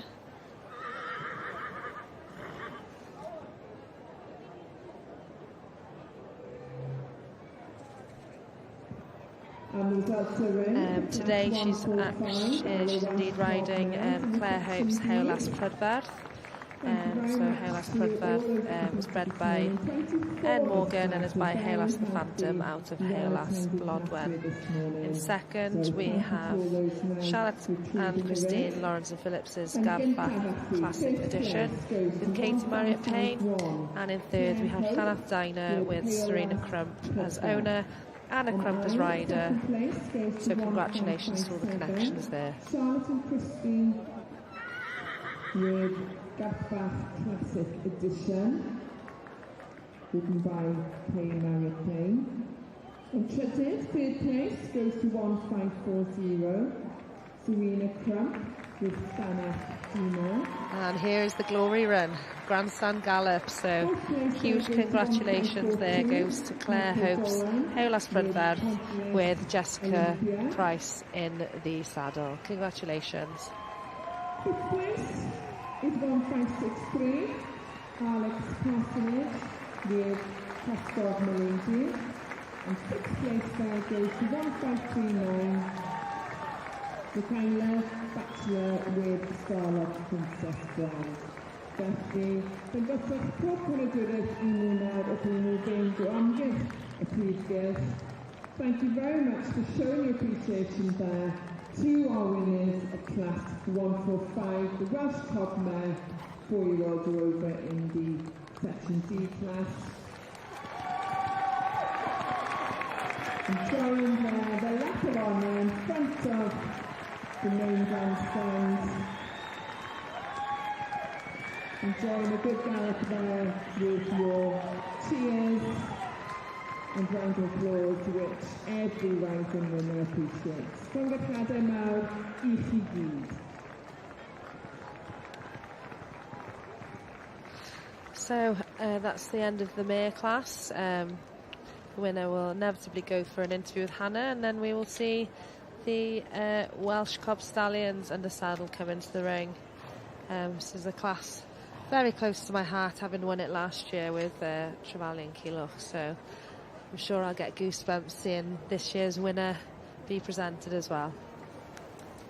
There's some real seasoned contenders entered as well, so it'll be lovely. I think it's quite a promising looking class. Yeah, definitely. We've got last year's second place, Llwyn Howell, Balls of Fire. We've also got Terrain on Llaw, that was last year's Hoys winner and Best of Breed at Olympia.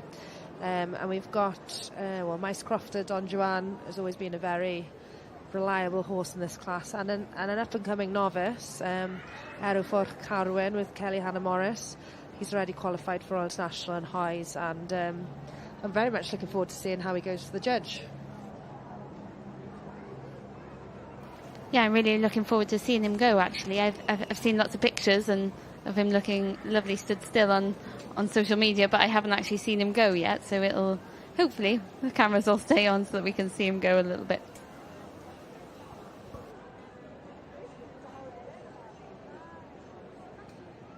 We continue now in the main ring with class 147. Symudwn ymlaen nawr I dosbarth 147, sef it's the Welsh Cob Stallion, Section D's 4-year-olds or over ridden. So we welcome in the third of our Section D classes here this morning in the main ring. Ac hoffwn diolch i Miss Sarah Owens of Glenbogan Farm Powys and Mr David Davis of Old Van Caelan with Hwnnw for their continued judging here of Section D's this morning. We are, as ever, grateful to our sponsors, hoffwn diolch I noddwyr am y dosbarth nesaf yma. We have Gun Johansson joining us this morning in the Royal Box of the grandstand. So a very warm welcome to you, sponsors of this next class. And it's with pride that Burhut Stud and Riding School of Sweden are sponsoring here at the Royal Welsh Show again this year. Burhut's Riding School use Welsh Cobs for the juniors as well as their senior students. And so, of course, they feel they very much... So if you've just joined us here at the Royal Welsh Show, we are just watching the Welsh Cob Stallions walk into the ring for the under saddle class. I'm joined here myself, Katie Barry-Evans. I'm joined with Margaret Simons and Matt McGivern. So we'll watch them walk in, and hopefully the camera will stay on to watch the go round and the first pull in for you all at home.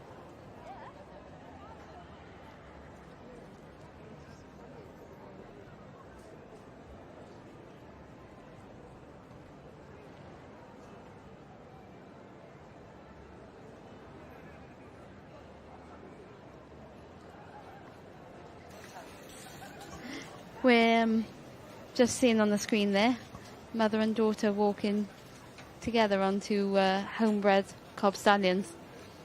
That's Nikki Aldershaw Glenn and Harriet Glenn walking in, one behind the other. Indeed, with two full brothers, I think, as well, are they? Which is really nice. I'll just have a look now for you.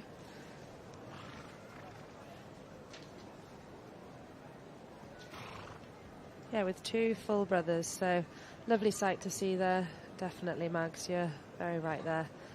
It's hard to tell the difference between the two of them now.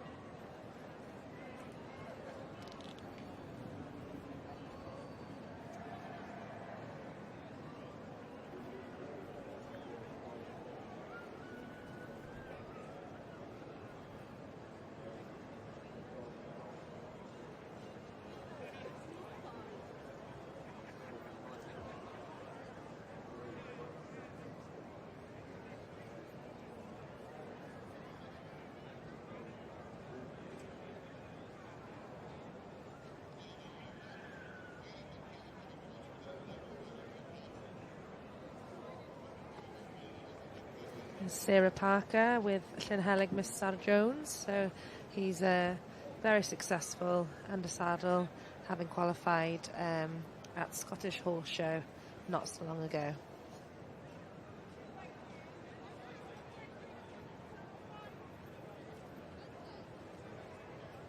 We've just seen in the camera just now Terrain on Llew, the current Hoyes winner.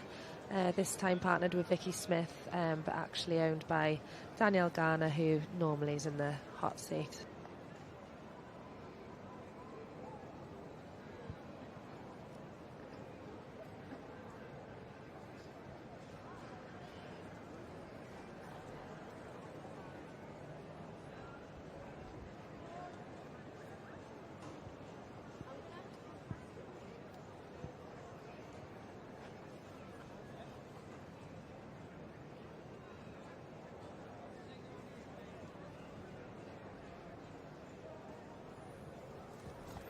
So we've just started trotting on in the Welsh Cob under saddle, class number 147 at 2025 Royal Welsh Show.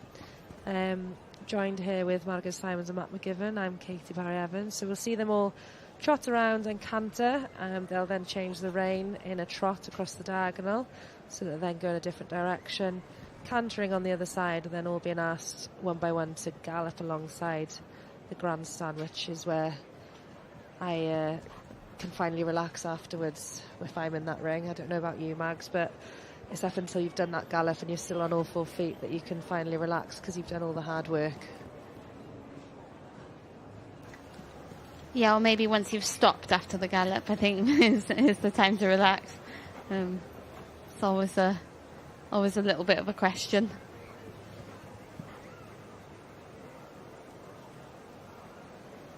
These Cob Stallions, in fairness to them, are all looking very happy in the ring, giving very good accounts of themselves.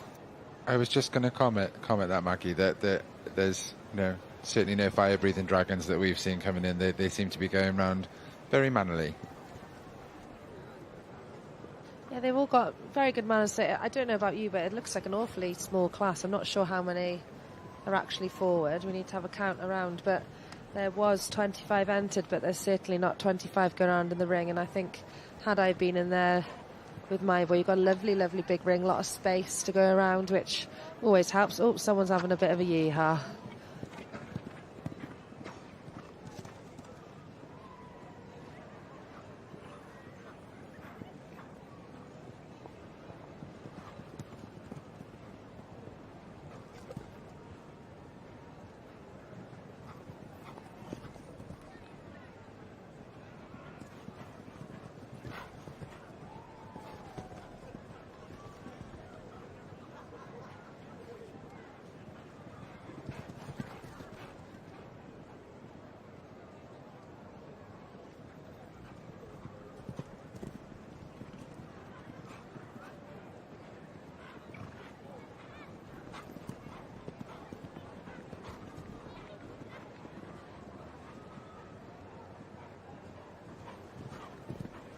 So we're just seeing judges Zara Owen and David Davis there watching. And the horses still cantering around the main ring now. We're probably just about to change the rein.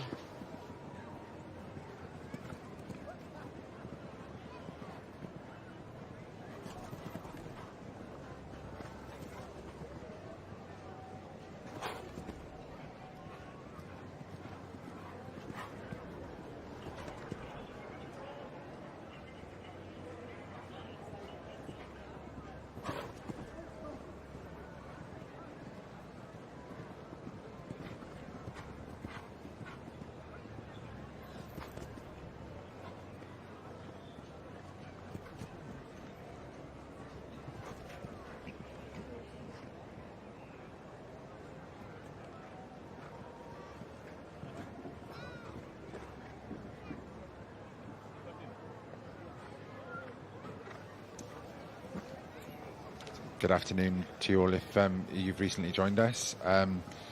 Joining myself, Matt McGivern, and Maggie Simons and Katie Parry-Evans as the go-round of this class, number 147, the Welsh Cob Stallions under saddle. is underway. They're just carrying out the change of rein. Continuing canter, we'll have the famous grandstand gallop, and then call them in for our judges, Mr. David Davis and Miss Sarah Owen, to put the horses through their paces. In picture now, or she's just gone, was Harriet Glenn, who I'm sure will be very familiar with the gallop phase, as she's actually working as a work rider at Racing Yard and is soon to be carrying out her jockey licence. So we'll watch her gallop and see how she goes there.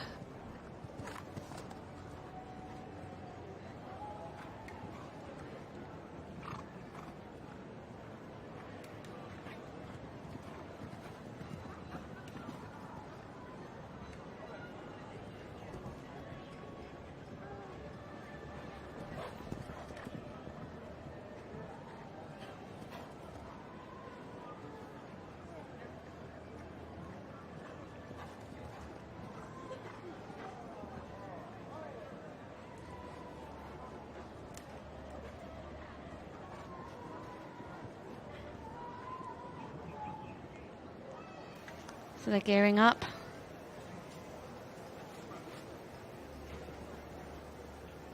It's lovely in this class. They've all got a bit of room, so they can have their moment, take their time, keep it all a bit safer. First to go, Olivia Hurst with Gems the Rat Pack.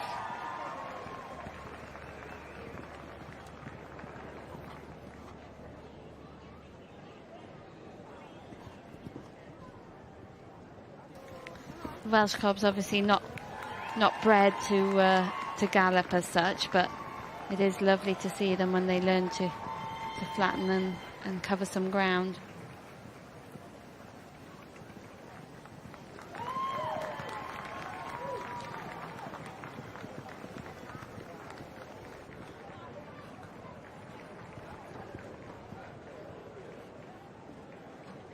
It's nice Crofter Don Juan, who's stood here second before and third last year, so I'm sure he'll give another lovely ride for Zara and the ride judge. Natasha is jockey grinning from ear to ear there, knowing that he will give a good account of himself across that grandstand and really flatten and go. So what's going to be in top? What do we think?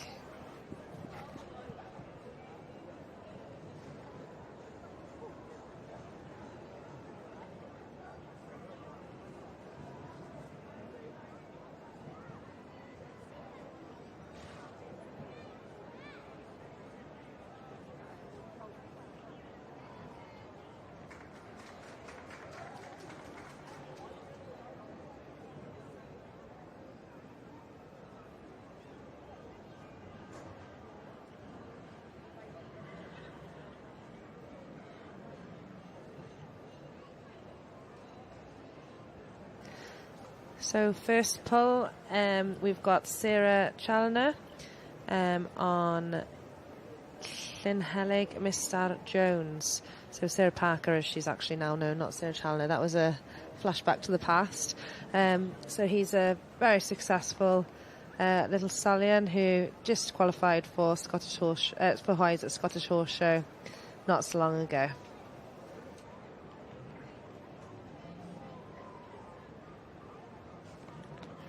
And in second, we currently have Terrain on Llew, owned by Daniel Garner, but ridden today by Vicky Smith. So he was a winner at Horse of the Ayrshire last year and Best of Breed at Olympia. And in third, we have Kelly Hannah Morris with Ashley Pierce's Aeroforch Carwyn. So we'll see how they go for the ride judge now. I know just how nervous some of these people must be feeling. I remember being pulled top here last year and thinking, God, I hope I stay top. And we did, so that was good. So good luck to all the jockeys now with their horses. And Prif Gylch dosbarth y cobiau ar gyfer ein acrobat. And we now see the ridden tops class commencing here in the top end of the main rein. And I would like to welcome our two judges here this morning. It's on the confirmation side, we have Mr. Robin Sharp. And on the ridden, we have Miss Rachel Thomas of Pennsylvania Farm, Bridgend. So croeso mawr i chi mewn i'r Prif Gylch yma, and we welcome you into the main ring here this afternoon.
And in confirmation there was Katie Common with Coed Newydd Quantum Leap. Travelled all the way down from Scotland. She was in Stoneleigh Horse Show yesterday morning in the ring at 7:30 with me. So she's now come on today as well. So just see now Zara getting legged up onto the current highs winner, Terrain on Llaw, for him to do his individual show for Zara.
If there's anyone joining us now this afternoon, we're currently tuning into class 147. That's the Welsh Cob Stallions under saddle.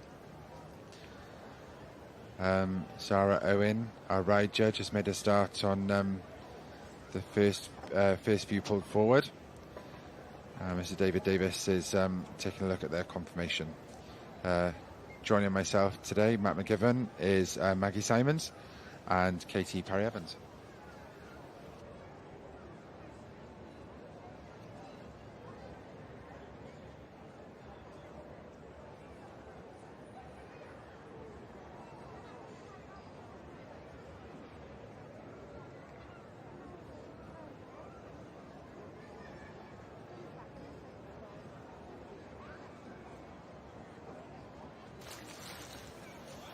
this Ffordd Carwyn.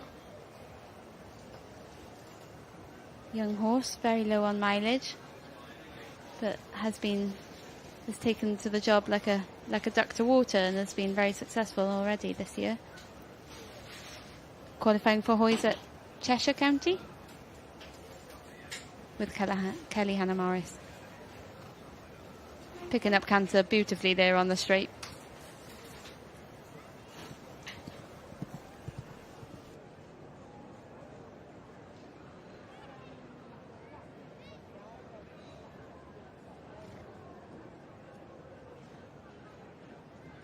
Yeah, fair play to him. He's definitely put on a lovely performance so far. He's been shown in hand over the years as well, so quite a low mileage horse, like Maggie just said. And I'm sure Kelly and Ashley, his owner, Ashley Pears, will be very happy with the performance that we've been able to see on the screens anyway.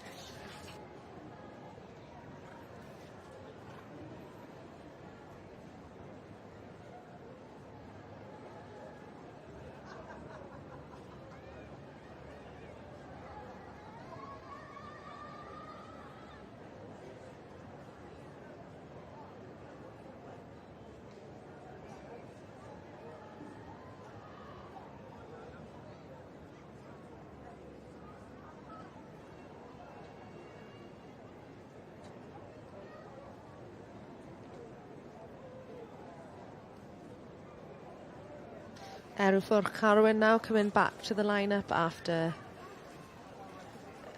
ride judge Zara Owen has ridden him, and she'll be straight on to the next. Coming out for confirmation now, or just been? No, just been.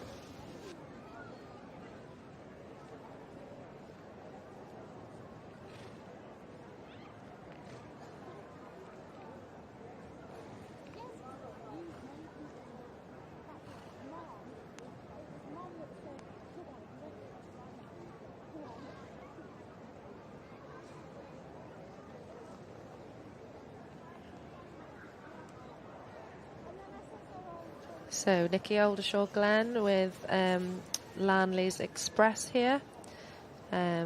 One of the two full brother homebreds that she's got in the ring, with her daughter Harriet riding Lanley's Dictator, the Bay Stallion. I would just like to thank our sponsor of the competition, Mrs. Edward Harris, who I believe are watching the class as we speak, and they're in the box there.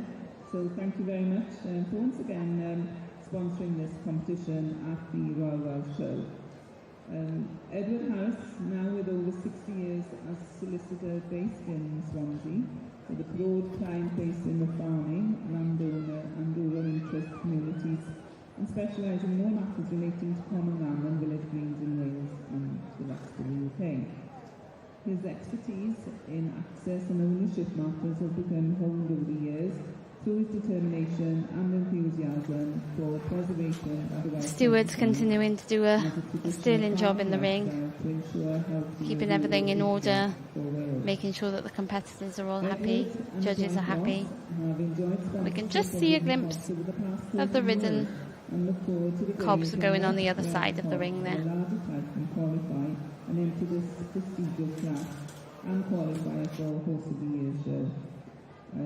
Edward and Ross would like to express their thanks for the support of the Royal Welsh Agriculture Show sponsorship staff, who always make sure they and their guests from home and abroad are made to feel welcome. Felly, croeso i'r Eisteddle, Mr and Mrs Harris, a diolch yn fawr iawn i chi am nodi'r gystadleuaeth yma. And just to give you a little bit of background. So finishing the ride there was Gems the Rat Pack, with owned by Helen Meredith, ridden by Olivia Hurst. And next for the ride is number 1587. That's Natasha Ham's Mice Crofter Don Juan, who has been second and third here in previous years. Went to boarding school and didn't get into horses until later. But he began judging in his late 20s. And it tells me here on the CV that he's almost 80 years old, and he'll be 18 August, so our congratulations and well wishes to you for August. But he is very active, as you will see, and he enjoys the judging and enjoys the travelling and also showing and seeing some of the wonderful animals that come in front of him. He has judged at the Royal Cornwall, the Royal Windsor and in Dublin, and has done the Hunters 3 times at the Royal International. And he has judged here also on the Hunters at the Royal Welsh Show. So thank you and welcome here to Bilth Wells, and I hope that you have an enjoyable time. Mice Crofters, Don, Joanne doing a lovely individual show so far. What do you think, Matt? And then the rhythm section, there'll be... To be fair, it goes back to the comment I made earlier on with regards to the mare class. There's so many different types. But again, as I said at the beginning of this class, they're very mannerly. You know, I do think it makes a difference having a very effective ride judge as well, but equally, how many horses deep is Zara now? 50 or so? It's an impressive class to watch. It's a nice sight to behold. She first competed after Royal Welsh at the age of 5, but it took 35 years for her to win, she says. I've had every colour rosette except red. When I was 40, I won the ROR Championship. So sometimes these things come to those who wait, and the pleasure of winning after so many years of supporting the show must have been very special to you at that time. So diolch yn fawr iawn I chi yn dod yma y pnawn yma, and I hope that you have a good afternoon of judging the Cobs.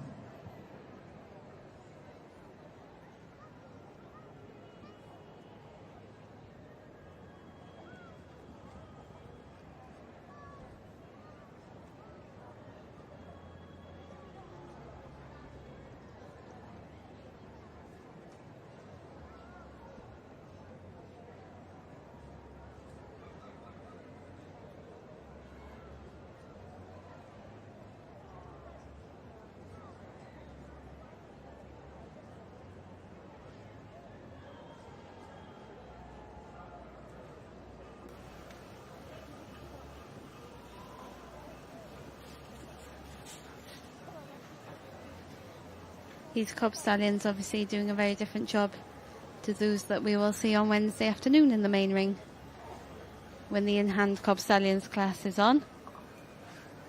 They will give a very different performance. But it's great to see the versatility of the breed, managing to do both. Yeah, it's always fascinating to know they can do the 2 jobs. The horse I produced, Gylch, was champion last year, has been as a youngster in hand here, so he has been 3 times under saddle with me, 3rd time lucky, so hopefully the same will be for Kate. But he'd been twice in hand here, so the first year he came, he most certainly remembered that the horse walk was a place for him to get awfully excited walking down, and the 2 years after just realised what the job was all about and stood like a rock, stood very well. So it's just amazing how trainable these stallions really are. He's just been covering for the last 3 months and back in work for 3 weeks and at a highs qualifier yesterday. So just goes to show the versatility of these Welsh breeds, that they're able to do multiple jobs and actually be clever enough to behave whilst doing them and perform. And how much that they must enjoy their jobs as well. You know, it goes back to the work we mentioned earlier on that goes into these horses, whether it's their first or second career. You know, I'd liken that to the comment we made about the retrained racehorses. Certainly from a youngster coming out in hand and then coming back to the same place of having a totally different experience. They do remember, and I think it's, you know, I can think of many horses I've had that there are certain venues that might be jinxed for them, or they might have been better at, but absolutely I think that it speaks volumes about them as a type, that again that whole class is standing there so beautifully well. Yeah, really impressive. So between them, they will decide on the top 6 within this class of 11.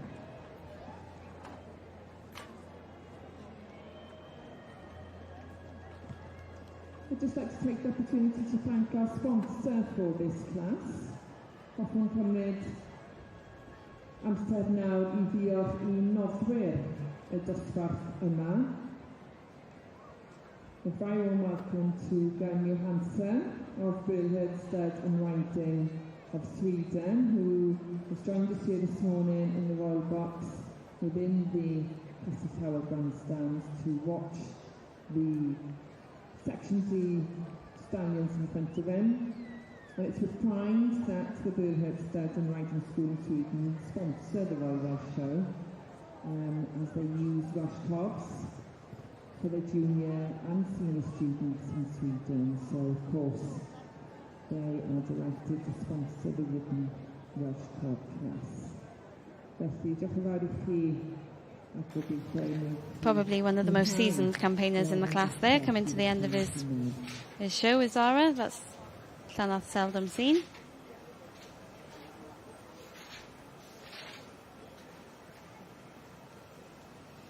So I think, judging by David Davis over there by the picnic table, have they finished stripping now? Or are we just getting coats on because it's raining again, perhaps?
So here we have Lanley's Dictator, a bay stallion, born in 2007 and bred by Nicky Aldershaw Glenn, who has 2 full brothers that are homebred in the ring and is riding alongside her daughter Harriet Glenn, and Harriet is the rider of this one.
Good afternoon. If you're joining us on the first afternoon of the Royal Welsh Show, you've tuned into class 147. This is the Welsh Cob Stallion under saddle.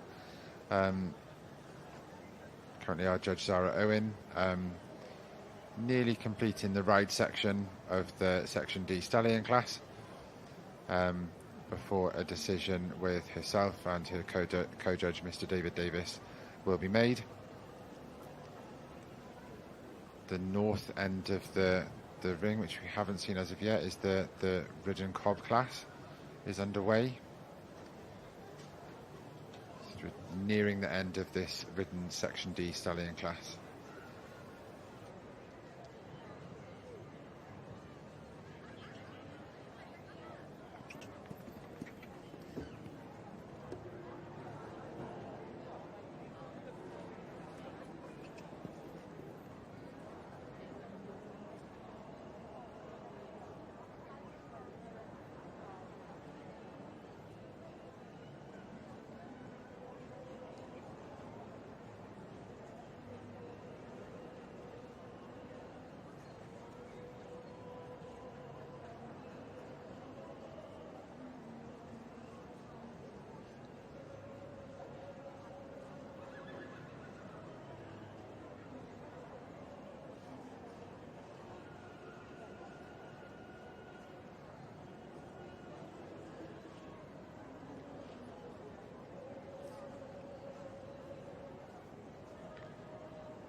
So here we have Lanley's Express Chestnut Stallion, born in 2009 and bred and ridden today by Nicky Oldershaw Glenn, one of the two full brothers that she's bred in this ring today, the other being Dictator.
This last one out of line now being ridden by Zara is Sangreek Sir Tom, owned by Angela Thomas and ridden by Anna Chaplin.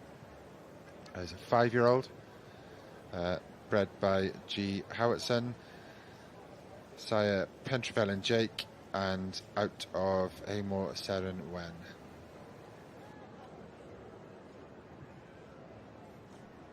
Quite unfortunate, really, to see 25 entered for this class and only 11 forward, over half of the number that was originally entered. It's quite strange to see that we've got more entries turning up in the Hunters than in the Welsh Cobs and the Saddle at the Royal Welsh, which poses a bit of an enigma for me, because for me this is a class that obviously should be hotly contended in the in the UK.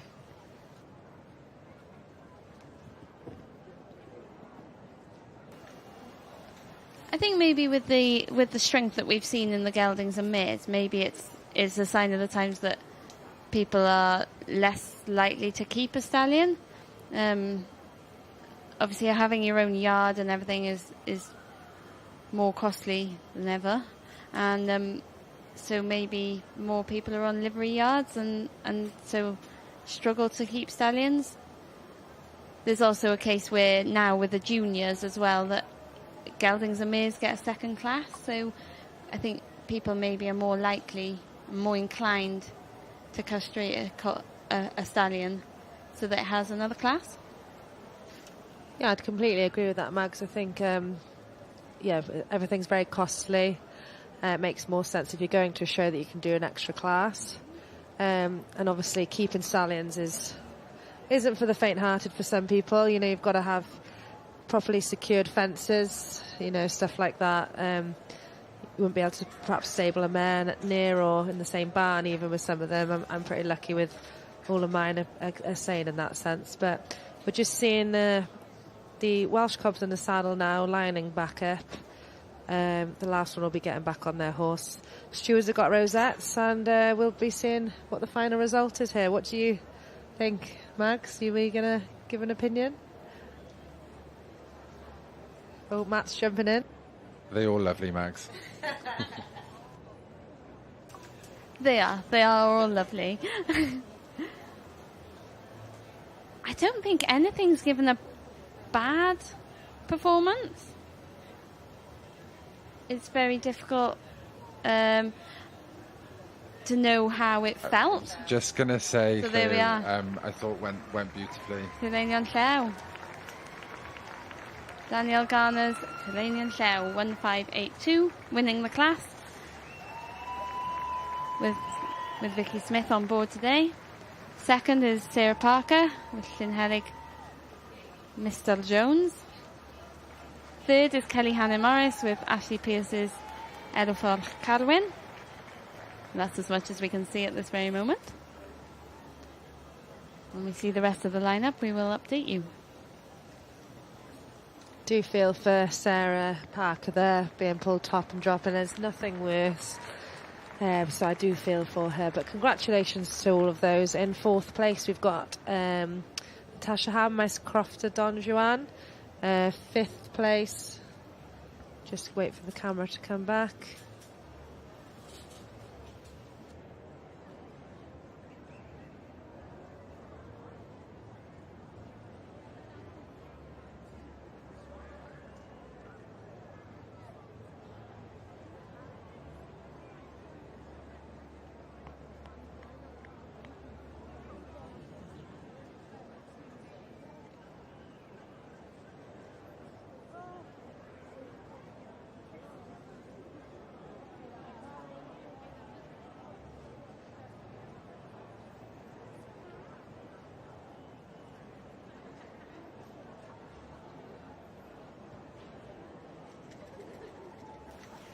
All smiles there for a photo with the sponsors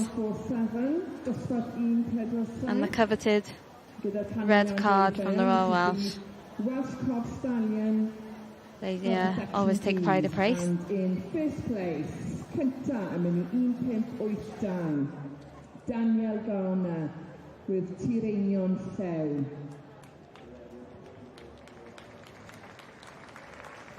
Second place yr ail safle yn mynd i 1.59.4. Sarah Redman with Llyn Helig Mr Jones, written by Sarah Parker. Third place yn trydydd yn mynd i 1.579. Ashley Dawson with Racehorse Carwen, written by Karen So lap of honour time now for Terrain on Llew and Vicky Smith. It's bringing back lovely memories for me. I feel a bit emotional. It's very nice to see her winning there with Daniel Garner's Terrain on Llew. Second, Sarah Parker with Llynhelig Miss Sam Jones, and third, Racehorse Carwen with Kelly Hannah Morris. Nikki Oldershaw with Larnay's Dictator, written by Harriet Glenn. Becky, what's the window I'm Kelch as they take the lap of honour around the main ring here this morning. Please do show your appreciation and put your hands together for our winning Welsh Cob Section D Stallions.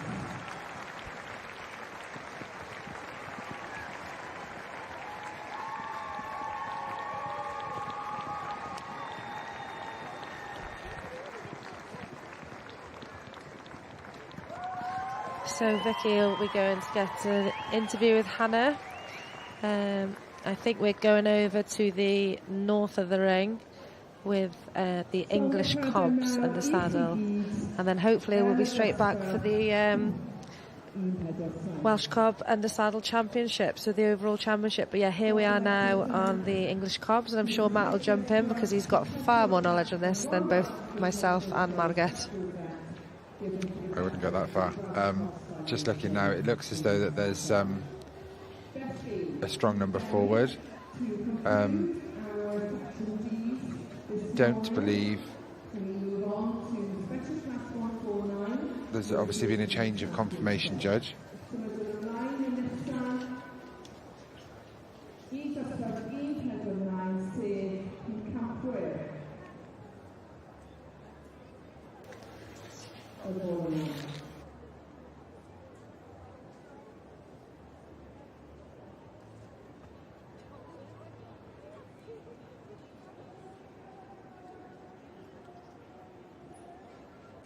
So we now invite the first and second place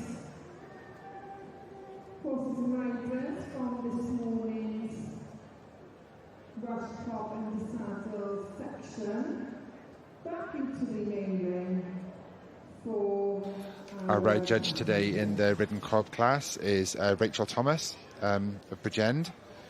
I believe last year's ride judge of the section C's. So switching to the opposite end of the ring this year, to go from pony of cob type to ridden cob the following year.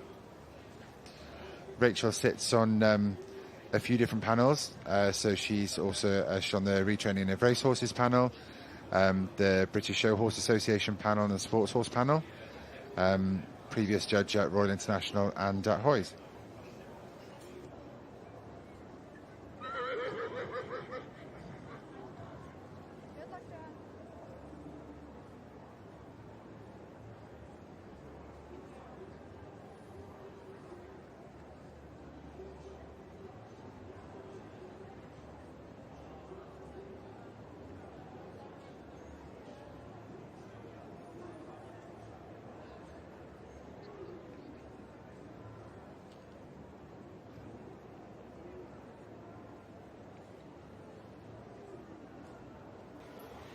I think we're trying to spot from the screen. I believe it might be Jonathan Geek, confirmation judge. He judged the confirmation of the retraining of racehorses earlier on.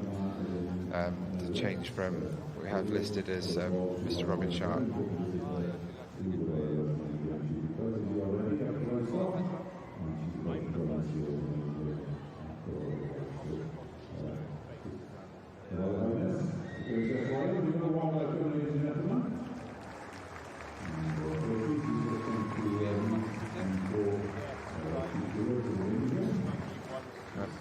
Royal Highness Princess Anne making her way into the main arena.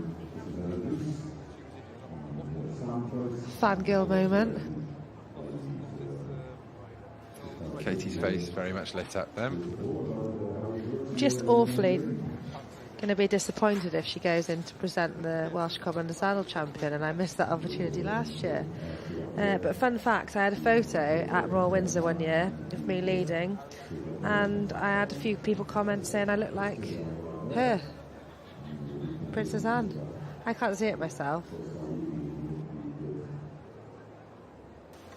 She's actually in the background of one of my pictures from the championship at Horse of the Year show, eating her dinner. Girl's got to eat.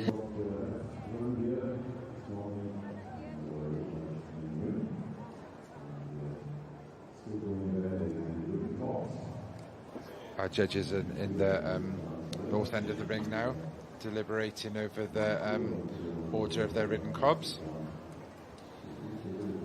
So I believe this is a mix of light, middle and maxi cobs. So the cobs are divided into categories. You have a lightweight cob and a heavyweight cob, up to over 148, up to 155 centimetres. And then anything over 155 centimetres would be considered a maxi cob. And they're very much renowned for being the type that should have the head of a lady and the backside of a cook. A lightweight should maintain 8.5 inches of bone, at least 9.5 inches of bone for a heavyweight. The ideal cob is a type rather than a breed, a short-legged animal with bone, substance and quality, capable of carrying a substantial weight. The cob should be well-mannered and ideal for nervous or elderly riders. I can say I've had a few cobs in my time that perhaps wouldn't always fit the bill in that element. I'm sure there's a few people that would agree. Cobs should have sensible heads, full generous eyes, shapely neck, and a well-muscled front end with a hogged mane. So I think we're going to move on back to the south of the arena, unfortunately, because the Welsh Cob and the Saddle Championship is in. So we're going to find out who our Welsh Cob champion will be any time now, really. The judges are just having their final look, so Zara Owen and David Davis. Place your bets, ladies. Where do you think?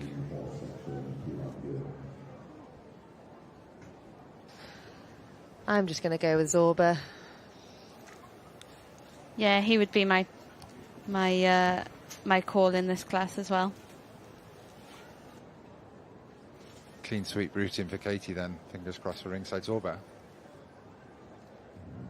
Third time lucky. She was reserved to me last year, so let's root for Kate Williams. I do think out of this lineup, on way of going, certainly that's who I would give it to.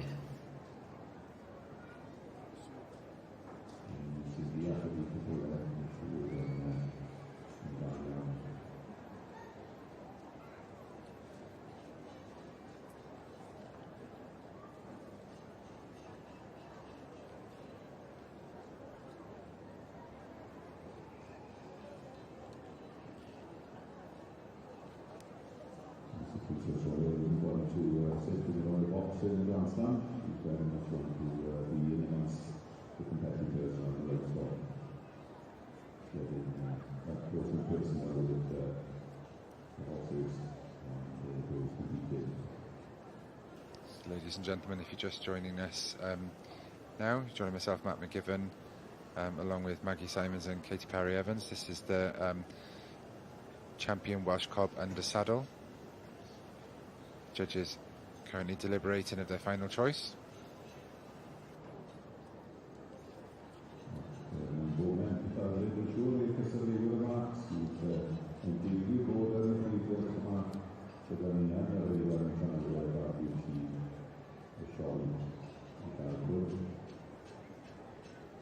So wondering here, this is quite a long decision. Are they having a bit of a debate, a bit of a ding-dong? What do we think?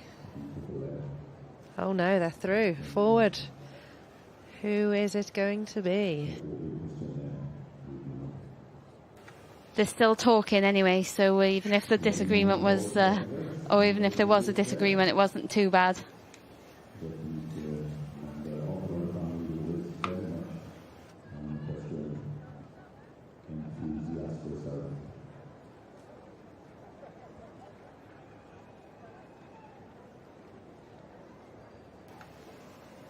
Bet they're all very nervous in that lineup now. Even my heart's going. Oh, Tiranon Llaw champion and Llyn Helig Mr Jones reserve. Well, congratulations, Daniel Garner the owner and Vicky Smith the rider. And we were all wrong. Just shows that you can't see everything from up here, but congratulations to them all.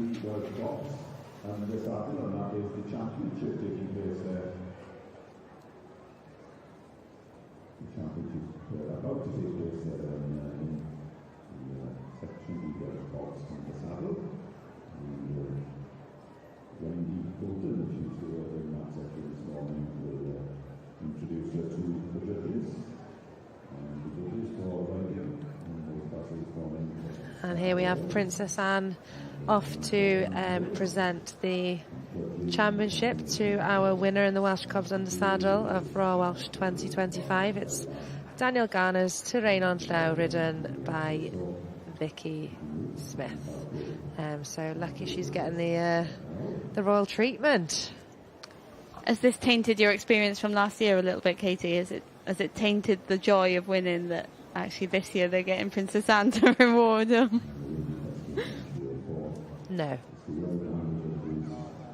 No, in all seriousness, it's lovely, but I feel like the public are going to make this about Anne now. When I was champion, it was all about the horse and me, wasn't it?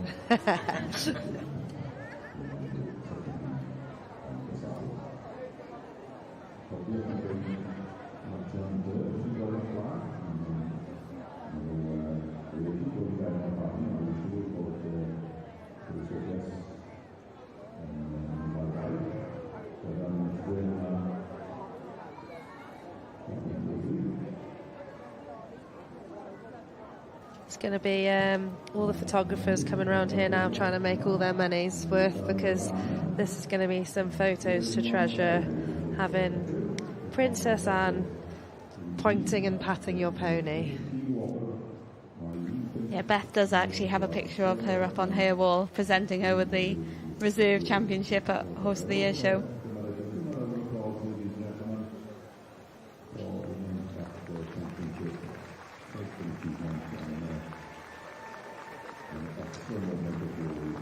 I think it was the last time she visited that we did actually have a slight incident with a loose horse in the ring. But yeah, shout out to Hayley and Julian Williams that got a loose horse. What was his name? Kilmary. Got loose. No bridle, did he? No, but she did keep very calm.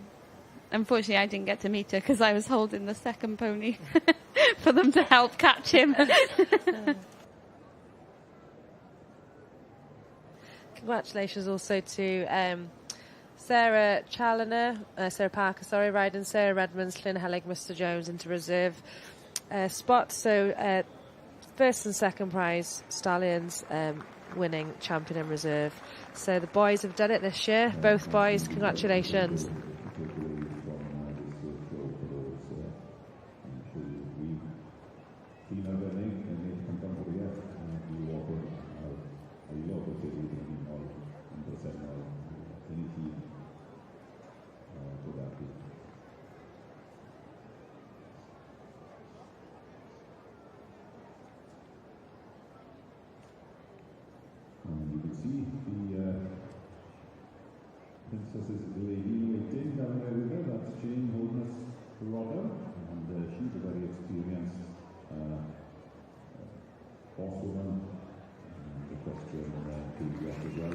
Lap of honour time for Tiranon Llaw. I think he's had enough cantering perhaps, but no, he's off now. So he's off for a little lap of honour. Vicky Smith riding Daniel Garner's Tiranon Llaw. Congratulations to all connections.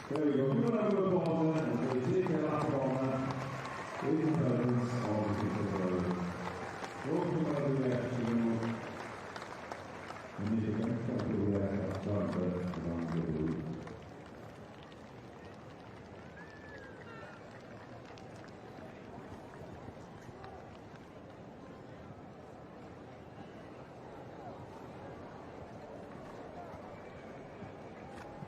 I'm sure you want to see them once again. Make some noise for that champion, ladies and gentlemen, under the door. Lovely to see him freely moving down towards the grandstand now, and off on his lap of honour. Champion to reign on Llaw, ridden by Vicky Smith and owned by Daniel Garner. And also a grateful thanks to Princess Royal from Civil Society. I'm sure you've enjoyed yourself here this morning, and it's been lovely to have you. And you will be very welcome again here after Royal Welsh, I'm sure.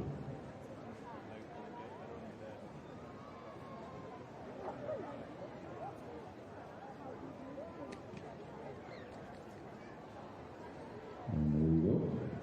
The Royal Highness is now leaving us at the main ring, and she's off to see more of what goes on here on the show field during the week. So give it a round of applause, ladies and gentlemen. Thank you very, very much to you for your presence here this morning.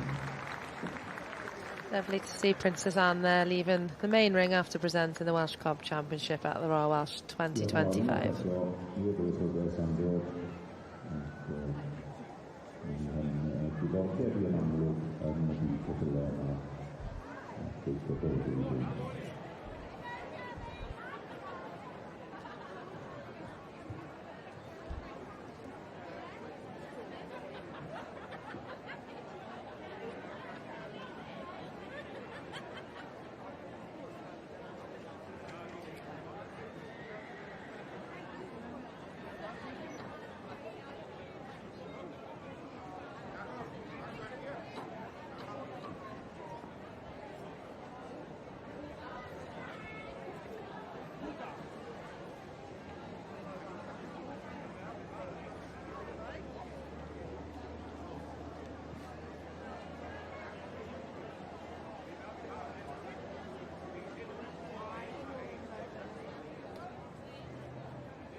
Heading back to the north end of the arena then for the final result of the English Cobs.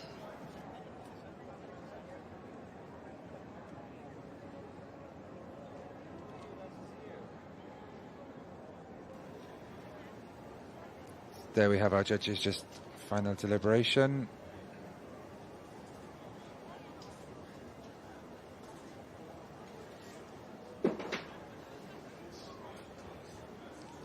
Currently at the top, I believe we have Shambali Ginger, 1691.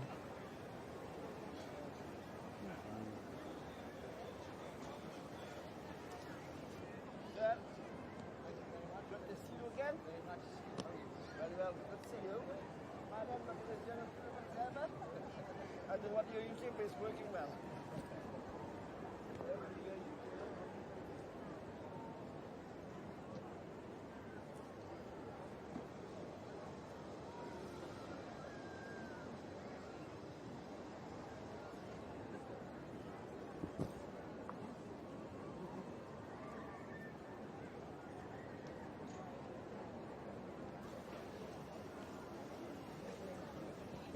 Obviously deep in conversation.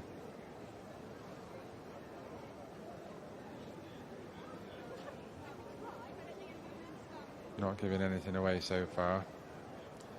As the same with everyone at home, we're watching this on the screen, so we haven't really seen any of the go-around or the ride. So there they are leading off.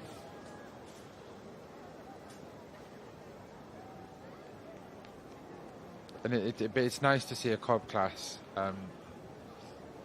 Again, I'll say, it's a Cob class that isn't a qualifier for an international or Horse of the Year show, but being so well supported.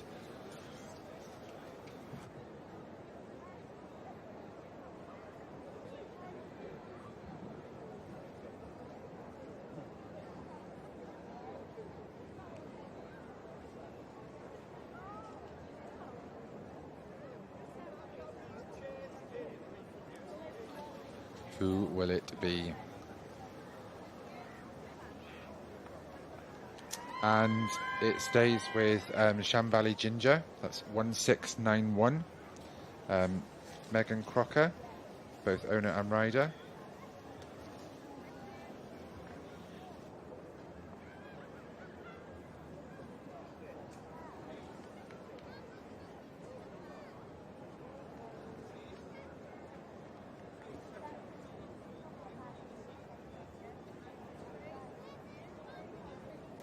It's great to see some new faces in this Cob class this year.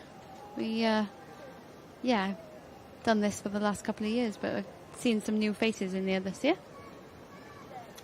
I agree, Maggie. I mean, looking at that class now as well. I mean, we're looking at screens, and I'm fighting with a little bit of glare. But there's a couple of faces that I recognise, a couple of horses that I recognise. But there is definitely some newbies in the mix, which is nice. And like I said, from the point of view with regards to numbers, having this many forward is positive. And I think that certainly from the last few years, it's great to see the numbers on the rise in these classes. Yeah, they really do seem like all-round horses for anyone to enjoy, and I think it's lovely to see them then come and do their thing here as well. Very much so, and as I said earlier on, the lady show horse class, previously what was the ladies hunter class, where traditionally they're ridden side saddle. Cobs are now included in that, and they've actually done quite well at the Horse of the Year show, that do now incorporate anything other than a hunter. So you've got your Cobs, your hacks, and your riding horses as well. But it's very much another string to their bow. But also as well with working show horse classes, Cobs are very, very present within that class as well, and actually jumping around workers as well. So it's nice to see, and hopefully as the popularity keeps improving, we might see maybe qualifiers return one day, or other classes such as working show horse, things like that incorporated. I think I'd probably look like a pea on a drum on one, but I definitely fancy having a go on one at some point. Maybe just a small one, not a maxi one. In third place is 1690 Charlotte Butler with Cappuccino. Fourth place 1695 Carol Laxton, Greyland's Blue Captain. In fifth place 1696 and Harad Manners with Mr. Gray. And in sixth place is 1693 Marina Evans, My Cherokee Girl.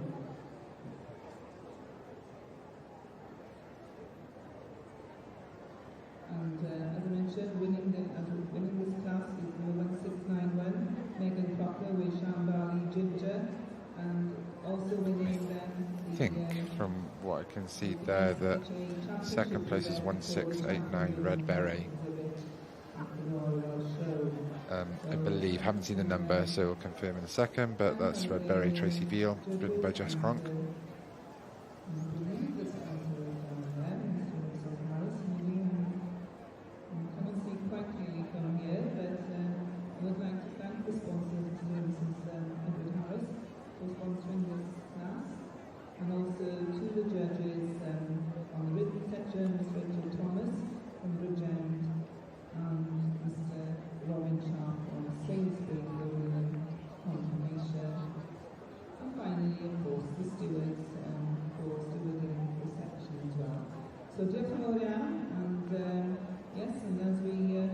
Congratulations to Megan Crocker with Shambali Ginger on winning class and also the championship. So Shambali now, Megan Crocker, un Prif Gylch gyda Shambali Ginger ar ennill pencampwriaeth y copiau ar gyfer un o'r.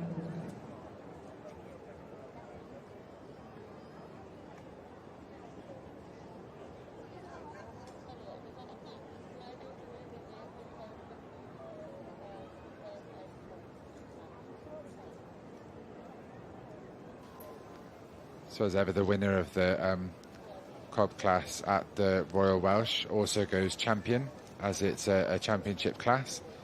So the winner of this class automatically qualifies for the Supreme Ridden Championship held in the main ring on Thursday. Once we get sight of some more of those numbers, we will give you a full lineup of results.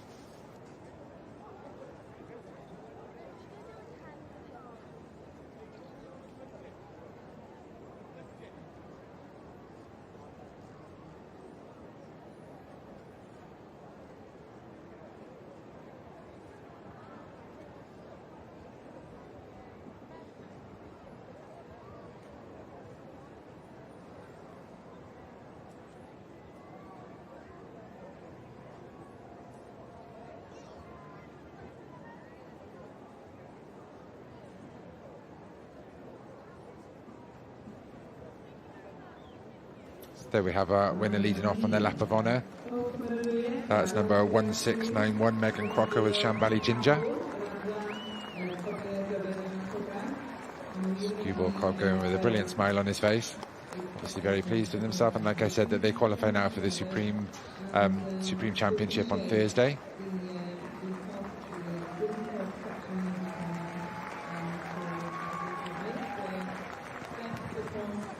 Nice to see the rider with such a smile on her face as well, so I'm sure one dream has certainly come true for this lovely girl today. See a big difference in the crowds now compared to earlier on as well. Well done. She's trying to escape before she gets an interview as well. So that's the end of our main ring commentary.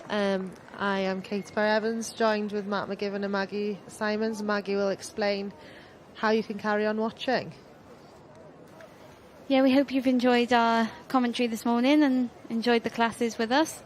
We've definitely seen some lovely champions there. And I look forward to the Supreme on Thursday already. But you can continue to see all the footage from the show on S4C and S4C Click with English commentary. Thank you.